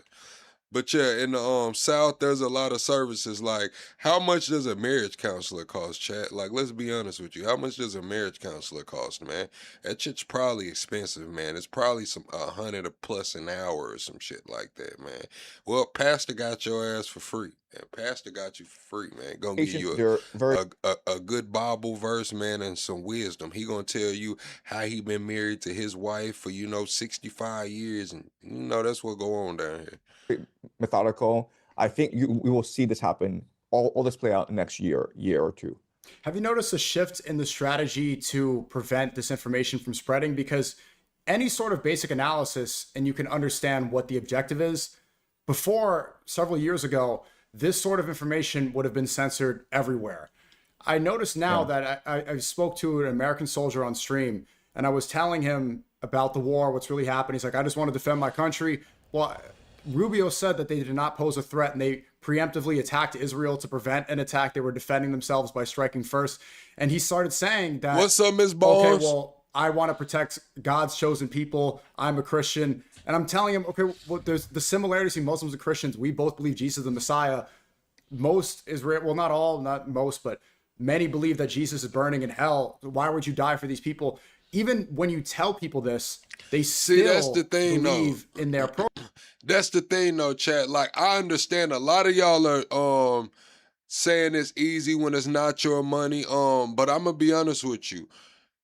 The pastors at the churches that I went to, they work regular jobs. Like my pastor wasn't rich. My pastor wasn't driving no, new Cadillac every year. We didn't have a big, nice ass church. Like, I remember, like, it was a big deal when we got our new building. Like, that was a big deal when we got our new building, and it just wasn't lavish. It wasn't that big, honestly. But we went from a damn hole in the wall. I remember termites eating the pews. It was that bad. I remember the pews being ate out from termites, and then we got a new building, and it wasn't lavish. It was just better. But my pastor worked, like, I haven't been to any, just super churches. Programming. Is this the new strategy? Have they realized that they won the propaganda war, so they don't need to censor? So I think that what's happening now is very different from what happened during COVID, right? Because remember, in the first few weeks of COVID, there was huge suspicion that this was a lab leak. And there were a lot of criticisms that these lockdowns won't work and we shouldn't trust the vaccines. And there's a massive campaign to censor anyone and everyone who raised any questions about COVID. That's why I was banned on YouTube, for that reason. Right. And today, we're seeing the complete opposite, where very prominent influencers, such as yourself, such as Tucker Carlson, are given huge microphones and are allowed to say whatever they want against this war. You have a lot. Yeah, I've been to nice churches that did have more money, but even those people, like, they owned a farm. They owned a farm, and they ran like a summer camp. They owned a farm and ran like a summer camp type thing. So even those people work year round. A lot of Americans who are now rooting for Iran because they understand how unjust this war is. I'm being amplified throughout social media. I don't think it's organic. I think, like, I'm being amplified and given more prominence than I should be. And so the question is, why is this happening? And one suspicion I have is that this sort of social dissent, this social division, is also part of the playbook. Because if this war is meant to move towards the end of the world and the Great Reset, then you need civil war throughout the Western world. That's crazy. Right? You need civil war in America. You need civil war in Europe. And what better way to foment civil war than have people argue all the time on social media? What better way than to show people that this war is pointless, it's unwinnable? I'm gonna be honest with you, Chad. This is the first time in history that we're seeing something like this, and it's really because of Twitter. It's because of X. Since Elon bought X, pushing the free speech, now we see a lot of these videos, a lot of leaks, a lot of communications. We see foreign embassies tweeting. We see our White House making edits. It's a different playing field. But prior to this, none of that shit was going on. Let's be honest, chat. None of that shit was going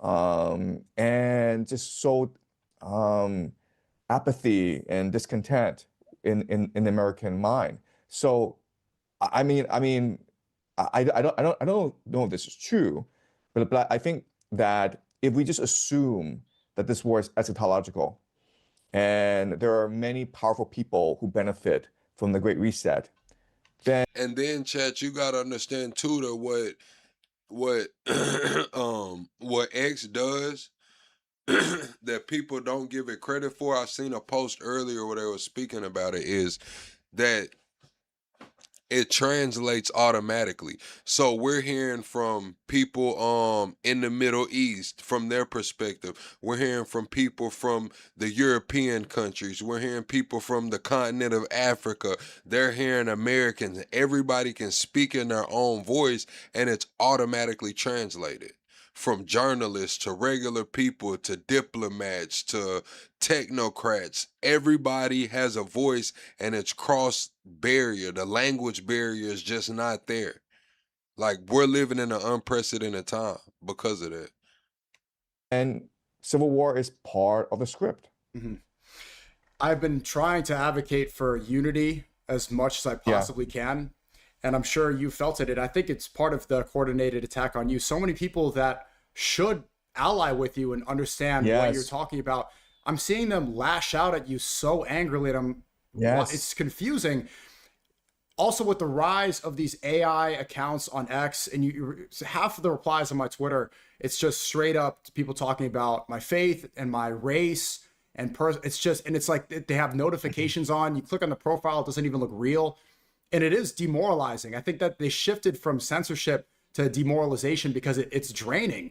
That's why I asked you about spiritual warfare, because that will really, and it's probably why you felt like you were having. See, this is the thing. You said, what are you understanding exactly what's being, so are you understanding exactly what's being told? You don't think you could be being deceived? No, because at this point I'm not speaking about every single account here. What I'm speaking about is diplomats. I'm speaking about people, prominent figures on the platform that have a following in their own countries. Now, with the barrier gone and the automatic translation, we get to hear from their perspective. Yes, I'm understanding because it's translated, but do I believe everything? I mean, of course, we know that there's some propaganda, but you can actually have that conversation now. Prior to this, you really couldn't have the conversation. Other social media platforms would shadow ban you, or I mean, you could still get shadow banned, but they would ban your account just for having a conversation. On X, you can have the conversation. It can transcend the language barrier. And these are prominent figures. Like, you might have a foreign diplomat or somebody quote tweet you or retweet you or reply to you. And now, before that just wasn't available. It wasn't an option. 5 years ago, that wasn't an option. Having a mental health problem in March, because all of that is not normal for one human to process. Yes. Yeah, no, listen, there are certain individuals that before I highly respected, and I thought that they would be on my side completely.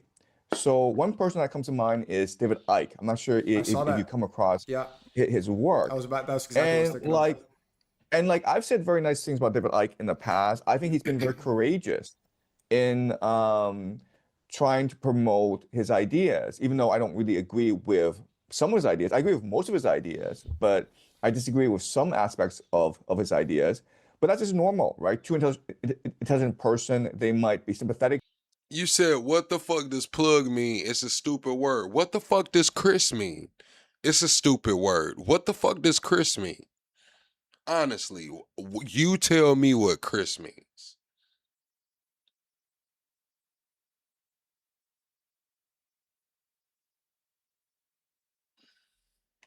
Towards each other. They might have a similar viewpoint, but they have some disagreements on certain issues. And he's been vindicated so many times, right? Because he was one of the first to promote the idea that the elite are this transnational cabal of pedophiles, right? And he's been proven right so many times.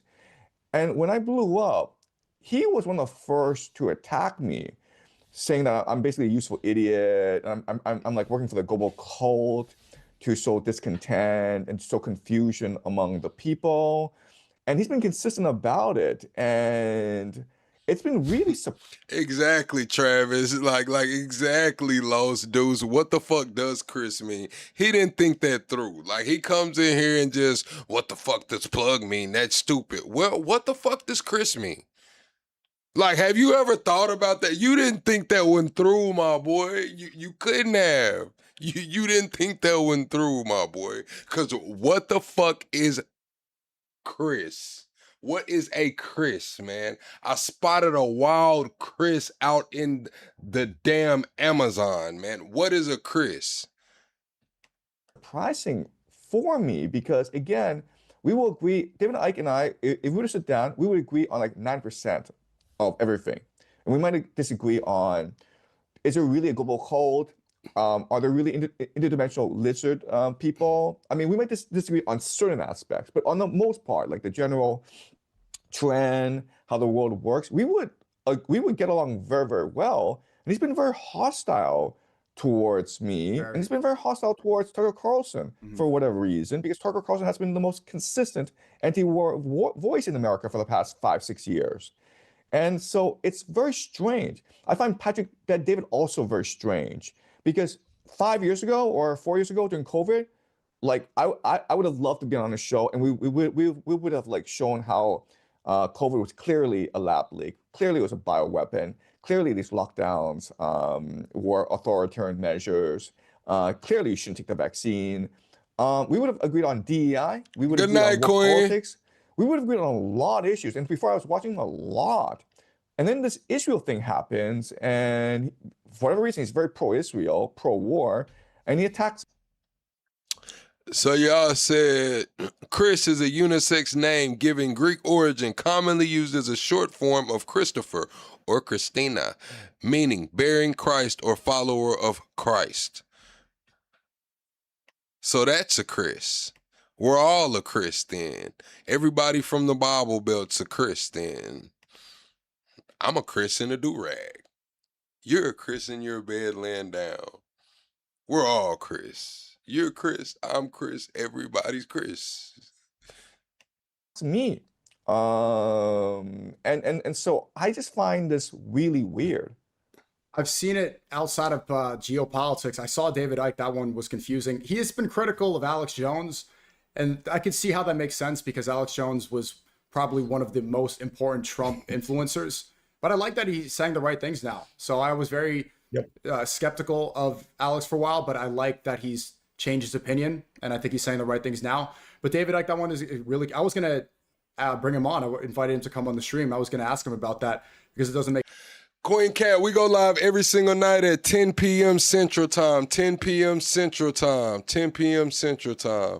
Nah, Chris, you said nothing of substance, so let's talk about Chris. Nah, Chris, I've been live for over 4 hours, and you came in here, thought you was going to get one off, and I made you the center of attention. Shit, it is what it is, man. You mad about it, swipe up on the live, man. You thought you was going to come in here, get one off, got on your ass, man.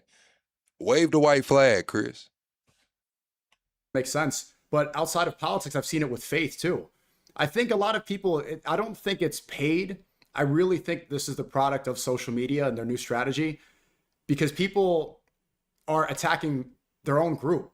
I'm seeing a lot of Muslims turn against each other. You know, people, oh, okay, I live in Dubai, you're supporting Iran. And then you have so much infighting. People, you know, especially within the Islamic world, usually the Muslims are some of the most united people. And you know, small disagreements people are hyper fixating on and arguing with each other. And I'm telling them and reaching out to them, this is such a minor thing that you should not be focusing your energy on. But I really think people. All right, chat. All right, we finna get up out of here, chat. We gonna go to, I'm gonna jump in the Discord for about 5-10 minutes, man. If y'all wanna get in the Discord, man, I'm gonna be in there for like 5-10 minutes, but I do got some shit to do tomorrow, chat. So I'm in the Discord now. If anybody wants to join, you know, say a couple things before we get up out of here. I'm in the Discord. Don't get on here talking too crazy, man. Don't get on here talking too crazy. Plug desired him after 4 hours. What does that mean, Chris Line? Chris Line, Chris Line, Chris Line. All right, Amber, have a good night, Chris Line. What does that mean? Chris Line, Chris Line. What's up, Gillian? Chris Line. What does that mean, man? Yeah, it's finna be turned up, AF. It's finna be turned up, AF.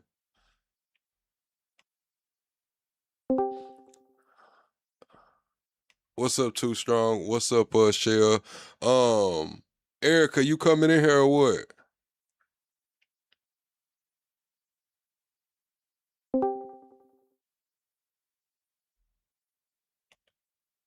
All right, there Yeah, we go. I just need to grab my headphones and charger, so if I'm All not right. saying something, then that's why. All right, I'm gonna get Shell the floor. She said she has some stuff to tell the chat, man. Your mic muted, Shell. Nobody hears you. Nobody hears you. Sorry, I had to get rid of the stream so you didn't have an echo. Oh, no, I that's was being good. respectful to the stream, you know? Thank you, Michael. Hey, chat. You said when do I come on? Gillian, I come on at 10 p.m. Central Time every single night, man. If I'm not gonna go live, I'll let the Discord know. But most of the time we live 7 days a week, man, 10 p.m. Go ahead, Cher. You got the floor. Oh my goodness. Earlier, I was about to lose it when Plug and Pete were talking. I was screaming with you, Plug. Thank you for screaming for me. I'm flabbergasted. Okay, so here's what I have to say when it comes to what is going on with this administration. And keep in mind, you know, when you first started, I was supporting. I'm one of those people that no longer support this administration. I'm fully one of those people. So I see what's happening. So I have to speak out about it. And I think that it's key for people to understand that I'm one of the people who see that I'm looking at it from the perspective, I used to support him and now I see what he's doing and I can't. Um, so this is what I do know. Troops have been on the ground for some time. Okay. This is not like when they were saying there was no boots that were going to be on the ground, they were already on the ground. So when they were talking about where these planes went down and how far inland they were, that's key to know and understand. Okay. And how they were able to extract and stuff like that. Like it's key for you to understand that. It's also key for you to understand that I want to say, I don't know if it was in like 48 hours or 72 hours of war. At first, they wanted to say it's conflict, but it's a war. The Trump administration put forth, President Trump put forth a classification. He classified troop deaths. He classified it. So if you're wondering why all of a sudden we heard about the troop deaths at the beginning of the war, and now all of a sudden we don't hear about it anymore. So while our bases were getting bombed and all this stuff was happening, and you're like, oh my goodness, why are we not hearing about injuries and it's because it's top secret now. It's top secret. It's classified. He's the first president in the history of our country to ever do that. Okay. So when they're talking about all of this stuff, it makes my stomach turn. The media can't talk about it, even if they find out it's classified. So as somebody who waited for like when I was married, I waited for my husband.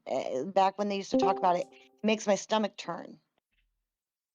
So there are people where their spouses could be gone and they don't know, and it's all these unknowns. Like this is what you got to understand. You know, there was someone that I was talking to in the chat earlier who said, Pete Hegseth doesn't owe you anything. I almost threw my phone across. I almost threw my phone across the frickin' room. So anybody in this chat, I gotta breathe. Anybody in this in this live stream right now who has this mentality that they think that this administration doesn't owe you anything. You got to get it together. You got to get it together. You got to get your selfish head out of your ass. Because if you haven't waited for a loved one and you haven't sat there for month after month after month after year, not knowing if your husband or your sister or your brother or your father is okay, and then an administration says it's classified, whether you get to know if they're alive or dead, and then you want to tell somebody that they don't owe you anything, shut the hell up. Because they do owe you something. As a loved one, they do owe you that. They owe not only the soldiers something because they committed to that, but they owe the family something.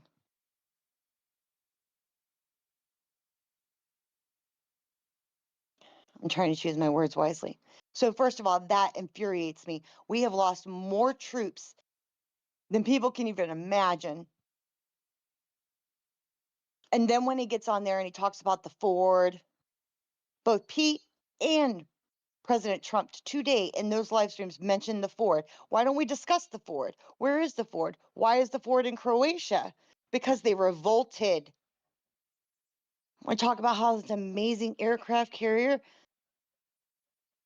Your sailors revolted.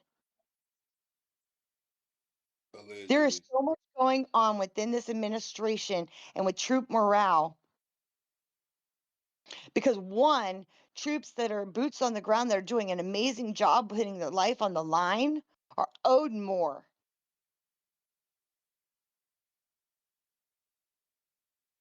And their families are owed more. I got family and friends over there.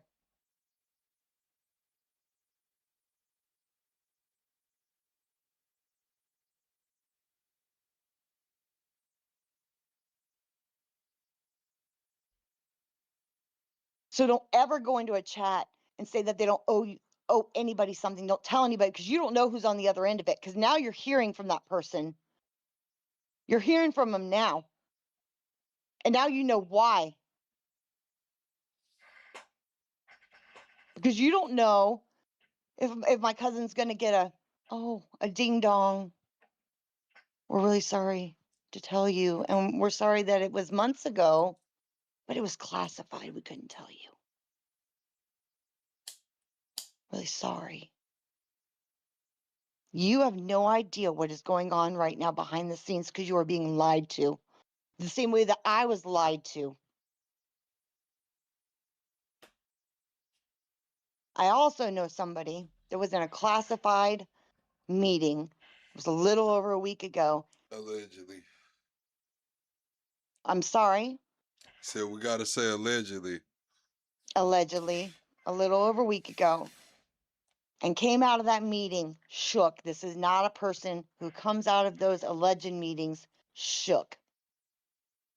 And now we fast forward to now, and look what's happened. We've lost 20 of our high ranking officers who probably didn't comply with their alleged meeting. And now within the next, what, not even 24 hours, Plug, we're looking at probably less than 12. Say 8 p.m. 8 p.m. with Oh, T minus no, it's 9:30 19. a.m. in Iran right now. Yeah, but he said Eastern time. He said 8 p.m. Eastern time. He was Okay. going off of Well, Eastern time. we hope, he says, that's the deadline, Plug. When has he ever said, oh, we're going to wait till the last minute? Yeah, that's why the Iran wants the youth ministry wants the kids out there like 13 hours early. Yeah, which would be probably what within it gives them another 2 hours. They said 2 o'clock Tehran time. So yeah. Yeah. So what I'm saying is that those who didn't comply with their alleged meeting no longer are in their duty station is all I'm saying. And then if you go back to what happened at the Ford, that happened what 48 hours after the apocalypse letter from the president came out, they started shoving their toilets. And then when that didn't go well and they got the orders that they weren't, sorry, they didn't get the orders that they were going to go home, they started what? Fires? And now they're in Croatia. But the Ford is just a great aircraft carrier. It's so wonderful. There is stuff going on. And if you guys don't wake up, you are going to be so blindsided. I was blindsided until I was like, let's just find out the truth, remove any bias. And now I see both sides, which is why I can talk about this administration. I could talk about the Obama administration, and I don't have any bias anymore because now I see it. And now I'm furious. And I'm sick. I'm sick. These are my brothers and sisters in arms. This is my family. This is my friends.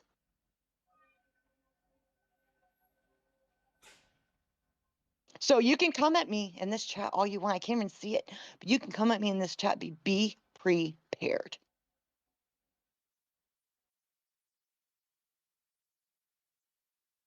Because this is the best I can do to fight for my family, my brothers and sisters in arms. Mark my words.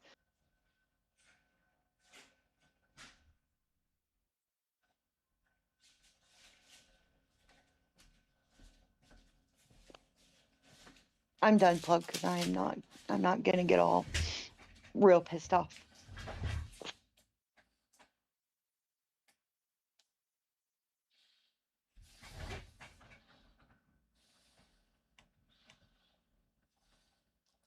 Is anybody here? Yeah, I'm here. I'm here. I'm just Yeah, like I was just listening. Hey, I'm chat, just everyone hit the like button, man. Double tap the screen, shut the live out. You said when is Doomsday? T-minus about 19 hours in case a deal is done or Trump chickens out. We're gonna figure that out, chat. Everybody hit the like button. We're 25 likes away from the next like goal. They said this that IRGC propaganda gone bad, man. You know, one thing I will say is in the core of who I am, I wish this was propaganda. I wish I could tell you that this was like the one person that I think that it was just a bluff, y'all. I wish I could say, man, you know, gosh, that silly dude, silly guy, he wouldn't do that. But it's bigger. It's bigger than honestly, it's bigger than these people. I've seen too much. It's bigger than the innocent. It's bigger than the innocents. It's bigger than the people in Gaza, the big people in Lebanon, the people in Venezuela, the people in Iran. And it's honestly, guys, and it's going to be real hard to say, it's bigger than us. It's bigger than us. They're poisoning everything around us right now, and we just think we can make some really cool looking memes and we can get on ChatGPT. And it's so great, but boy, see in 10 years if you can pump any good water out of your wells. Y'all, if you don't see what's happening around you, you're going to be so blindsided.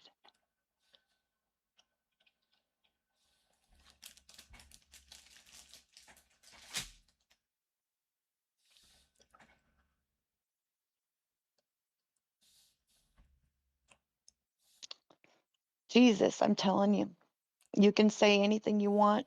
You can say, I'm spiritual. I don't believe. I'm an atheist. It's easier to do that. But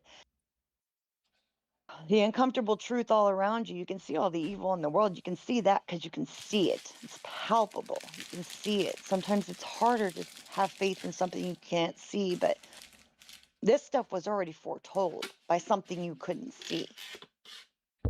If something that you couldn't see said that what you could see right now was going to happen, I'm going to trust in that.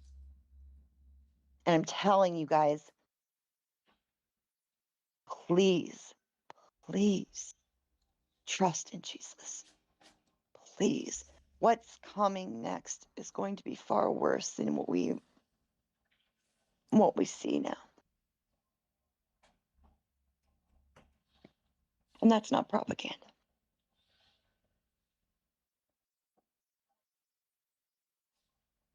What's up, AJ? Welcome in, AJ.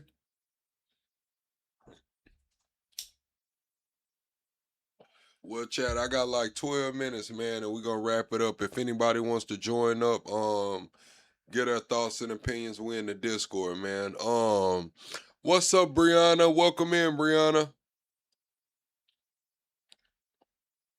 I've been good, AJ. Thank you, Chef, for giving your opinion on that. Anybody else in here got anything to say? Who else? We got Lala in here. We got Erica. We got Too Strong. Yeah, we in here, man. It's been a good stream though, for real. They said, Shell, why don't you tell us what's coming next then if it's already there? Yeah, I was gonna ask that. Okay. Within the context of what I can say, do you want me to talk about like what I know as far as like spiritually, or do you want what do you want, spiritually or like the war stuff? I think Miss Ball was talking about spiritually. Spiritually? Michael said keep your head up, Shell. But yeah, I think Miss Bones talking about spiritually. I don't know. She'll answer in the chat. Nah, don't say that shit, AJ. Talking about all I have to say is get your affairs in order. Shit. Yeah. Damn, No, AJ. listen, no, listen, y'all. Nah, I know. Listen, yeah, I know. I'm trying to keep it, like I said. Listen, I will tell you, when I say get Shit, right they with the said Lord. both. They said both. They Both. want to know Okay, what's gonna here we go. happen next on both. Here we go. So the whole thing with Israel and the US coming together for this, it was prophesied. So if you read in the Word of God in the book of Daniel and Isaiah and Revelation, this was foretold. Okay, this was. The thing is that Israel, okay, the Jewish people, okay, the second temple was destroyed. They need their third temple. The third temple needs to be rebuilt, but it needs to be rebuilt where the Dome of the Rock currently stands. Okay. So it has to go. Okay.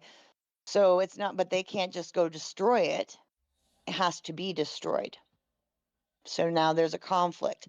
I think it's very ironic that a drone literally went, I think this was like last week, and a drone hit the wall right outside the Dome of the Rock.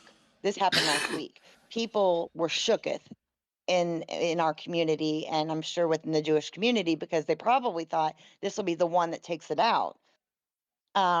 So that was an attempt. So we know that there will be another attempt. Ultimately, when the Dome of the Rock goes, there will be a conflict of some kind so that they can secure that site to rebuild the third temple. This will all happen. They have everything that they need to rebuild it. They've already been working on it.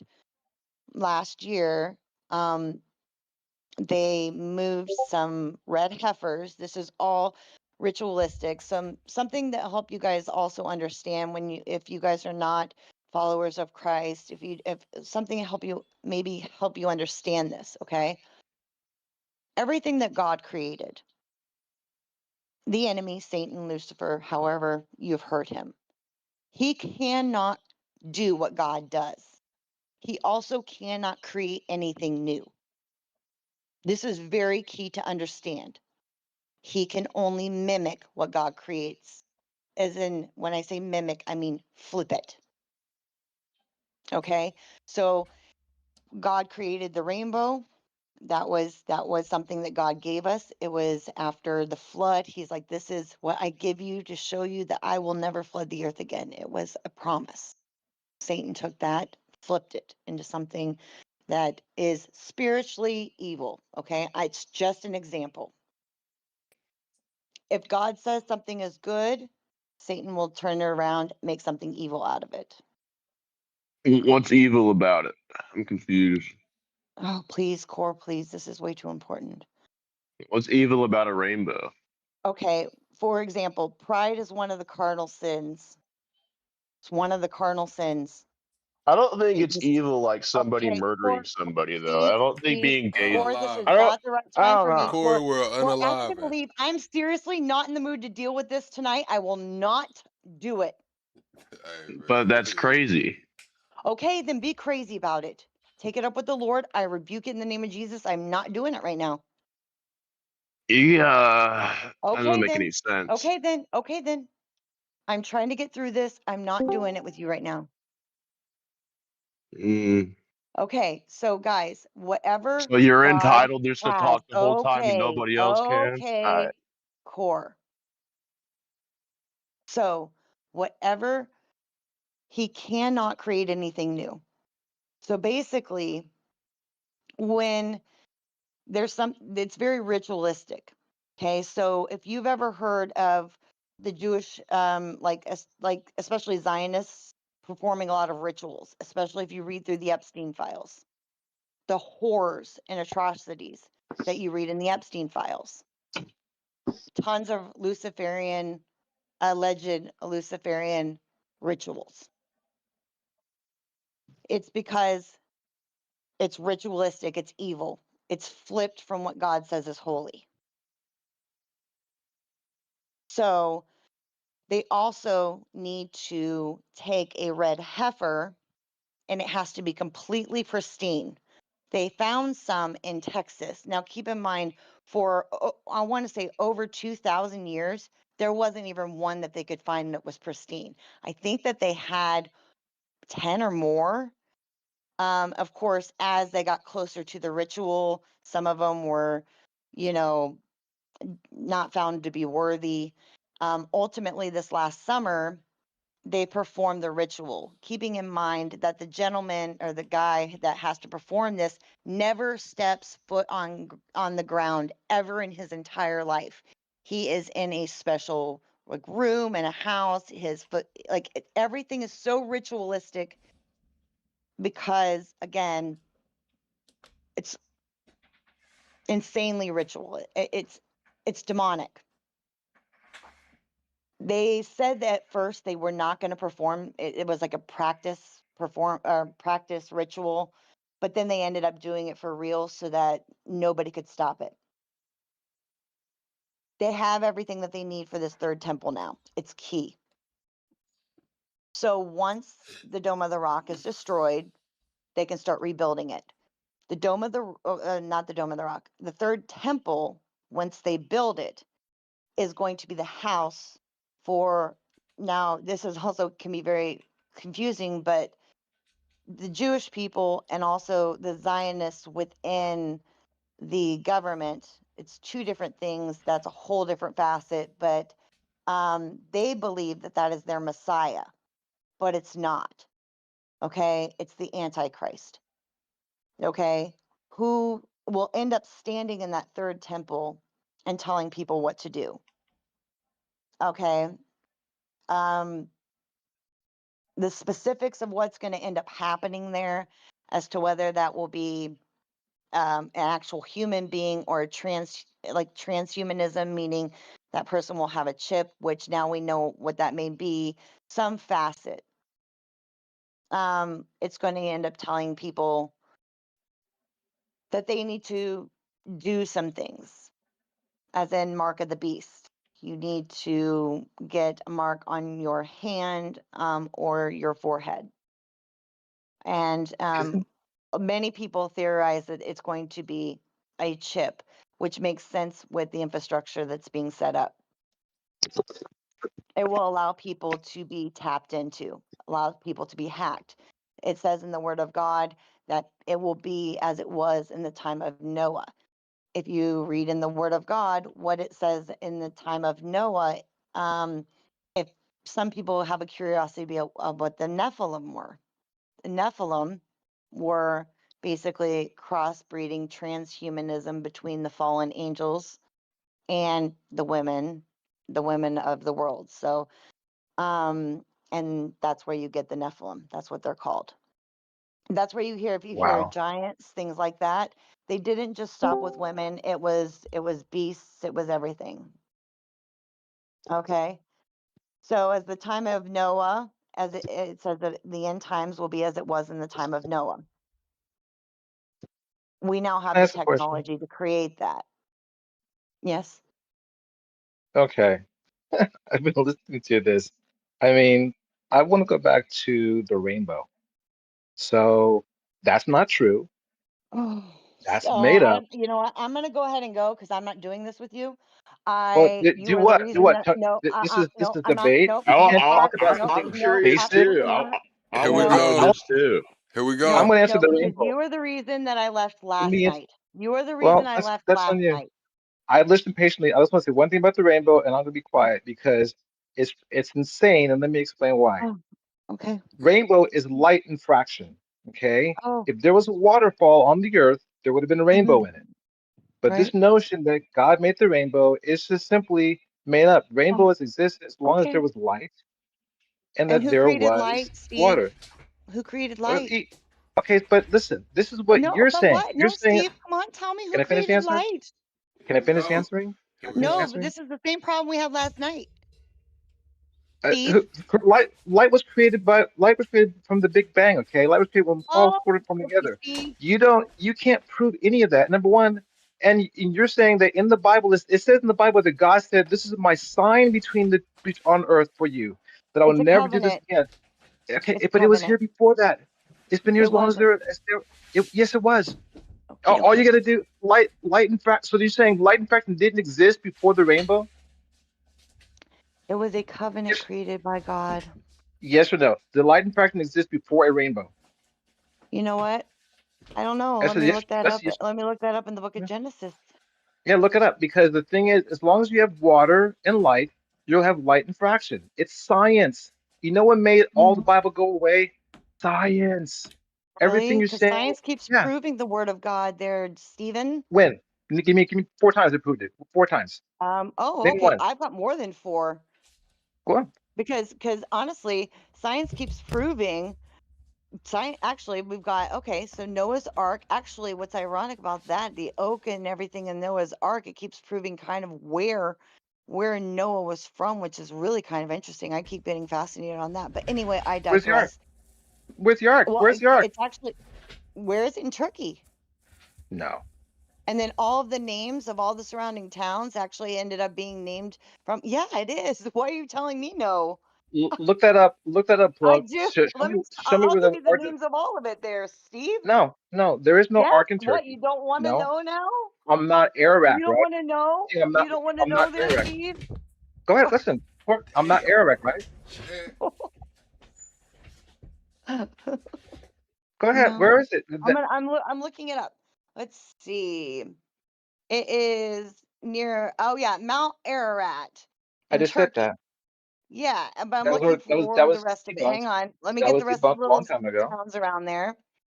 Let me get That the was rest of the debunked a little long time towns. ago. So Debunked? also, It's still yeah, there. that was debunked a long time ago. No, Oh, no, it's wait, not. how No, it's long not. ago there, Steve? This was the 1930 or 1960s. This thing came up, and they saw a spot there where they thought it was the ark, and they got up there and there's nothing there. Okay, because you Okay, here we couldn't do it. You go. couldn't do it. Recent soil samples in 2025 indicate the presence of high organic matter, which claims the harboring ancient wood. So you're saying it was debunked how long ago? Because So ancient. 2025 it proved it. Ancient wood, that's your arc, ancient wood. It's a giant. Okay, I'll keep reading. Okay, I'll keep reading. Yeah. Let's see.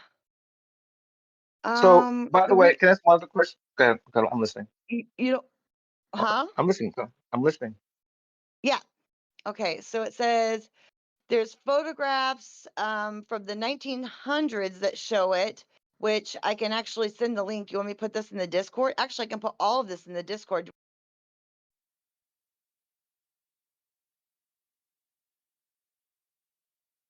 I'm looking at it right now. It's the science and consensus overwhelmingly view Noah's Ark as mythological narrative rather than historical fact. Have you ever heard the story of Gilgamesh? Well, We yes. need one mic. Okay, One Gilgamesh or Noah's Ark? Wait, which one? Which came first? The story of Gilgamesh, which is the flood story by the Sumerians 2,000 years before the Ark story or Noah's Ark. Which came first? You're asking me which came first? Yes, which came first? The story of Gilgamesh, which was written by the Sumerians, or the Noah's Ark mythology? I think that aren't they? I don't know. Are they this? Well, I think that I'm they're asking the you. same. I don't know. I think that I don't know. I think that they may be. I don't know. I think I'm trying to remember which one came this. I don't know them You all in can look order. it up. Just look it up. It's real I'm simple to look trying up. to do that, but I'm on it, trying to flip around. Me too. I'm doing that. But I can already tell you the story of Gilgamesh came thousands of years before the Ark story. It was written on a tablet, and the Ark story was copied from that, probably when they were in Babylon. So if Gilgamesh story existed, how can Noah's Ark story be true? Wait, how can it? No, I don't think that is accurate. Well, that's 100% accurate. You can look it up right now. Anybody in the chat, look up the story of Gilgamesh, and it talks about that's the original flood story. But that's not in the Bible. It's just a story. Uh, uh, the tale of Gilgamesh came long before the Bible was even conceived. So if the tale of Gilgamesh is called the Epic of Gilgamesh, it's written Right, but on that's not in clay the. That's just tablets. a story. What? What do you think the Bible? What do you think the story of the flood came from?